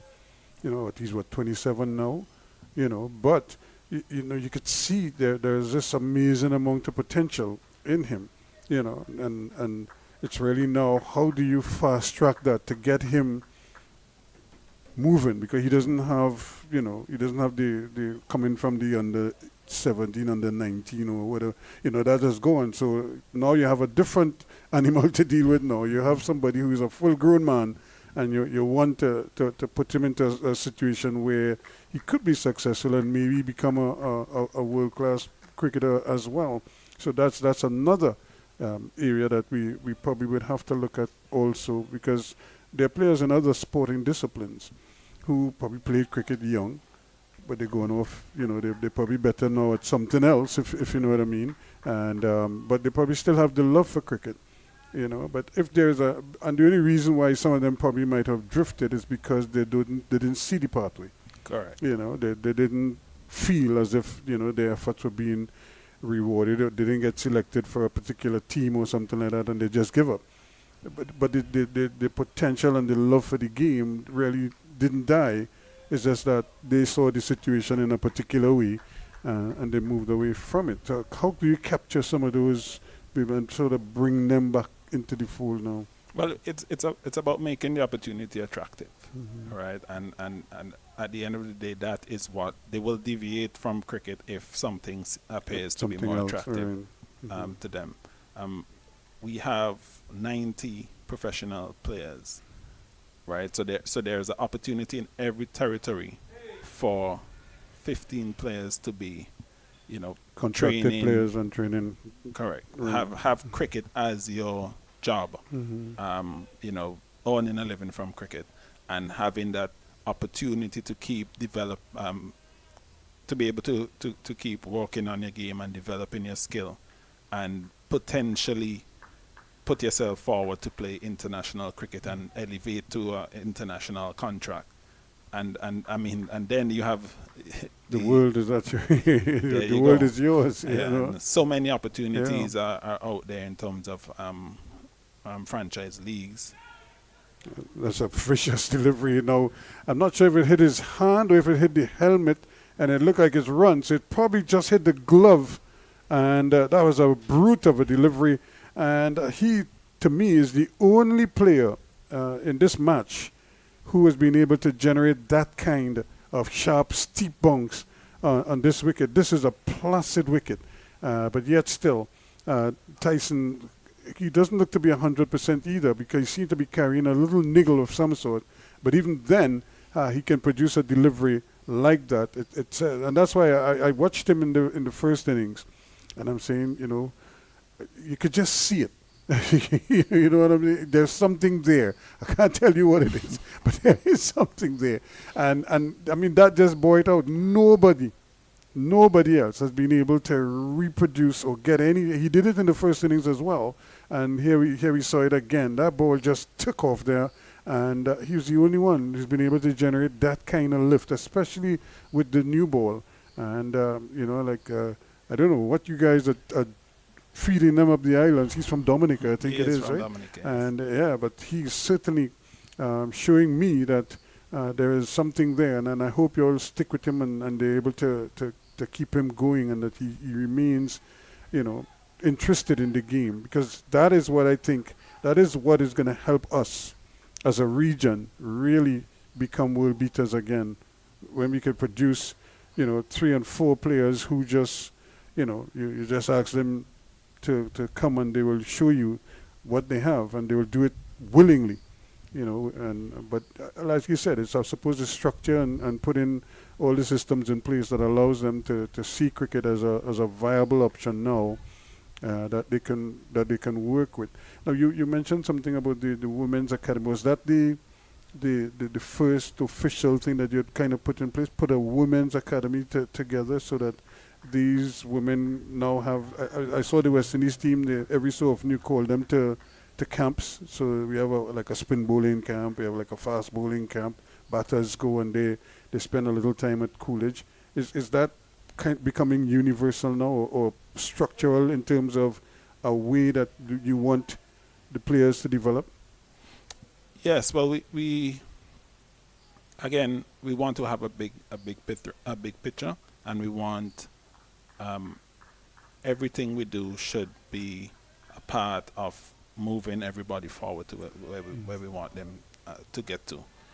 So the academy, I mean, I can't take too much credit for the academy. Those things were pretty much in the pipeline before I got there.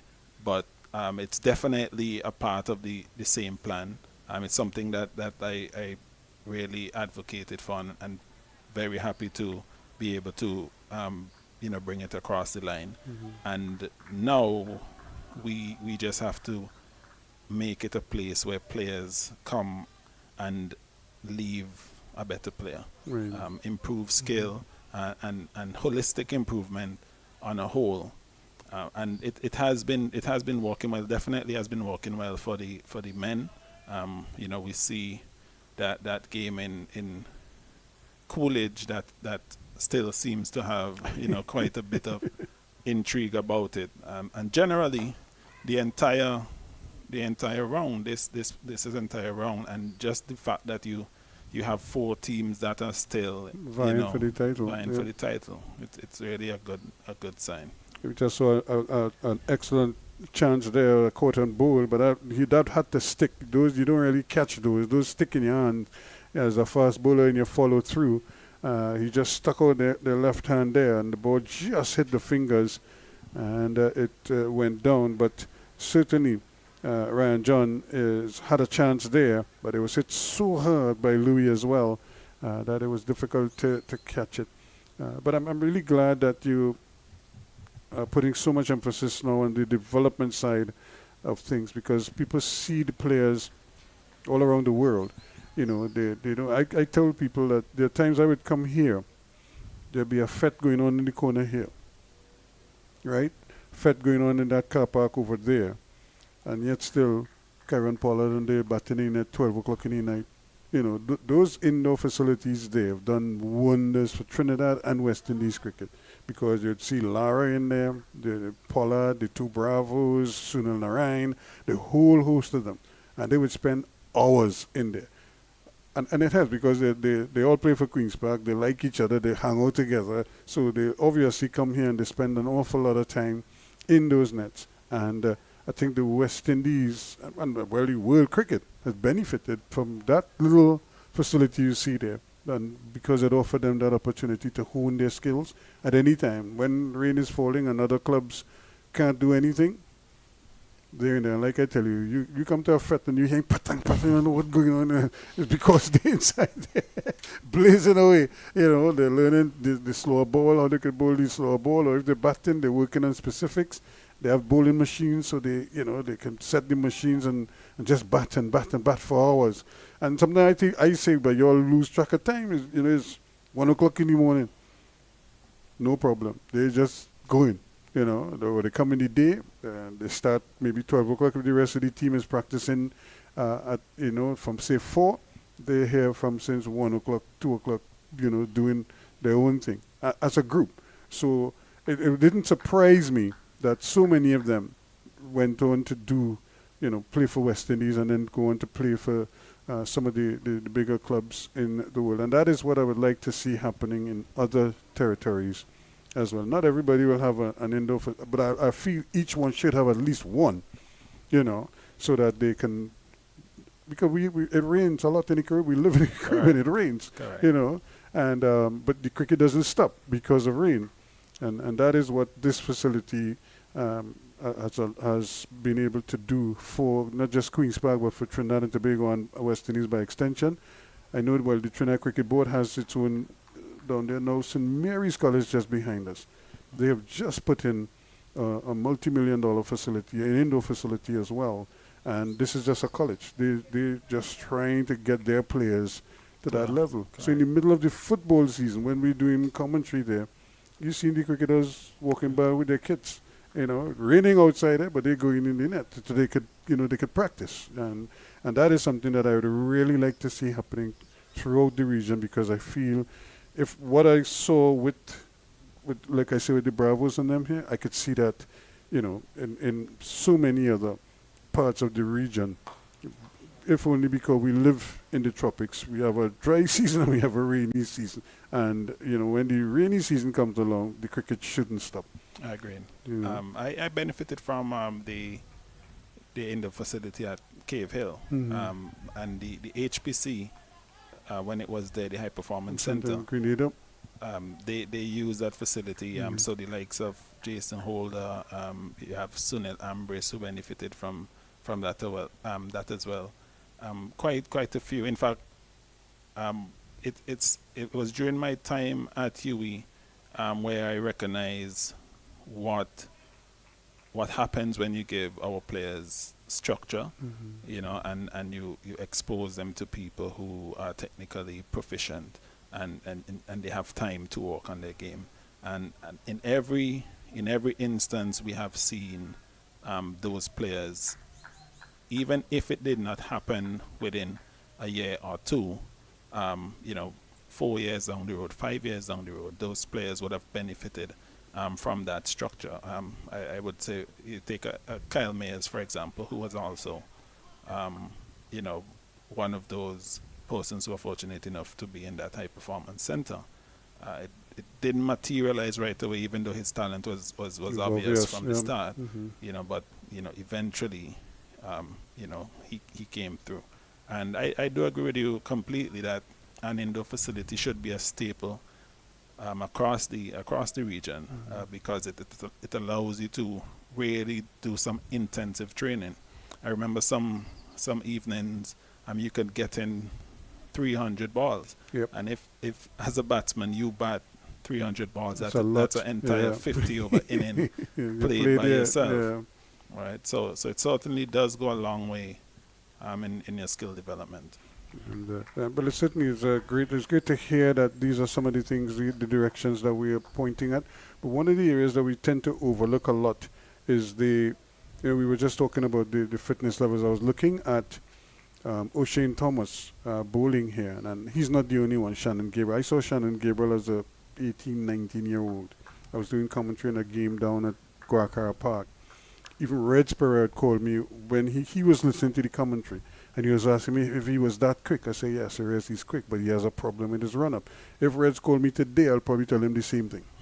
You follow what I'm saying? Here he is again, another wicket delivery from Tyson, but not out, says the umpire. And you know, and Ocean is another example. And I know his fitness and his injuries have created a little bit of a gap in his development, so to speak. But that is the other aspect that I want to be working on players' biomechanics, allowing them to understand, you know, or helping them to correct certain mechanical issues that they might have with their bowling, their actions, their run-ups and what have you.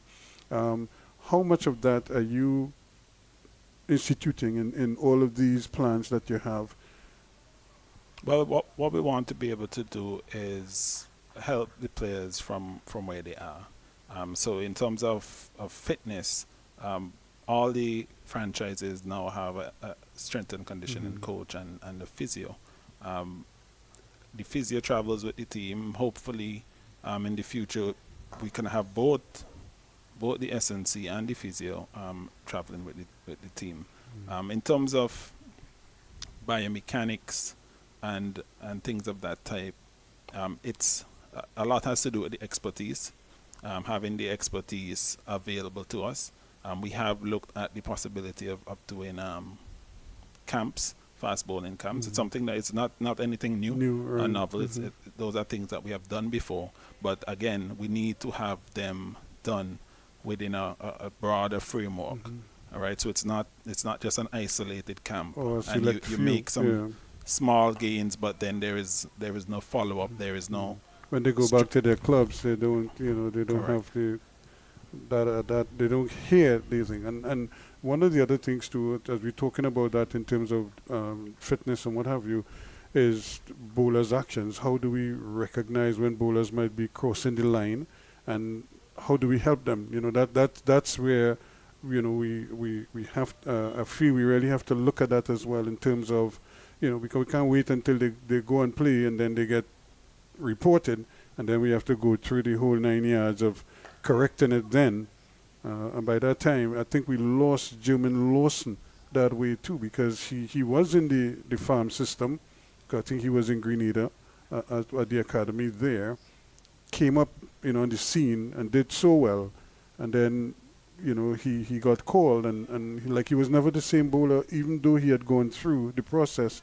It just seems his pace was down. I don't know if he lost interest as well, personally, but he just wasn't able to come back and be that you know, that same type of bowler after that. Yeah, it is a difficult process because you're asking somebody at you know somebody quite mature to try to undo something that they have been doing All their for lives. a very long time, and so it's not by any means an easy process. And then as you mentioned, you may get the technical part of it right, but then you are down a few notches in pace, and you don't get the ball to do the same things that you used to get it to do. So it's a unlearning and a Then you relearning. have to rebuild and, stuff. Yeah. and it's quite a difficult process. But again, it has to do a lot with the expertise. Having somebody that understands what it is to bring someone through a process like that. It's not only a physical process. There's also the mental side of it. They have to be able to cope. They have to understand that it does take quite time, quite a lot of time to And get effort, it done properly. Yeah, so it certainly is good. Well, Miles, let me thank you so much for spending a little time with us. I know your job is not an easy one, but let me ask you quickly, you're looking forward to the World Cup? Oh, definitely, definitely. I'm really excited about the World Cup. The head coach and lead selector, I think it's quite clear that we have as good a chance, I would say, as any other team, based on what we have done over the last few T20 tours.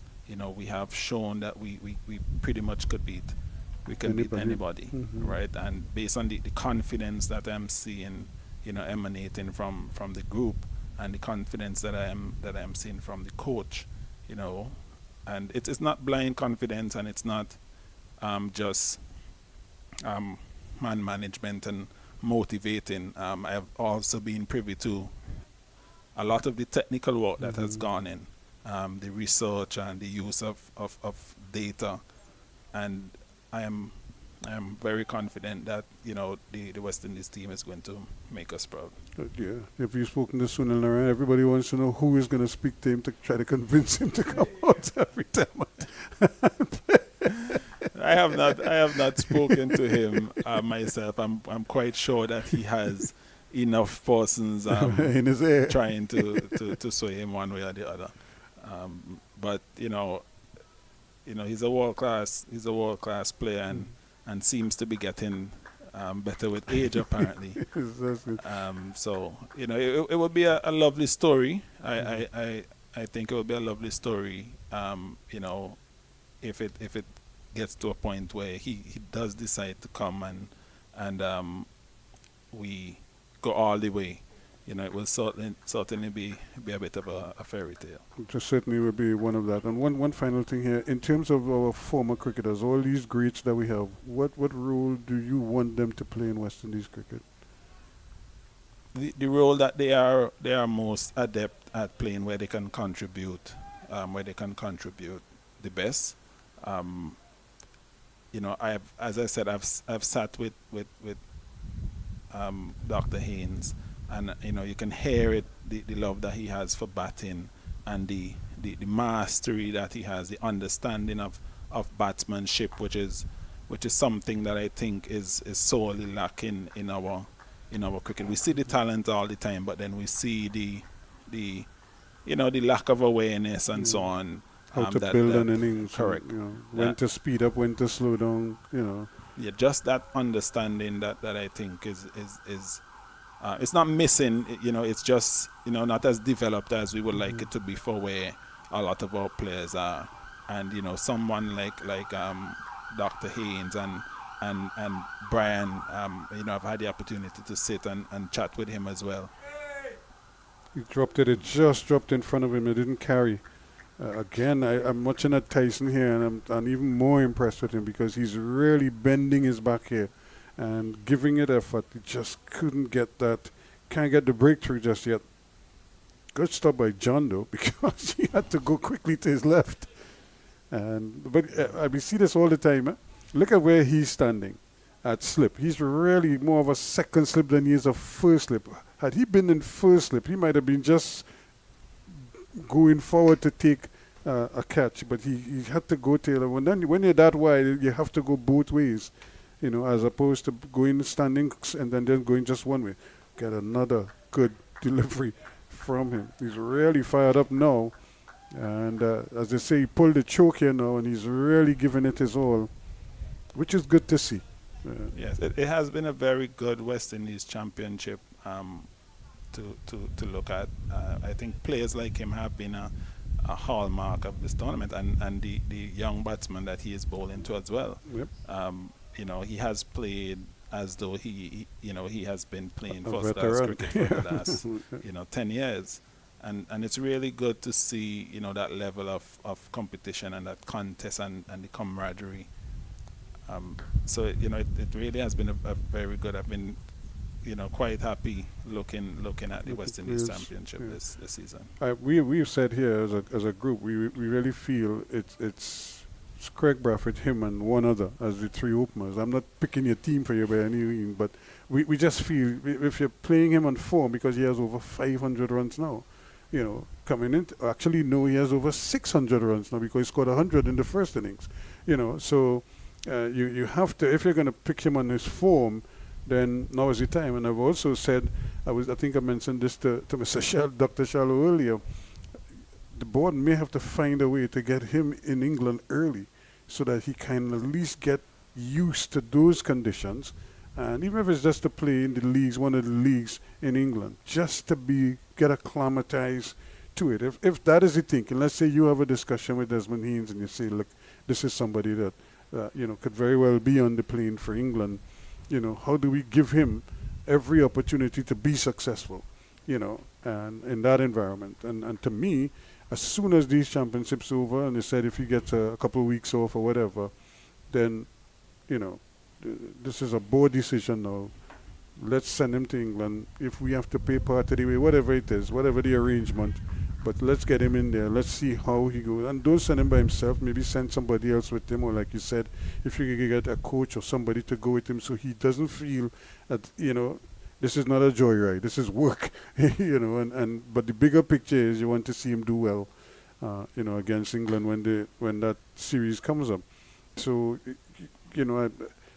that is what I would like to see happen for somebody like that, who clearly has shown that he has, a tremendous amount of ability. Well, that is the type of strategic planning that we want to embark on, and again, not specifically that scenario. I'm just using him as an example. But we did it. Shamar Joseph would have been a good example. Mm-hmm. Obviously, we knew that the conditions in South Africa would be similar to Australian conditions, and it was probably the best way of getting an idea of what he is capable of by taking him on that A-team tour, and a couple of and quite a few others, because quite a few of the players who were on that A-team tour went to Australia. Mm-hmm. So that is the kind of thinking that is the type of approach that we want to take. That long-term strategic view. What can we do now to put us in a position, yep. A few months or weeks or whatever the case may be down the road. Certainly it is. Miles, once again, it was such a pleasure chatting with you. All the best. Thank you very much. We look forward to great things for West Indies team, especially at the World Cup and even beyond that. So do I. So continue to do the job that you're doing and give it your best shot. Thanks a lot. Yes, so that's Mal Bascom there chatting with us, of course, the director of cricket for the West Indies Cricket Board, and certainly a pleasure chatting with him and getting his thoughts on what is happening in the region. So, we have great things coming up in West Indies cricket, as you would have heard, and we certainly looking forward to all that is in store for our players, male and females, and young and old. And when I say old, I mean the seasoned ones, but even the young ones who are elevating to the next level of cricket.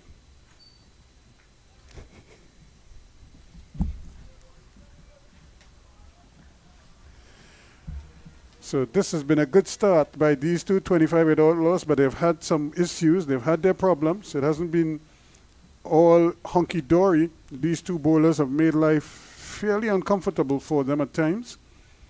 They just haven't been able to get that breakthrough. There was a good chance there for John, and a quote and bowl chance, and then another one for Tyson that just didn't go to hand.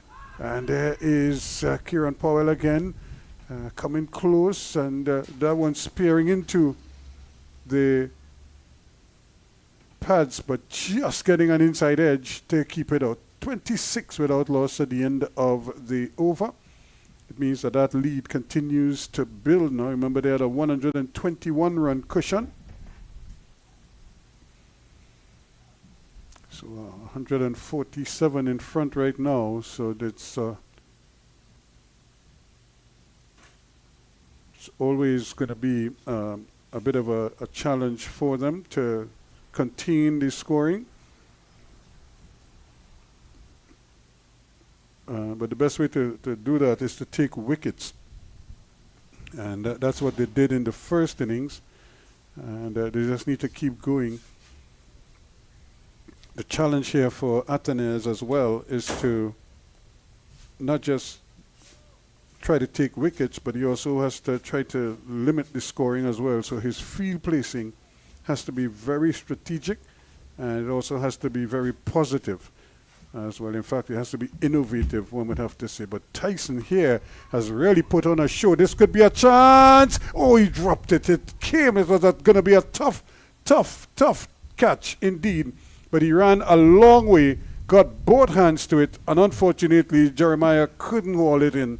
But what a good effort it was indeed. And that would have been the wicket that Tyson so richly deserved.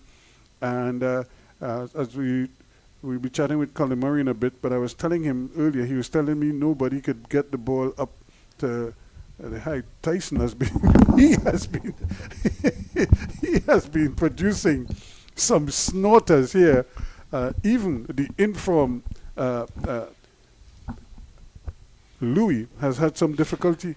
I tell you, Ruskin, this guy, I have some time for this guy, this Tyson guy. I think he's strong, and I like the look of him, and I think look another one.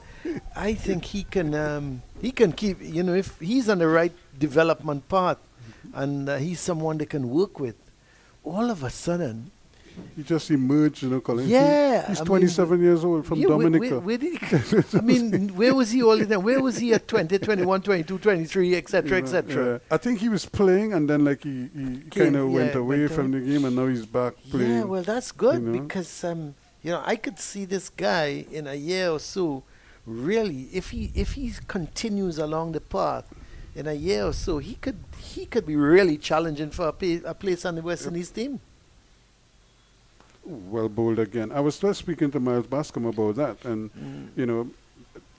I said he is somebody that reminds me of Ambrose. Remember when Ambrose didn't go through the youth system, correct, kind of thing. He just had this ability, and thankfully somebody spotted it, and they were able to. Yeah, he was playing basketball, wasn't he? Yeah, and play music, and harness that.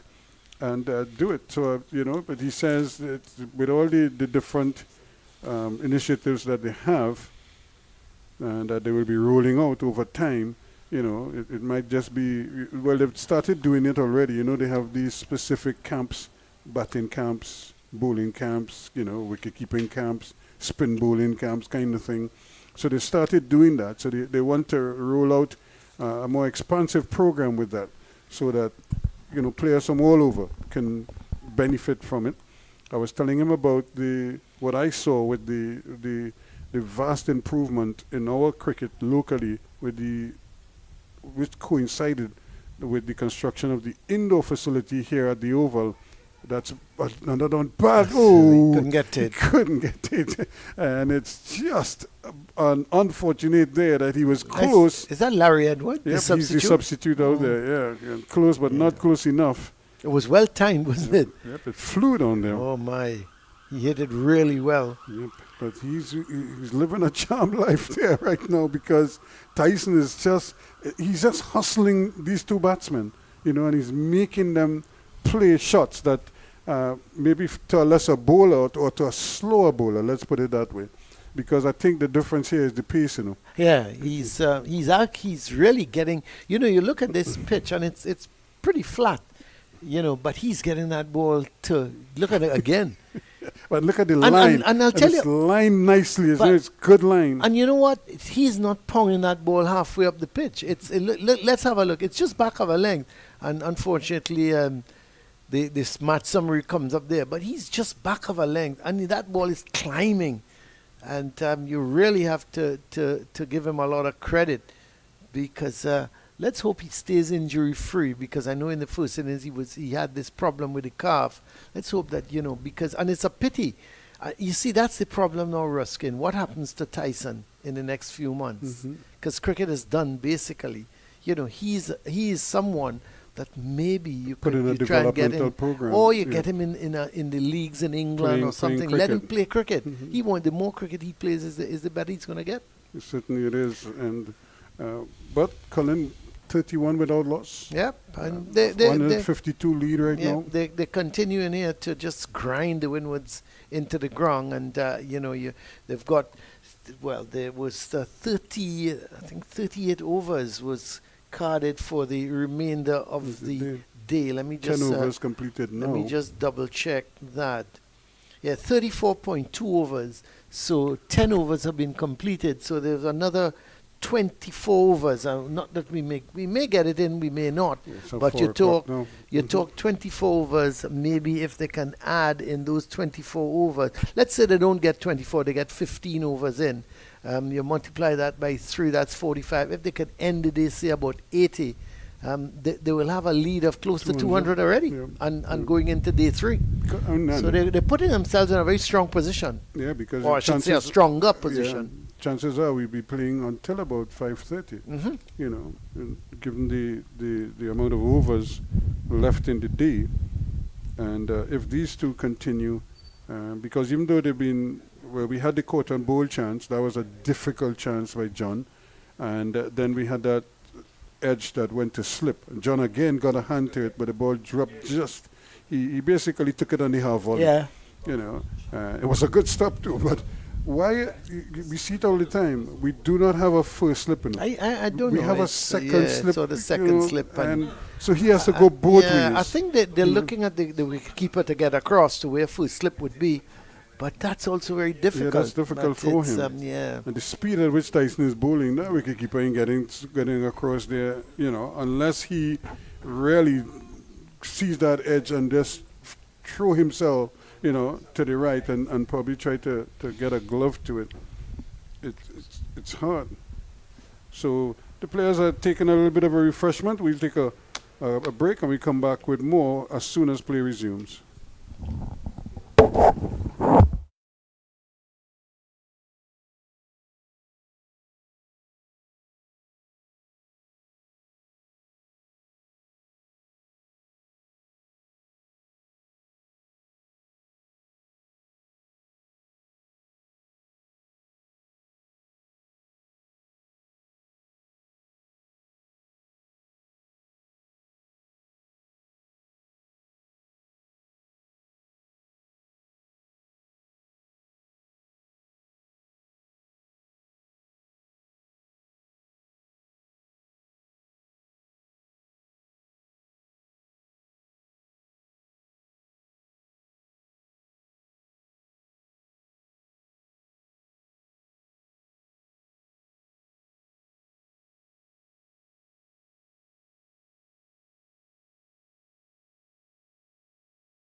Welcome back as we get ready now for the resumption of play. And Colin, I think the scoreboard it just cleaned up again. It was saying 3 without loss. It's 31. It's 31 now without loss. So Ruskin, you had these wonderful interviews. What did Mr. Bascom say in general? He said good evening to you, Colin Murray. That's good. Yep. And that was it? Yeah, that was it. That was all he needed to say. Once he he acknowledged you. Yeah, everything was okay after that. And you also met with the president of Cricket West Indies. So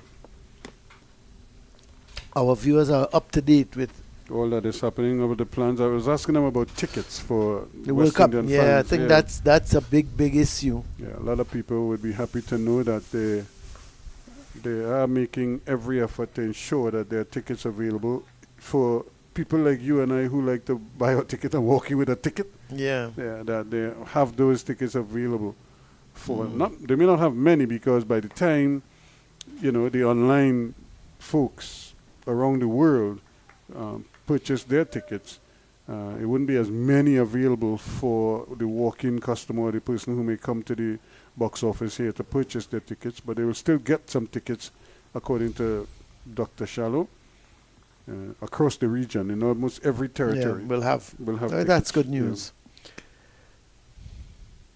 Kavem Hodge is operating his first over of this innings. There's a loud appeal, and remember last night he got the wicket with the new ball when they gave him the new ball. Yeah, picked up that 1 for 29 when he got O'Shane Thomas out. And we were wondering, you take the new ball and you give it to Hodge. Well, we now know why. And he does move the ball. If you notice, it curls away. He does get it to curl away from the left-hander. That's well played. A nice firm shot, isn't it? He timed that very well. He hits the ball pretty hard, does Powell.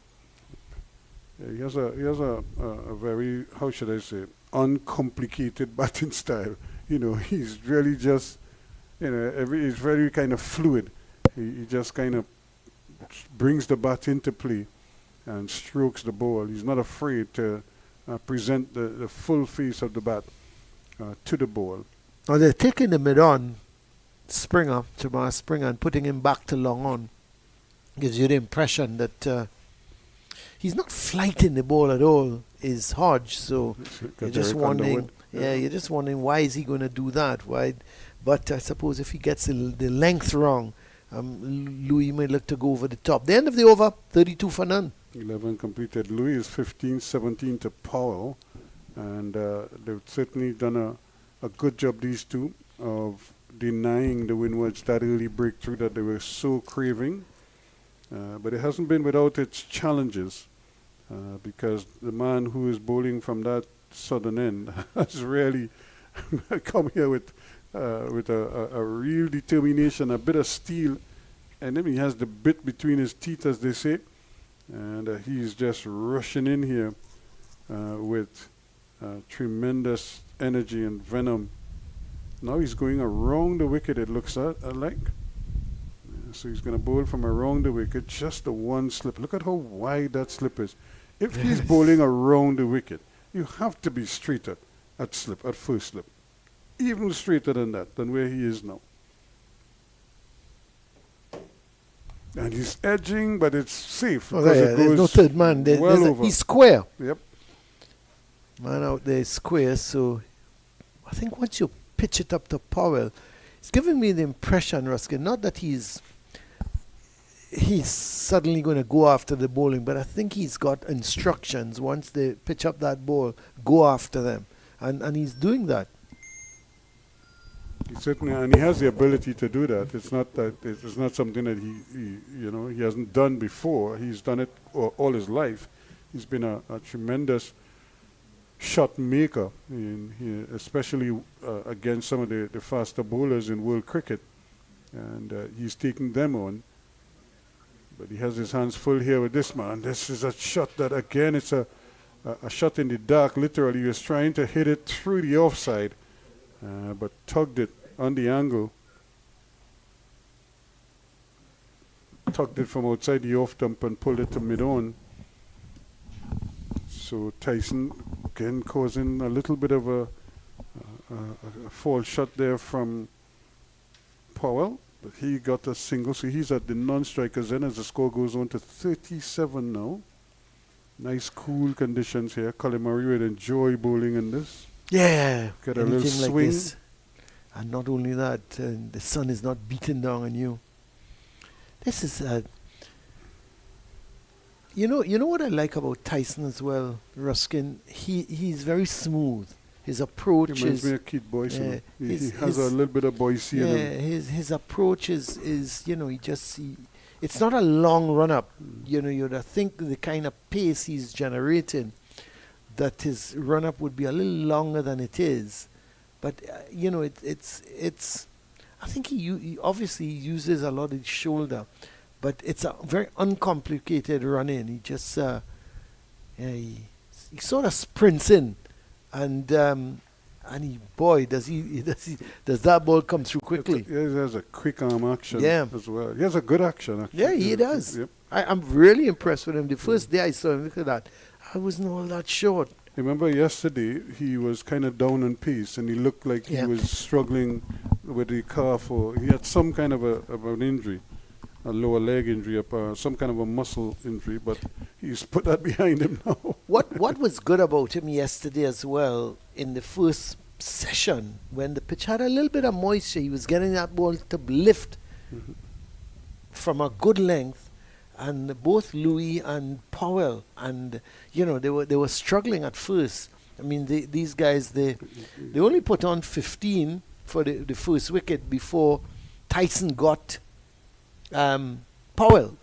But those 15 runs that they made, they were a little bit uncomfortable with some of those balls that he pitched up, and it reared, and He really has shown his hands here now. All he needs is a wicket to go with everything else that he's done. lost his line there. Yeah. I think he tried to bowl a little bit quicker and lost the line. So it's the end of the over. He's now bowled 6 overs. So I would think Not for Athens, 25. Athens may very well be thinking of giving him a little bit of a breather now. I would give him a breather and possibly bring him from the top end here. But that's not a breather, Ruskin. No, when I say give him a breather and then bring him at the top end Or here. give him let a few overs Yeah, pass let by. a few overs pass, and then you bring him him from the top end. Because he's running up the hill, Yeah. at that end. So maybe just give him a rest and then bring him back here. But you can't rest him too long because you need wickets. Yeah, my heart, you disturbed my heart there when you said give him a breather and then bring him from the center. I thought, Lord, Well, a breather of an over? we have pure oxygen in town. So give him a few. Give him one of those. No, you laughing. You know, in when I was at university in American football, that's what they used to do. Guys run hard, they bring them in the sack, and they're going again. Okay. Pure okay, oxygen. Well, we don't. Fortunately or unfortunately, depends how you look at it. We don't have that at the side of the field here, where you give him some oxygen and say, "Okay, go again." Let's go again. It's just a little water, Yep, or and maybe you're ready to go, man. some energy drink, and say, "Go ahead." How you feeling? Good, Yeah. good, coach. Good. Going again. Yeah. That's well bowled. He is getting the ball to really deviate, but it's really inward. It's cutting in most times. If he got one to pitch and go the other way, that would create a real mayhem. I hope your guy at Athens could catch it.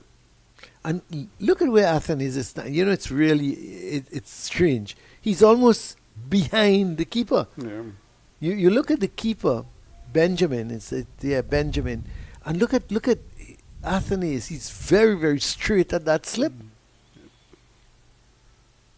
And I'm just wondering. That's a good delivery. Came in. He kept a little bit low. I'm just wondering if Hodge asked him to go straighter. Yeah, because how many times in this game we've seen that first slip about, Pretty wide. pretty wide. Yeah. The first time we're seeing him really so he has to hurry here, Paul, but he does get down in time. Yeah. He was a little bit late in starting. Well, I thought he called for the run actually. Because when Louis played it and he kind of sort of looked up at Powell, and I thought Powell had already called for the run. So I'm not too sure, if why he was that late in getting down there. Oh, that's a gift. Yep. He's lucky he's not punished more than that's a single. He was trying to kind of give it some air for the first time in this spell. But that ends the over, the end of another Hodge over. And that cost him 4 runs. Now is 40 without loss.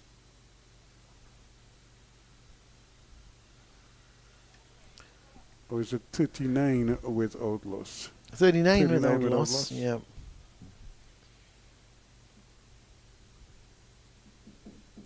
So the scoreboards are just a little bit slow in updating because they still have 12.5. Well, now they've changed it to recognize that it's 13 overs completed. So Hutch 2 overs for 3 runs, and so he's been pretty tight throughout. Ruskin, you brought something. Mm-hmm. And it appears that it's going to be finished in no time at all. I mean, you got to tie it up. Anything you bring, anything in this box. What a terrible delivery! My word, what happened there? Poor Benjamin couldn't get across at all. Well, he needed 3 Benjamins. I mean that was. I hope he signaled wide. Did he? I don't think he did. He signal buys. He can't signal by, so that has to be wide. I need to see that. He signaled buys. No, man. Come on. Is that Gregory Brathwaite? Because the ball was... I wish he was a wicket keeper. Yeah, the ball was so I mean, that ball, you needed 3 Benjamins, and still the third Benjamin might not But he did well to get close to it, but he just you couldn't can call get that buys? Yeah. He never had a chance. Unbelievable. He absolutely had no chance. And you know what's the worst part of that, Ruskin? You look at the extras and you'll see so many buys. And you say, well, the wicketkeeper had a terrible day. Yeah. But when it was somebody bowled, was it John bowled his first ball, went for 4 wides? Yeah. Remember that? Yeah. He came and he bowled his first ball too. And went way down the leg side. Went for 4 wides. Surely. You need to look at that and say, okay, that can't be buys. Well, anyway, it's strange. Yeah, the thing is, the wicketkeeper he was diving for all it's worth. I mean, he took about 3 steps and then dived, and he didn't even get his hand hit. I could understand, Russ. That's not a bad delivery because it was pitched just outside the off-stump, came back, had a little bit of bounce as well. Mm-hmm. Yeah, I could understand if he got his glove to it, and it hit the glove and went. And he dived over it. That's different, because even though it's a wide, mm-hmm. but you get there and it passes through you or it goes over you, then you could say okay. But that one, he didn't even get close to it. Yeah, it was tough. It was hard. He was scrambling trying to get there, and he couldn't catch up with it. As my mom would say, poor fella. Crazy. See, look at the gap between him and the first slip. Yeah. And it goes down again. Yep. You have to hurry, but he does. Yeah, they'll get home comfortably, because it went from Ambrose to Athenes. Or that's John. John, yeah. That's it not went John to them, that's not Ambrose. Plus, it hit the edge and it went down. And look at how they are. Who's this one? Is that walking around him there just surveying? Is that Ambrose? Yeah, it is. Ambrose is probably looking at Louis and saying, "Where's the garlic, boy? You have garlic in your pocket or something?" He's just walking around because they're hitting the edge. It's not carrying. It's not carrying. But again, look at how wide that slip cordon is. But again, take a step forward. It's not the first time we've seen that. So take a step forward. And he isn't as quick as Tyson is. You look at Springer, Ruskin, and he's, I would say, just about fast medium. And you have to say that why isn't his control much better than it is? he should be putting 6 balls. He should draw a square on that pitch. Colin, will he or won't he? Will he or won't he? Will he or Or won't won't he? he? Oh my word! The umpire already is saying, "Where are you going?" He started to casually walk across the side screen, very unconcerned. And I think will he or won't he? That's what I was Well, I tell you what, it wouldn't matter, won't he? He will. But the umpire stopped him. The umpire saw him. I saw him too. I didn't see him. I really look. He's hustling now. The over's come to an end. 44 without Yeah, loss at he's the end of the hustling over. now. He's hustling now. I'm watching him and I'm saying, will he or won't he just walk across the side screen in the middle of the over? Yeah. And, he was. It's amazing how these guys they don't think it's a matter of. He's on the phone, so Not he's thinking. not Yeah, even he worried is. about what's going on Yeah. around him. He's just chatting away. That's why I was asking you, will he or won't he? I couldn't understand. Will he or won't he? What were you going on about? Will he or won't he? Because I'm I mean- seeing him and I'm watching, what I'm gauging the speed at which he's walking, and the fact that the bowler is still bowling in the middle of the over. Well, here's Hodge. It's going to continue. 44, is it? 44 without loss. Ooh, that was well left. Yes, it is. Yeah, bounce, he Going gets- slightly away. But 164 lead now. And for Hodge, as funny as it may seem, I wouldn't be surprised. I wouldn't be against the captain if he puts another slipper in there, because the way that ball is curving, if he hits that edge, it could very well fly to a second, because especially if but- Powell throws the bat at it But where are you taking him from? somewhere, I'm unsure Yeah, where. you but have to you have a decide. deep square leg, you There's have a a- deep mid-wicket. There's a you long have on long mid-wicket. long Four off. on the offside. Yep. And then 4 on the on, 5 on the off. So where are you going to take him from? On the 5 on the off, you got a slip, a A backward deep point, cover. short cover, a deep cover, a short extra cover, and a long off. So where are you taking him from to put in that second slip? Biting the bullet somewhere, but either taking him Somewhere. out of mid-wicket or taking the short mid-wicket and putting him in slip. Okay. And telling him don't bowl So on his you pads. know, if you take the short mid-wicket, it means that you're giving away a comfortable single Yeah, there but- all the time. But if he bowls on his pads, he's asking for it to be hit there. Well, okay. I hear Yeah.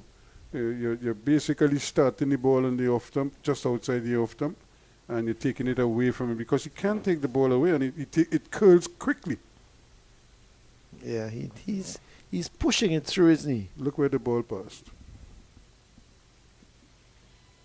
Right through where a second slip would have been situated. 47 without loss now at the end of that over. 15 overs completed. Dewey's up to 18. Powell is on 25. Didn't get many in the first innings, Kieran Powell. Just 7. So he's much improved in the second. How many overs I told you is in the day's play they had left? 34. 34. Yeah. And 34.3 or 34.2 and 15 have been completed. So still 19 overs left, or let's even say 18 overs left in the day's play. I don't think we'll get. If we got If we 15, get 14, 15, 15, we probably go 5:30 because it's Yeah. already 20 after 4. it's a good run. Yep, there's not much you could do about that, Ambrose. Springer doesn't look happy. I don't know. We probably thought Ambrose should have been a little closer to cut off that single. But, There's the flags, a little bit of breeze around. Yeah, there is some breeze, and it's overcast at the moment, and but no real threat, I think, of rain.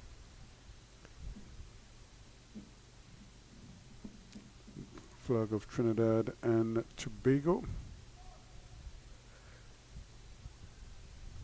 Yeah, it has been nice and cool with a little breeze. Yeah, nice conditions actually to bowl in, because you also have this that's a lovely delivery. Yep.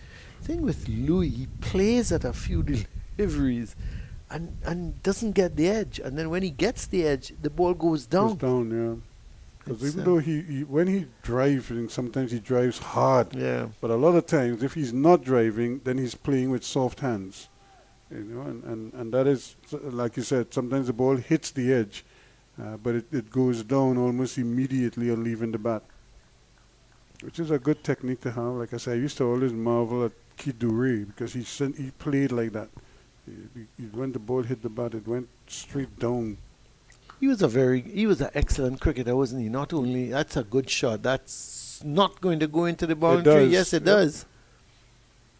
That's Solozano out there. He's trying his best to get around it. Yeah, he was diving across but couldn't hold it back in. So 4 more runs to Louis. That's a very good shot. Yeah, he was a really good cricketer, good batter, and good little medium pacer. He was deceptive with his medium pace. Yeah, thought he should have never really cemented his place on the Trinidad side, did he? No, he was sort of in and out a lot. Yeah, and even sometimes, even though when he got a good run, they would then pull him back out for he would play 2 or 3 games and then he would lose his place. That's a surprise there. A little bit of bonks on that one, but Louis initially thought about hooking, and then probably remembered that there's a man stationed out there, deep square leg. And they've got a fine leg. So if he doesn't get it good, if he doesn't hit it well or even top edge, you have 2 players that can come into their own. So he's on 22 now, Louis. Got 100 in the first innings. He's just adding to his top of the table tally. This time he's hooking. He's cleared the man. Over the head of the man at square leg, just over his head. So the trap was set, but he sprung that trap with power. Tell you, he hit that very, very well indeed. Because at one time, is that Andrew out there? Yeah, it looked like it for a moment. Pascal looked like he had a chance. Yeah, I thought. Why am I saying Andrew? Andrew's padded up to bat later on. Stefan Pascal. Yeah, it's Pascal out there, and at one stage he sort of looked as if he would get. Yeah, he looked like he had a chance. And all of a sudden, the head went up in the air. So, oh my God, it's gone right over his head. 6 runs. Really good, a really good hit. He's a powerful man, isn't he? When he hits that ball, it really stays hit. Goes again, and this time he doesn't time it very well at all. He's going to get a single. And Springer is looking at him. Hey, you're really lucky, man. This one is in the air. You cleared the man at square leg, and now this one just balloons in the air, but it falls well short of both fielders out there. And he got a single to add insult to injury. 59 now without loss. As the over comes to an end. So 16 overs now completed. What's happened with Cyrus? We're not seeing Cyrus. Yep. So they're continuing with Hodge. Yeah. I would have thought they might have given Cyrus an over or 2, just to see what happens if he's going to get any turn or things like that. But well, I think eventually the will. Cyrus is here. He's right here now at mid-off. Yeah, he's down at mid-off. Mid-off for the right-hander, yeah. So. Because I tell you what, Ruskin, it's a little too short. Yeah. Hodge, needs to bring it up to him somewhat and bring it in between bat and pad. But that's well played. Again, from Louis, he's up to 30 now. Powell is on 26. It's 60 without loss. So they're just rotating, moving along quite nicely here. The Leeward Islands looking to bat themselves into an impregnable position. Solozano being brought in off the long off boundary. I wonder if Powell will try to take him on and go over his head. There's a delivery, a little bit of turn there, going the other way. And not out, says the umpire. But that's a good delivery. So when he takes the pace off of it, he does get a little bit of purchase off the wicket. Quicker delivery. Saw Powell coming and just slapped it into the pitch and pushed him back a little bit. So a real cat and mouse going on here now. Powell tried. This is an appeal for LBW. Not out, says the umpire. Might have been struck just outside the off stump. You look at it again here. He went for that reverse sweep. Yes, it was struck outside the off stump. So, but not by much. So he's a little bit. I suppose he's trying to get at Hodge. And they're going to go for one quickly. They might get the second. They decide against it. Good anticipation again from Cyrus coming in off the long on boundary and immediately preventing the batsman from taking a second run. The end of the over, 62 without loss. 30 to Louis. Powell is up to 28 now. So these two putting together a very, very useful partnership here.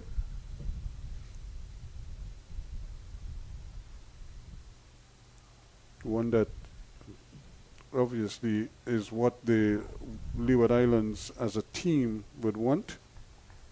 And they will put added pressure on the Windward Islands, who were the leaders coming into this round. They lost on first innings already. Can they come from behind here now and do something spectacular? But the bowlers really need to start breaking through, and they need to do so consistently the rest of the way. Try to limit the final target if there's a declaration to come.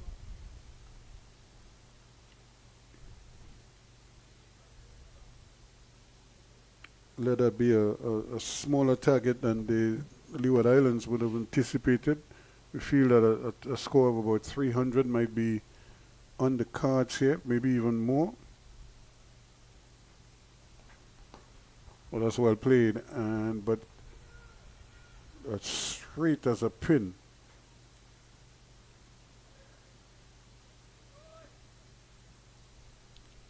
But Louis just continues on his merry way. He's up to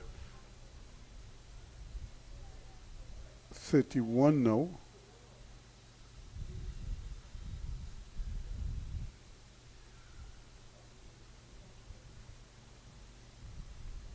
Score is on to 65 without loss.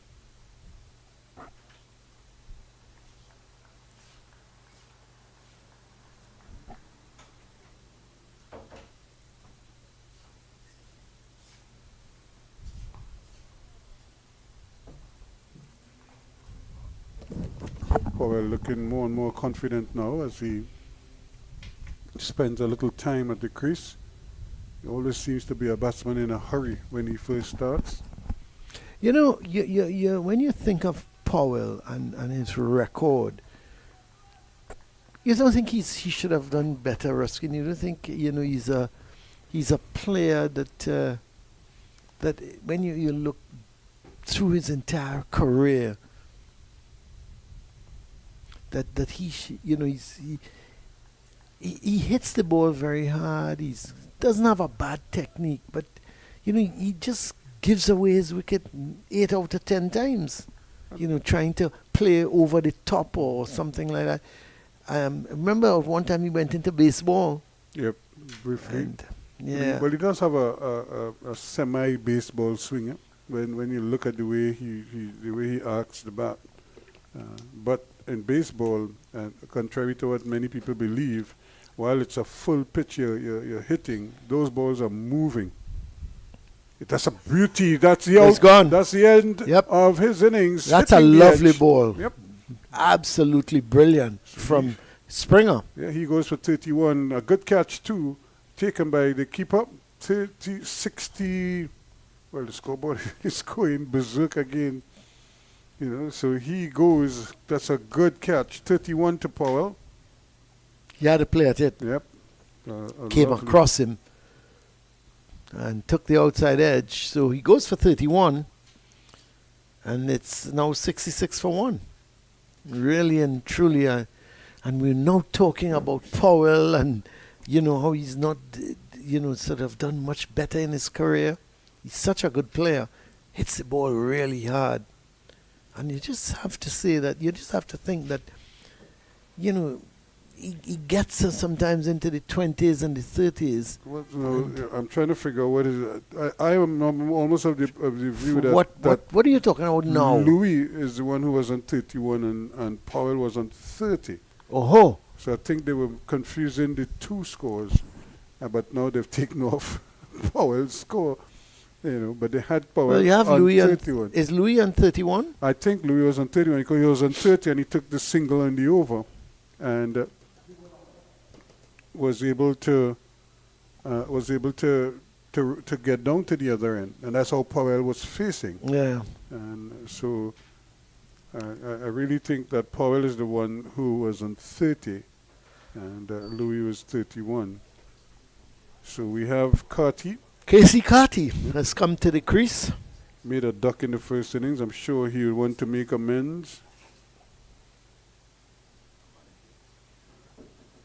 He's the captain for this game, filling in for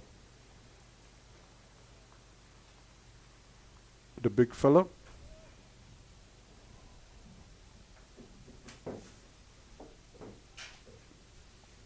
So the Windward Islands really needed that. Now can they continue to take wickets? That's the challenge for them at the moment. That was an excellent delivery from Springer, though. It pitched and it was he's over the wicket to the left-hander, so it was just angling across him. He had to play at it, and the pitch, it just moved enough to take the edge of the bat. How many times we've seen balls like that beat the outside edge? But that was a peach of a delivery. Yeah, or hit the edge and go down. Yeah. This time he was pushing at it. But here's Carty now, a Springer. And there's a PO, and again, it was a brilliant delivery. Would you believe it? Benjamin went flying through the air. He couldn't catch up with it, and that's gone for 4. But boy, what a piece. Welcome to the wicket. Where did that come from? I That Carty was, I think he was trying to take evasive action because it got suddenly big on him. Yeah, It got big and on he him. sort of just put the bat up there. It flicked the bat, and I'm just wondering where did that come from, and or did it? Now the umpire's gone up to have a word, so I'm thinking did that may have just come off the helmet. I think it has. Yes, they're calling. So the helmet. so it may have not come off the bat. Well, I think I he signaled thought- 4 runs. Well, I'm trying. I'm looking at the scoreboard. It's 66 for they 1. still They haven't changed credited, it. yeah. So it should be 70 for 1. Whether it's 4 to Carty Or or 4 more to the extras. Will be Um, leg buys. Yeah, we'll wait and see. But that was a snorter. It came out of nowhere. And it took Carty by surprise because there was Carty. Springer. Yeah, Springer is very upset. He's thinking Carty should be back in the pavilion. Was a really excellent delivery. There's no doubt about it. And so they're going to go through the routine, which I do with you, Ruskin, every day. I But- hold up my fingers and see how many fingers you're seeing. Here's the funny thing, Colin. Why are all of the guys around there to end this conversation that she's having with me as a batsman? Carty is there. But look at all the Windward Islands players are there. So Probably saying to them, look, you're not feeling well, get off. Go ahead. But that was quick. That was very quick indeed. Well, it's 74, and they've credited Carty to the 4, so it must have just it must have just flicked the glove onto the helmet and went for 4. Yep. And poor Benjamin was for all he was worth. I tell you what, had Benjamin taken that catch, Carty would have gone for duck. Yep. And so second duck. Yeah. The What a great leveler this game is. This is a man who got 127.69 in the previous round and struggling now to get off the mark. Amazing. 70 for 1 it is. So it means now that the right-handed Louis is back on strike. He's really been a find here in this year's tournament. He just seems to be making runs for spite. Yeah, he's amazing. This will be his final innings in this year's tournament. That's another It's good gonna- delivery. It's going to be interesting if he bats out today, just how much runs he's going to end with. Well, I would really like him to get another half, at least a half century. What he does after that is up to him. But I really think for him to sign off with at least a half century, just to remind everyone of what a phenomenal season he's had so far. It's really been, for all intents and purposes, it really has been an amazing journey for him. A little stifled appeal, but again, pitching outside that leg stump. So, Hodge.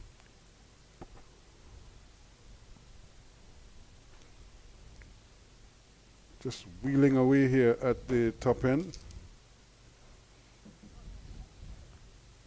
Trying his best to see if he could get one through the gate. He does have the ability to bring the ball back into the right-handers.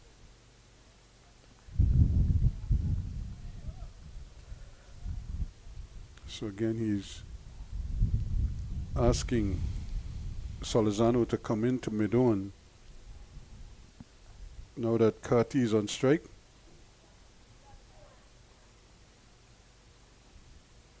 Oh, that kept low. He just speared that one in, and he just walked away. He never even waited. As the ball is played, Hodge just turned and walked away to his fielding position. He ended the over 71 for 1 after 19. Well, he's bowled 5 overs, none for 10, Hodge. But I must say, that I just think they need to mix it up a little bit now. You've picked up the 1 wicket with Springer, and he's going to bowl again. So it's either you look for a Ryan John at this end, or back to Tyson, as you rightly said. He's got enough of a breather now. Bring Tyson back from this end, or you bring the leg spinner. But yeah, you gotta. I mean, honestly, Hodge, even though he's bowling well, you want wickets. You want wickets. Yeah. Oh, that's a beauty again. He's really bowling well. Springer, look at him. Stands there, hands on hips, and saying, "What's wrong with you? I thought you could have bat."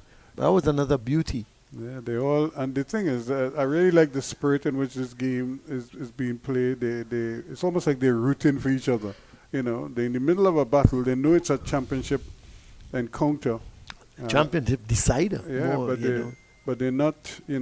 It's not taken away from the fact that they are kind of rooting for each other. They seem happy with each other's success. Here's another. Yeah, that's a bad delivery. Yeah, he went for the bounce up. Yeah. But it was badly lined. Could have gone, really. And this is a very interesting field now, Ruskin, because they've got a fine leg that's pretty fine. Then they've got, I would say, a backward square leg, just about 3/4 to the boundary. And then they've got a deep square leg that's in front of square. So 3 men, and they're looking for the hook. And another lifter. Yep. I think they're looking for that. That's just a short ball that I think they need Springer to really shorten it to Louis. Let him go for the hook. Well, he did. He had him jumping there, but he played it well enough away from anybody, because like you said, there are those 3 men almost behind the bat, although the one at square leg is forward of square.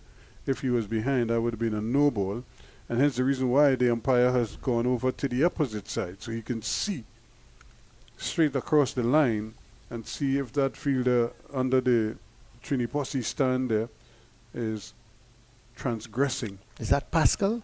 Yeah. See if he's infringing on the line. So Carty now is waiting on Springer. 72 for 1.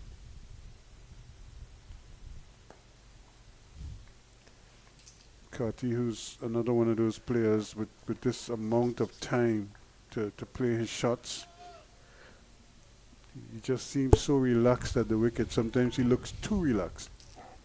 That if the ball does anything at all, he may not be in a position or to be ready to adjust with the ball.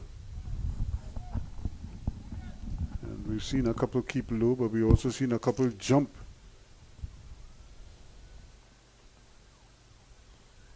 Not interested. So the Leeward's Hurricanes leading by 193 runs at the moment. And we've still got what? Another 40 minutes? Yeah, roughly. Or Yep. no, more like More like 50 minutes. Yep. More like 50 minutes. So if in those 50 minutes they add another 40 runs, you're talking a lead close to 235. Yep. Could be decisive. This could be the period here. And that one is the fault of the wicketkeeper. He seemed to the ball curled back at him. He was going one way and the ball was curling the other. And it just seemed to hit his hand and bounce out of it. No, I had no problem. That's a bye. Mm-hmm. But when a ball ends up on the next pitch and he has to dive, I mean, that's a totally different story. The end of the over, at the end of it, it's what, 73 for 1. Leeward's in their second innings, having dismissed the Windwards, the Volcanoes, for 179. So the lead for the Hurricanes was 121, and they've increased that now to 194. As Hodge is going to continue. They really need They need a wicket or two, don't they? Yeah, they need some quick wickets. Doesn't matter who gets it and from which end. Just pick out a few peppers. And Carty and company, of course, would like to deny them that. Carty looks so elegant, isn't he? Just got on the front foot and just worked that ball towards the man at long on. Immediately called for the single. But what I like about that, he was in position early and he just worked the ball towards mid-on. Yeah, unlike what we were seeing earlier. Remember when we were talking about the technique of some of the other batsmen, like Pascal, for example, who tended to leave the right foot where it's planted, where when he takes his guard, when he goes into his batting stance, and then almost moves the left foot exclusively. Kept a little bit low. Yeah, so it's just about the technique of the different batsmen. And that's something that I was speaking to Miles Bascom about. You know. This one is going in the air. He could be out caught. Yes, he is. Poor shot. So that really was the breakthrough that they wanted. And let me apologize to Mr. Hodge because he's got the breakthrough. Yep. And I was just thinking, but what a terrible shot from Michael Louis. He was batting so comfortably, was looking good. And all of a sudden, he had this wild. That was nothing more than just a swipe, Ruskin. Yeah, we were now talking about Pascal and his technique, and he takes the catch to remove the very much informed Michael Louis for 33. It's now 74 for 2. Yeah, and the players, we have another drinks break just at about 4:45. As in the meantime, the ground staff will do Ralphie there, sweeping the excessive dust or dirt, whatever you want to call it, and the umpires being refreshed. So it's a good time to tell you here at the Queen's Park Oval, the Windward Islands, they are trailing the Hurricanes at this point in time by 195 runs because the Leewards in their second innings, they are 74 for 2. As the players and umpires have a drinks break, we're going to take a break here ourselves, and then we'll come back for action in the last 45 minutes of this game.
Well, welcome back here at the Queen's Park Oval. The players have been refreshed and we're just about getting ready to restart here with the Hurricanes on 74 for 2. Remember that dismissal there with the last ball before we took the drinks break. Michael Louis getting out for 33. Quart Pascal of the bowling of this man here, Hodge. As the new batsman Justin Graves has come in, and he would want to get some runs here. He's had a string of low scores the last 3 innings, and he would certainly want to change things around here today. It's the end of the over, just the 2 balls after that drinks break, and it's now 74 for 2. 20 overs have been bowled. So we have another 14 overs left in the day's play. Don't think we're going to get all 14 overs. We may get 10 or 11. Well, if we get 10, that would be great. Especially if they decide to bowl the spinners. If they do decide to bowl the spinners, we could very well get the 14. the 14 overs if Cyrus comes into the attack, per se, with maybe Hodge. I think they're going to take... Eventually, they're going to take Hodge out of the attack and maybe bring Cyrus. So they'll just have a medium pacer from And the a Brian spinner. Lara end, and then a spinner from this. Another lifter, that's a snort yeah. of a delivery. Check Springer. Springer is all bubbly. Yeah, he's bending his back. He's bending his back, getting something out of this pitch, and because of that, I think he's really flying now. He's got 1 for 22 from 4.1 overs. But Colin, look at the field. It's like, you already got rid of Louis. So now you could at least go back to your more conventional attack. Because I would hate for that ball from Carty to hit the edge, and you don't have players in position to get. You have a man at mid-on, a short mid-wicket. And a short square leg. I suppose you're hoping that he gets that ball to lift and maybe glove it to the keeper? To the man at that short square leg position there. Because you have a deep square leg and the fine leg.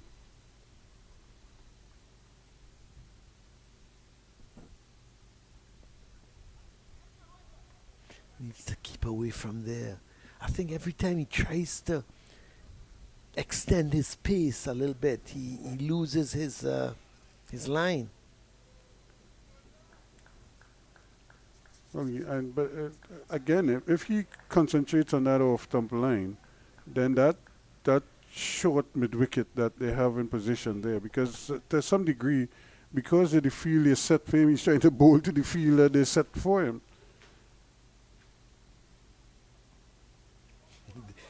Amazing how he's getting he's He's probably a tall man. yeah, but he's maybe just a little further back of length for him than for Tyson.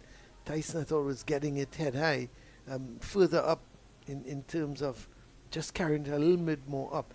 Springer has to hit it maybe a couple meters back. Yeah, meters back to get that lift. But what is good is they're getting the lift. Mm-hmm. They're Yeah, because the bending batsman, the batsman can't just come onto the front foot and, they're pushing them back.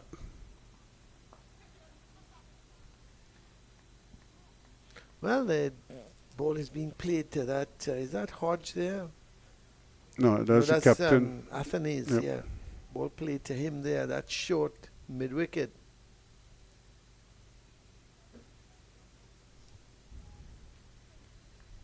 Because he and Ambrose are not too far apart. Ambrose does dropping back just slightly at that mid-wicket position.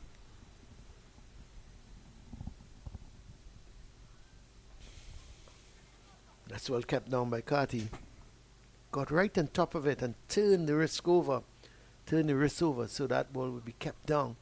But the end of another pretty good over from Springer. He's generating some pace, and it's 75 for 2.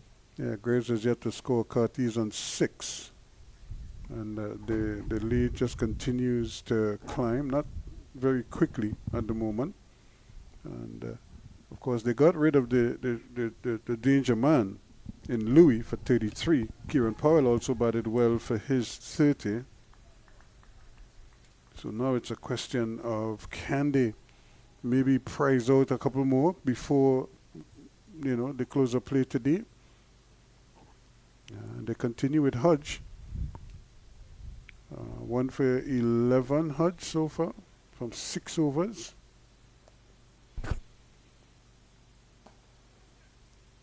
And, Cramp for room there. He was getting too much on top of it.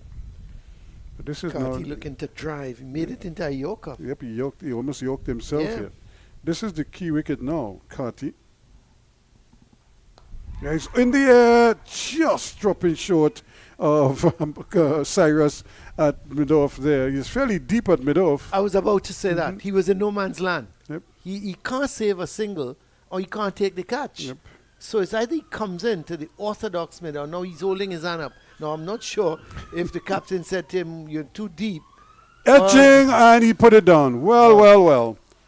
Again, he's moving. And that's what I'm saying. If you're at slip, you're at slip. You're not. A first slip cannot be going in both directions. Let me tell you something. He took a very good catch in the first innings where he was going to his left. And he went back to and the had upper. to dive back to his right. But you got to stay stationary at slip. Where was he going?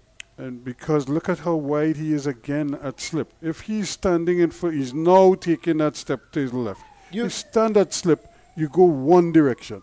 You're going to your right. You remember I pointed out where Athenes was standing when he was feeling Athenes he was was straight almost behind like the keeper. Yeah, because that's where first slip is. You're going in one direction. You can't go in both directions. Because time and again, they're going to run into that problem. Now he's making that step a bit to his left now. Look at where he is now compared to where he was, he was before. If he was standing there, the ball would have hit him in his chest. Very correct. That's quick. It's played well, too. That could run away for 4 runs. In fact, it will run away for 4. What timing. That was absolutely superbly timed. All it was a push, and it just ran away for a wonderful 4. Cyrus was trying his darndest to catch up with it, but had no chance. As that ball just raced, it actually sent him in the Trini Posse stand. Well, let's hope To that chase after it. Yeah, let's hope that the music don't start. Because right now, the Hurricanes, they're playing some music of their own because it's 80 for 2. Graves is on 4 with that shot. And Casey Carty, he is on 7. So they continue to try and keep the Volcanoes bowlers at bay. So yeah, because it's they need wickets. They know they need wickets. So that's the trick for them. In terms of the Hurricanes, they just need to keep batting and keeping them out, save their wickets. That's another delivery, and that was badly lined. Yeah, but all of a sudden the ball is jumping up head height and above. You know, we were complaining earlier that the ball wasn't getting up to any great height. Certainly is now. Not only with Springer, we saw it with Tyson. Yep. Tyson did bowl a few brutish deliveries, didn't he? Yeah, it'll be interesting to see when he comes back what his, how effective he is.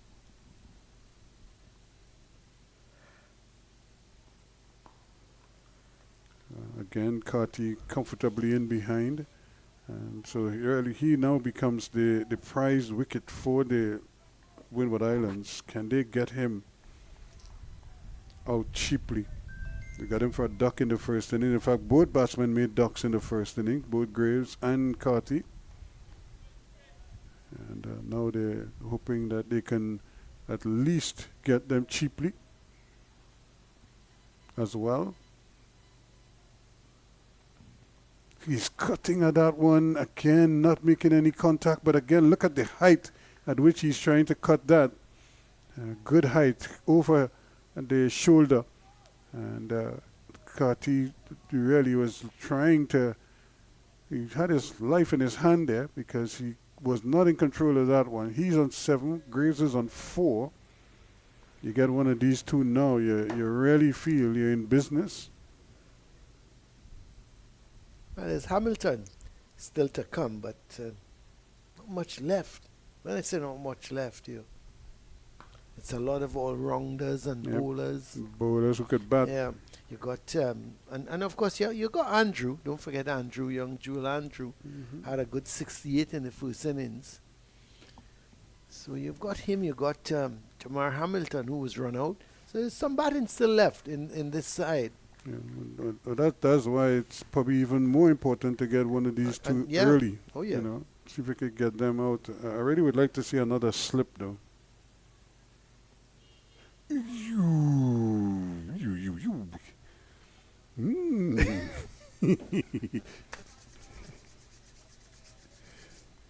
Colin, I've been rubbing my hands like that. Meaning what? It's coming. It's coming. You think so? It's coming. Yes. You think he's going to get an edge? I just feel I could just see it, and I really wish they would. I would take out that mid wicket, Colin Murray, and put him into a second slip. Put him into slip. Yeah. Well, there's no full slip. I'm saying a second slip, but put there's him no full full slip. Yeah. Come on, that's too short. Yep. That's too short. You Spring. want him to play. The thing is, you bowl the ball before. Good line, good length. Put it back little there. movement.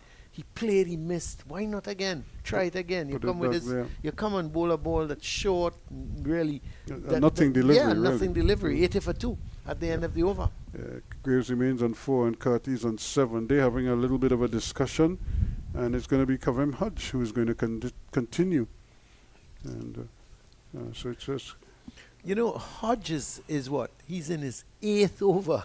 Tell you what, I would have never thought that. I would have thought he would have got 3 or 4 overs. Yeah, but 1 for 16. He's bowled well though. Yeah, 1 for 16. I think so he's far. bowled well. His control has been good. His length has been good. His line has been good.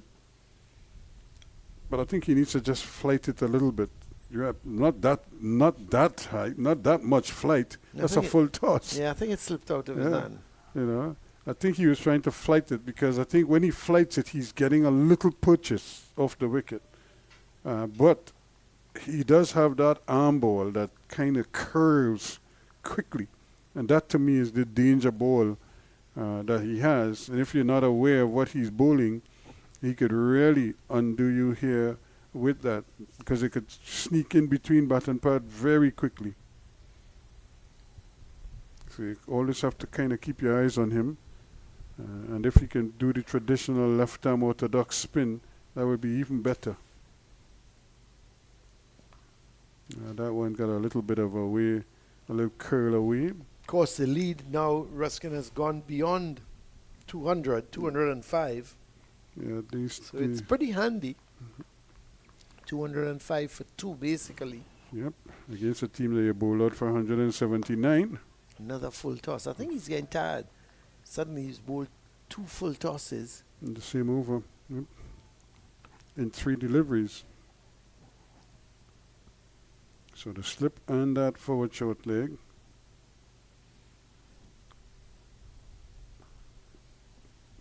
She's shorter now to the batsman. Justin Grayson taking no chances.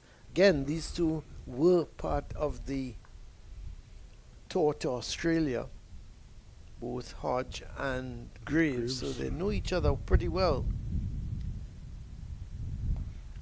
That's well bowled, and that's kind of like the length he was striving for, because Graves is a fairly tall man, has good reach, good levers.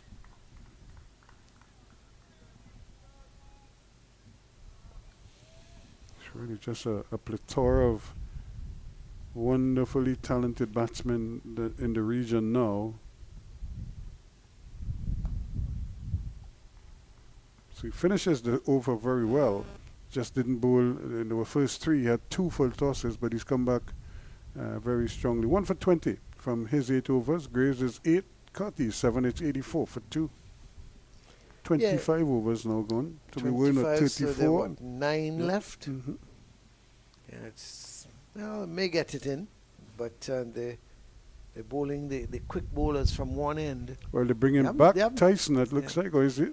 They haven't thought, no, I think, yeah, it looks like if he's going to, Or is he going to mid-on? It looks like Alright. Tyson is coming back. yeah, they're giving him a breather, as Yeah. you suggested.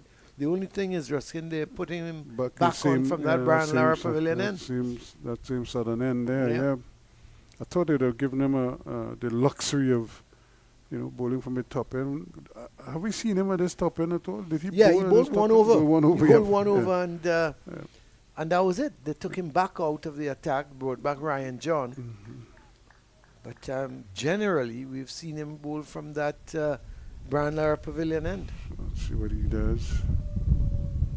Whoa! You enjoying that? Of course. I was sure that came from nowhere, didn't it? Let's have a look again at it. He came in, boy. I tell you what, Good take. Carty was very late. I think about Benjamin behind the Yeah, stumps. and Benjamin, He was at full a small stretch. man, eh? Yes. And he had to really climb and bring that down. But what a good delivery again, because that delivery was not all that short. Let's And see. it climbed at Carty. Another good delivery. This guy's come back in, and the first two balls, one was quick, the other one was cutting back. He knows what he's doing. He probably got pinned on his thigh there, so he too is in a little bit of a discomfort as well. So really, no. If he can really break through for them, that would be ideal. I think you'll take while you want Carty, you will take Graves as well. Oh yeah, So Chris he's had a wretched run in the last 3 innings. So he'll be looking to consolidate here and really bat and get a good score. That's going right through Yep. the keeper. it bounced in front of him, and it's gone Is it for gone four. for 4? Yep. Yep. 4 more buys. So buys are certainly contributed nicely, because 9 extras now, and there have been 8 buys. Yep, and I thought he got there, but the ball just bounced in front of him, and the bounce did him in. Probably will have to learn to probably use his pad in a situation like that, because he got around to it. It just hit the ground in front of him and stayed down. So the score is now on to 89 for 2.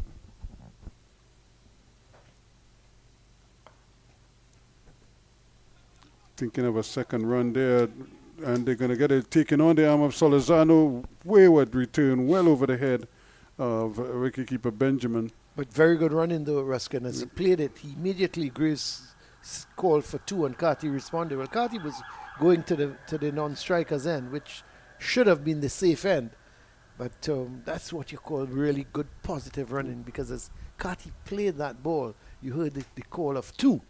And as Graves played that ball, it was 2 easy runs. Lead is 212 now. Yes, another real snorter there. And the batsmen have to be mindful. This is another delivery that was not all that short. He pounded it in, and Carty is now running and saying, listen, it was much shorter than you think. But I thought, He has to keep his eyes on it, though. yeah, Okay, you have to be so careful, because some of these deliveries, some will take steep climb, and some will just skid on to you. kept it down well. Graves thought he might have gone to play that cut shot, but I think it was too close to him, too close to his body to play that cut. So he just backed away and pushed it out on the offside. The end of the over. The end of it, it's 94 for 2. Graves has gone past Carty, because he's now on 10 and Carty's on 8. Yeah, they've really been trying to settle in here quite nicely after losing the wicket of Louis. Well, Gillon Tyson has had, 7 overs, none for 28. He's bowled better than those figures suggest.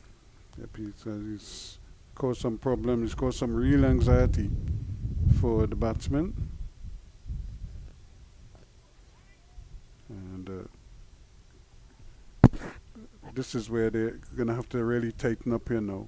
So it's 92 on the board now, 92 for 2.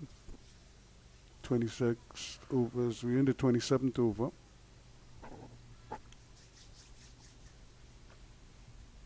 Graves, who looks better the more time he spends at the wicket here now. He's on 10.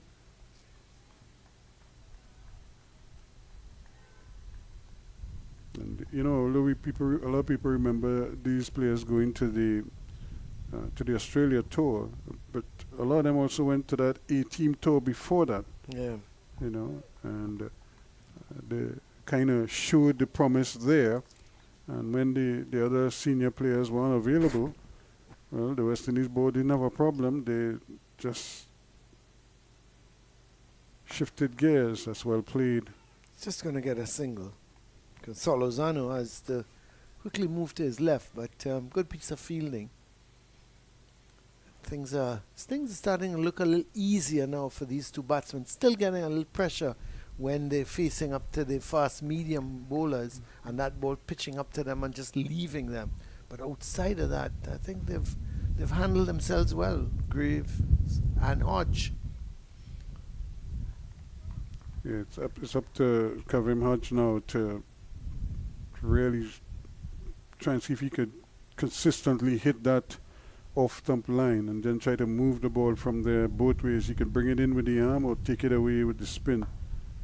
Still curling that ball towards leg, and I don't think he's comfortable or happy with that. 93 for 2 at the end of the over. So I would expect Tyson maybe back into the attack. He had that one over here. He's walking towards the southern end, the Brian Lara Pavilion end, to get the ball. I'd really like to see him pitch one right up now and see if he could induce a drive and maybe just hit the edge, because if he pitches up, chances are Graves will go after it. So it might go for 4, but it could very well go to slip. Yeah, I don't think Graves is going to prod and push. He's going to go after those deliveries. You're watching the people up, the fitness freaks of the JMMB, on the rooftop, getting in their laps. Yeah, I'm now seeing them. And no ball and produced there. So making use of the space on the rooftop of the building. Yeah, that was my parents' old house. Mm-hmm. And, turned it into JMMB Bank, as I said to you, and then you decided I was in the money. Yep, you were living on top of the money. Yeah. All the time. You never knew it. Still don't know it. let me stress on that. Another easy single. Once they push that ball out square on the offside, loads of empty spaces out there. Salazano is on the boundary. But 6 overs left after this, and we've got about 16 minutes left to play. So I don't think we're going to get all 6 overs in. I get maybe 4. Yep. And 5 with a stretch. The lead now is on 213. Yeah. Yep. It's been a good game so far for the Hurricanes. I think that's wasted. Yeah, they need a wicket. They need a wicket badly here now to kind of just to balance it off a little bit. Well, to me, the only time the volcanoes was in charge of this game was in the first hour. Mhm. Other than that, it's been all Hurricanes. They recovered from that 18 for 3 and never looked back after that. Yeah, that 300 is looming large. That's too short now. I think he's getting a little carried away. Yeah, he needs to pitch it up. That's what Yeah, I'm saying. If that's he right. pitches it Pitch up, it up. ask them to drive Yeah. it, see what happens. You can mix it up that way. He is generating good speed. It's just not. Yeah, but that's too Trouble short. in the You can't. batsman. Yeah, I mean, I don't think Carty even had to duck under that last one. He's luckily the umpire didn't signal a wide. And he's expecting it now. So if he's expecting a show ball, bowl the Yorker. That's well bowled, right? But He's hustled for this one. If he hits, he just missed. You know, that's strange that Carty would look for that kind of single because he hit it straight now to Springer. But the thing was, he was on the move. So as he played it, he He called just for kept the run. going, But I yep. tell you, it was very, very tight if Springer had hit. A good fielding by Springer. He picked it up and had a shy and just missed in the process. So Carty must have been panicking there as he was running in there, thinking if he's hit the stump, what would have happened? What would have happened is that you might have been making that long, slow walk. That's right. He hasn't looked as fluent as I've seen Carty. He's just not getting that fluency going. That's That's not a another good one. really good ball. Where was Graves going? He was thinking of the single, but it was not on. That's a really good ball again. Yeah. That's it. That's how you got to mix up your deliveries. In my view, he's bowled too many short deliveries. And not Where enough the- of where- those. Yeah, where the batsman has been sort of expecting it and hasn't bowled enough of those Yorkers. And he can it. He's Yep. showing us that. He's showing us his repertoire where he can bowl that short delivery rising. He can bowl that ball full length moving away. He bowls the Yorker. I think this guy's a really good find. Yes, this one peels off a thick outside edge. Again, he was pitching up. He wasn't on the short side. And that one hit the edge. Didn't come off the middle of the bat, but still 4 runs. 100 on the board. 100 for 2 right now. And Carty is on to 10. Graves is up to 16. And the lead up to 221. So Climbing it's, all the time. Yeah. So it's effectively 221 for 2. I don't. The question, Ruskin, is The declaration. well, yeah. What are they? What will they think is a safe score? 350 to chase, I would 375. think you don't want anything under 350. Yeah. So you're talking if they close today, maybe add another 20 runs, so 250. So you're looking for 100 runs between start of play tomorrow and maybe Lunch. Just after lunch. Yep, just after lunch, and They're going for another quick single here again. This time it's better judged. But again, all of a sudden they just decided, hey, let's run them ragged with a few quick singles. Yeah, and that's good cricket. Carty playing it and immediately setting off for the single. He was never in danger, even if the ball had been picked up by Cyrus. I don't think, that there was a problem for Carty because as he played that ball, He was on the move, He yeah. went and Oh, that's close. That could be kind. It just beaten leg stump. Certainly Hodge thought he had broken through there. And again, that movement that he gets. Yeah, pitching out just outside leg stump maybe, or moving out towards the leg stump, towards the leg side, because the batsman is starting on that leg stump. Hodges bowled well, I must say. You know, I just didn't think he would have been on for 10 This- overs. yeah, This this is his length of 10th time, over. I yeah. thought he would have just had maybe 3 or 4, but they've persisted with him. I wonder if Cyrus is going to maybe be given a bowl from the Brown Lara Pavilion end to end the day. And that's well bowled again, because look at how far back in his crease was Graves. giving himself every opportunity. Because after this over, you've got 5 left in the day, and it might be a good idea to just let Cyrus toss an over or 2 from that Yep. pavilion end. Right back again goes Graves. This is his best innings for a while. He's only on 16, but he would want to stay there to come back out tomorrow and continue building this innings. Again, this time comes long forward and ends the over. 101 for 2 at the end of it. Graves remains 16. Carty's on 11. And they continue to add to this lead.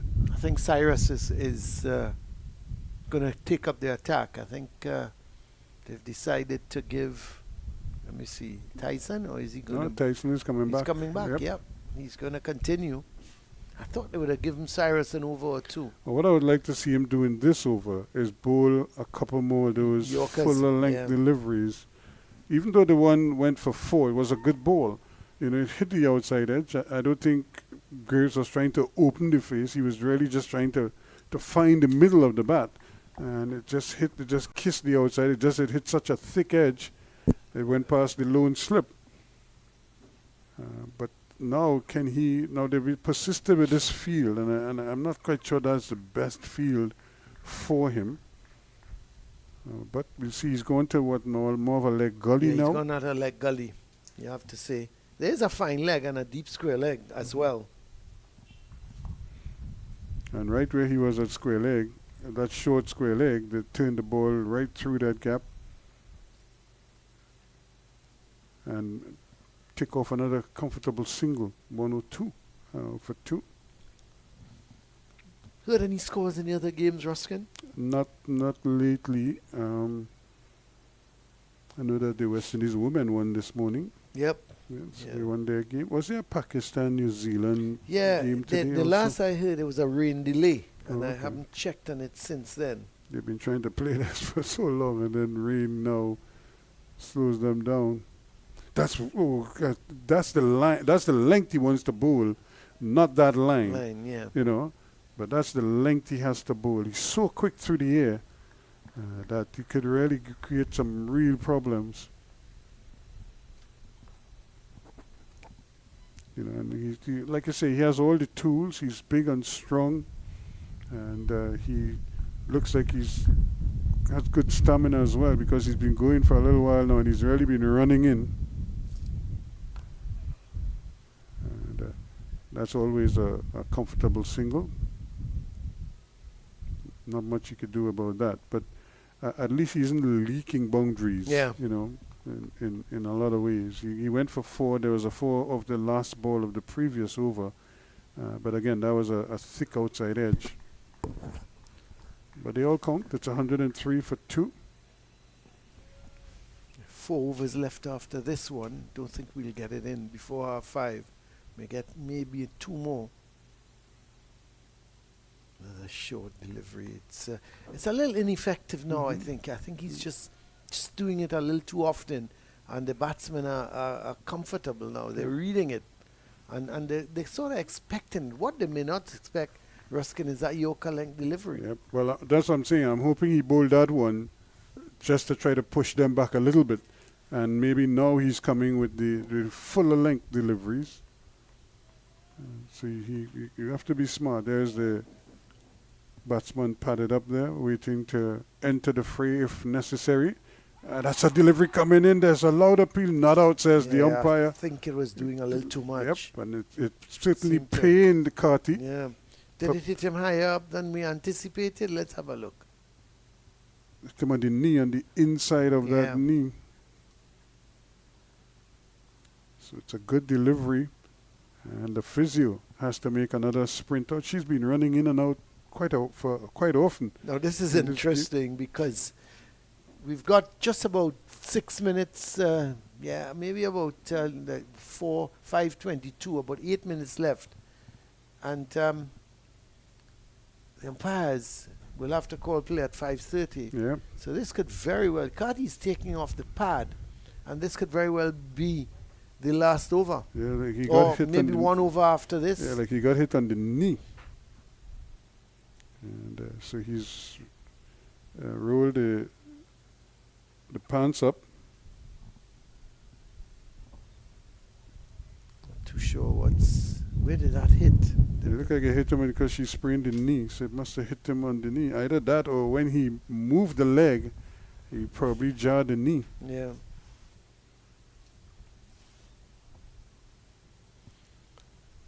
But certainly some discomfort. 103 for 2. So you add another 121. So you come up with what? 224 lead now. Very, very handy indeed for the Leewards. They must be very happy. As I said, the only time they didn't dominate this game was in the first hour. Yeah. Outside of that, Well, the first 2 hours, the first hour, more or less, when they got the 3 wickets, yeah, at 90, 18 for 3. Yeah, and then Hamilton got run out. It 94 was for 94 for 4. At lunch, just But on the you stroke of figure, lunch. okay, yeah. it's a little bit, maybe a little bit even, or possibly Windwards would be just ahead because of the 4 wickets they picked up. But since then, they've not been able to get into the game. Yeah, it's been an uphill climb for them since that time. They let them off the hook with that drop. Well, I can't say a drop catch. It didn't go to hand, but it flew through the slip cordon, and that would have been the big wicket. That would have been Louis before he got to 20. He ended up making 100. So that's 80 runs he added. You know. They would look back on this game and said, well, they made some very fundamental mistakes which could have been avoided, and which would have given them a better chance to win the game. We see Carty going and having a word with the umpire. Not sure what that is about. Could be asking him how much time is left in the game. How many overs left? How many overs left? Yeah, just 5 minutes or so. I don't think they can extend Beyond this that. even No. because of the injury.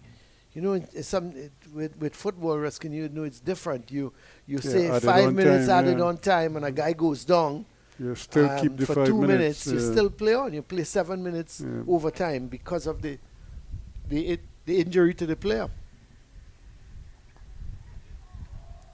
Again, it went in the air, but it went wide of the leg gully.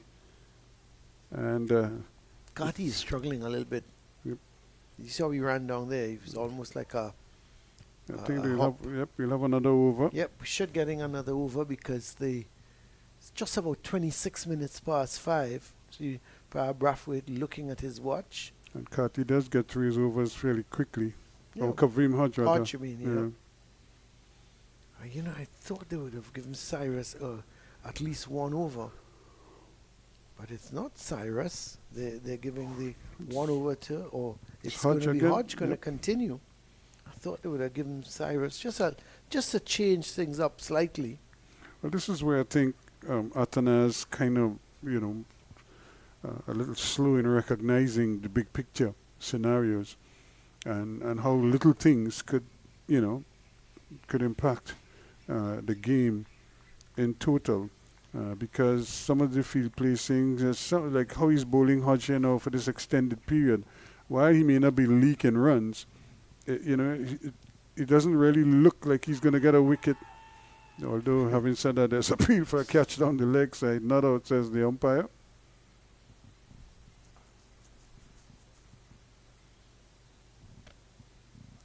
So it's just a little thing. He's just allowing the game to kind of drift, as opposed to him taking decisive action to impact the game. He's not going to get a run there. So he's just looking to survive now, Carty. The best advice, just to play out this over from Hodge. Don't do anything silly. Keep your wicket intact.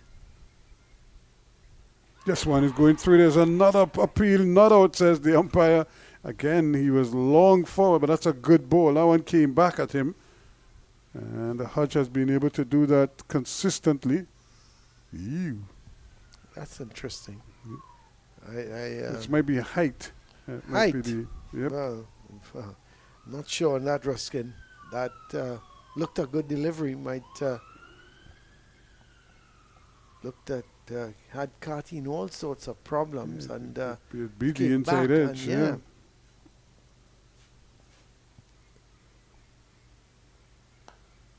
it's well played.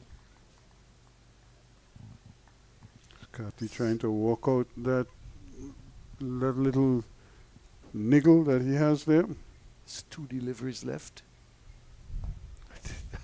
That kept low, no bounce. Yeah, there are 2 deliveries left. Well, 1 delivery left in the over. Might be the last And, delivery of the we- day. Well, we may get another over in. You and because your 519 and Because 520. Hodge got through the over quick. Let's see. Umpire Brathwaite is looking at his watch. Umpire Gustav is walking away, so we are going to get in another over. Unless, of course, Gregory Brathwaite is its type of umpire. He gets to his stumps and then he says looks at his time. thumbs, and says, "Okay, gentlemen, that's it." But no, I think he's going to allow it because we do have... Now you're looking. Cyrus is going to bowl the last Well, over. might as well. Give him a chance. Give him a go.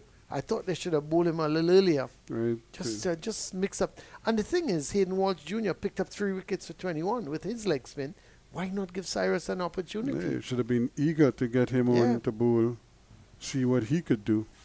And like I said, the wrist spinners have been the ones who've done,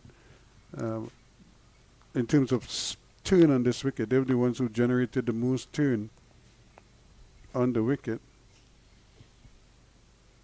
So Cyrus is going to have a go. Well, here is Cyrus. Let's see what he's going to get. Well, he gets knocked away, but that's a good stop. Is that Hodge out there? It looks to be. Good bit of fielding, just a single. And I like the leg spinner bowling from the Barnlara Pavilion end. The breeze tends to just drift that ball sometimes away. There's no breeze at the moment, very slight. Well, he gets an edge. Well, Carty has really lived. He hasn't batted with the fluency in this innings, has he? No. He's scratched and pushed the ball around, got beaten a couple of times. I think he'd be happy to go in if he survives, rethinks, and come out tomorrow.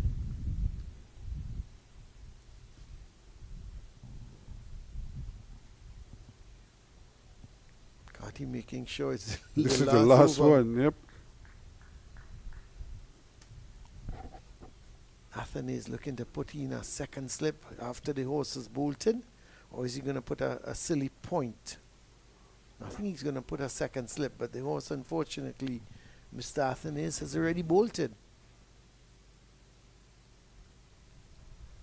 And this is what I was talking about. This is a more sort of conventional field, although I don't like the idea of a leg spinner bowling without a deep square leg.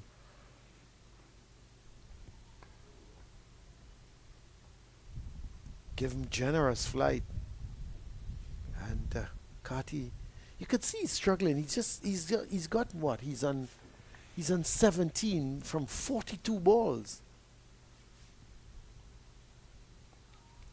And that's a badly. And you're right. You're not going to bowl the leggy without a deep backward square. And even if you had to move the man from mid wicket and put him there,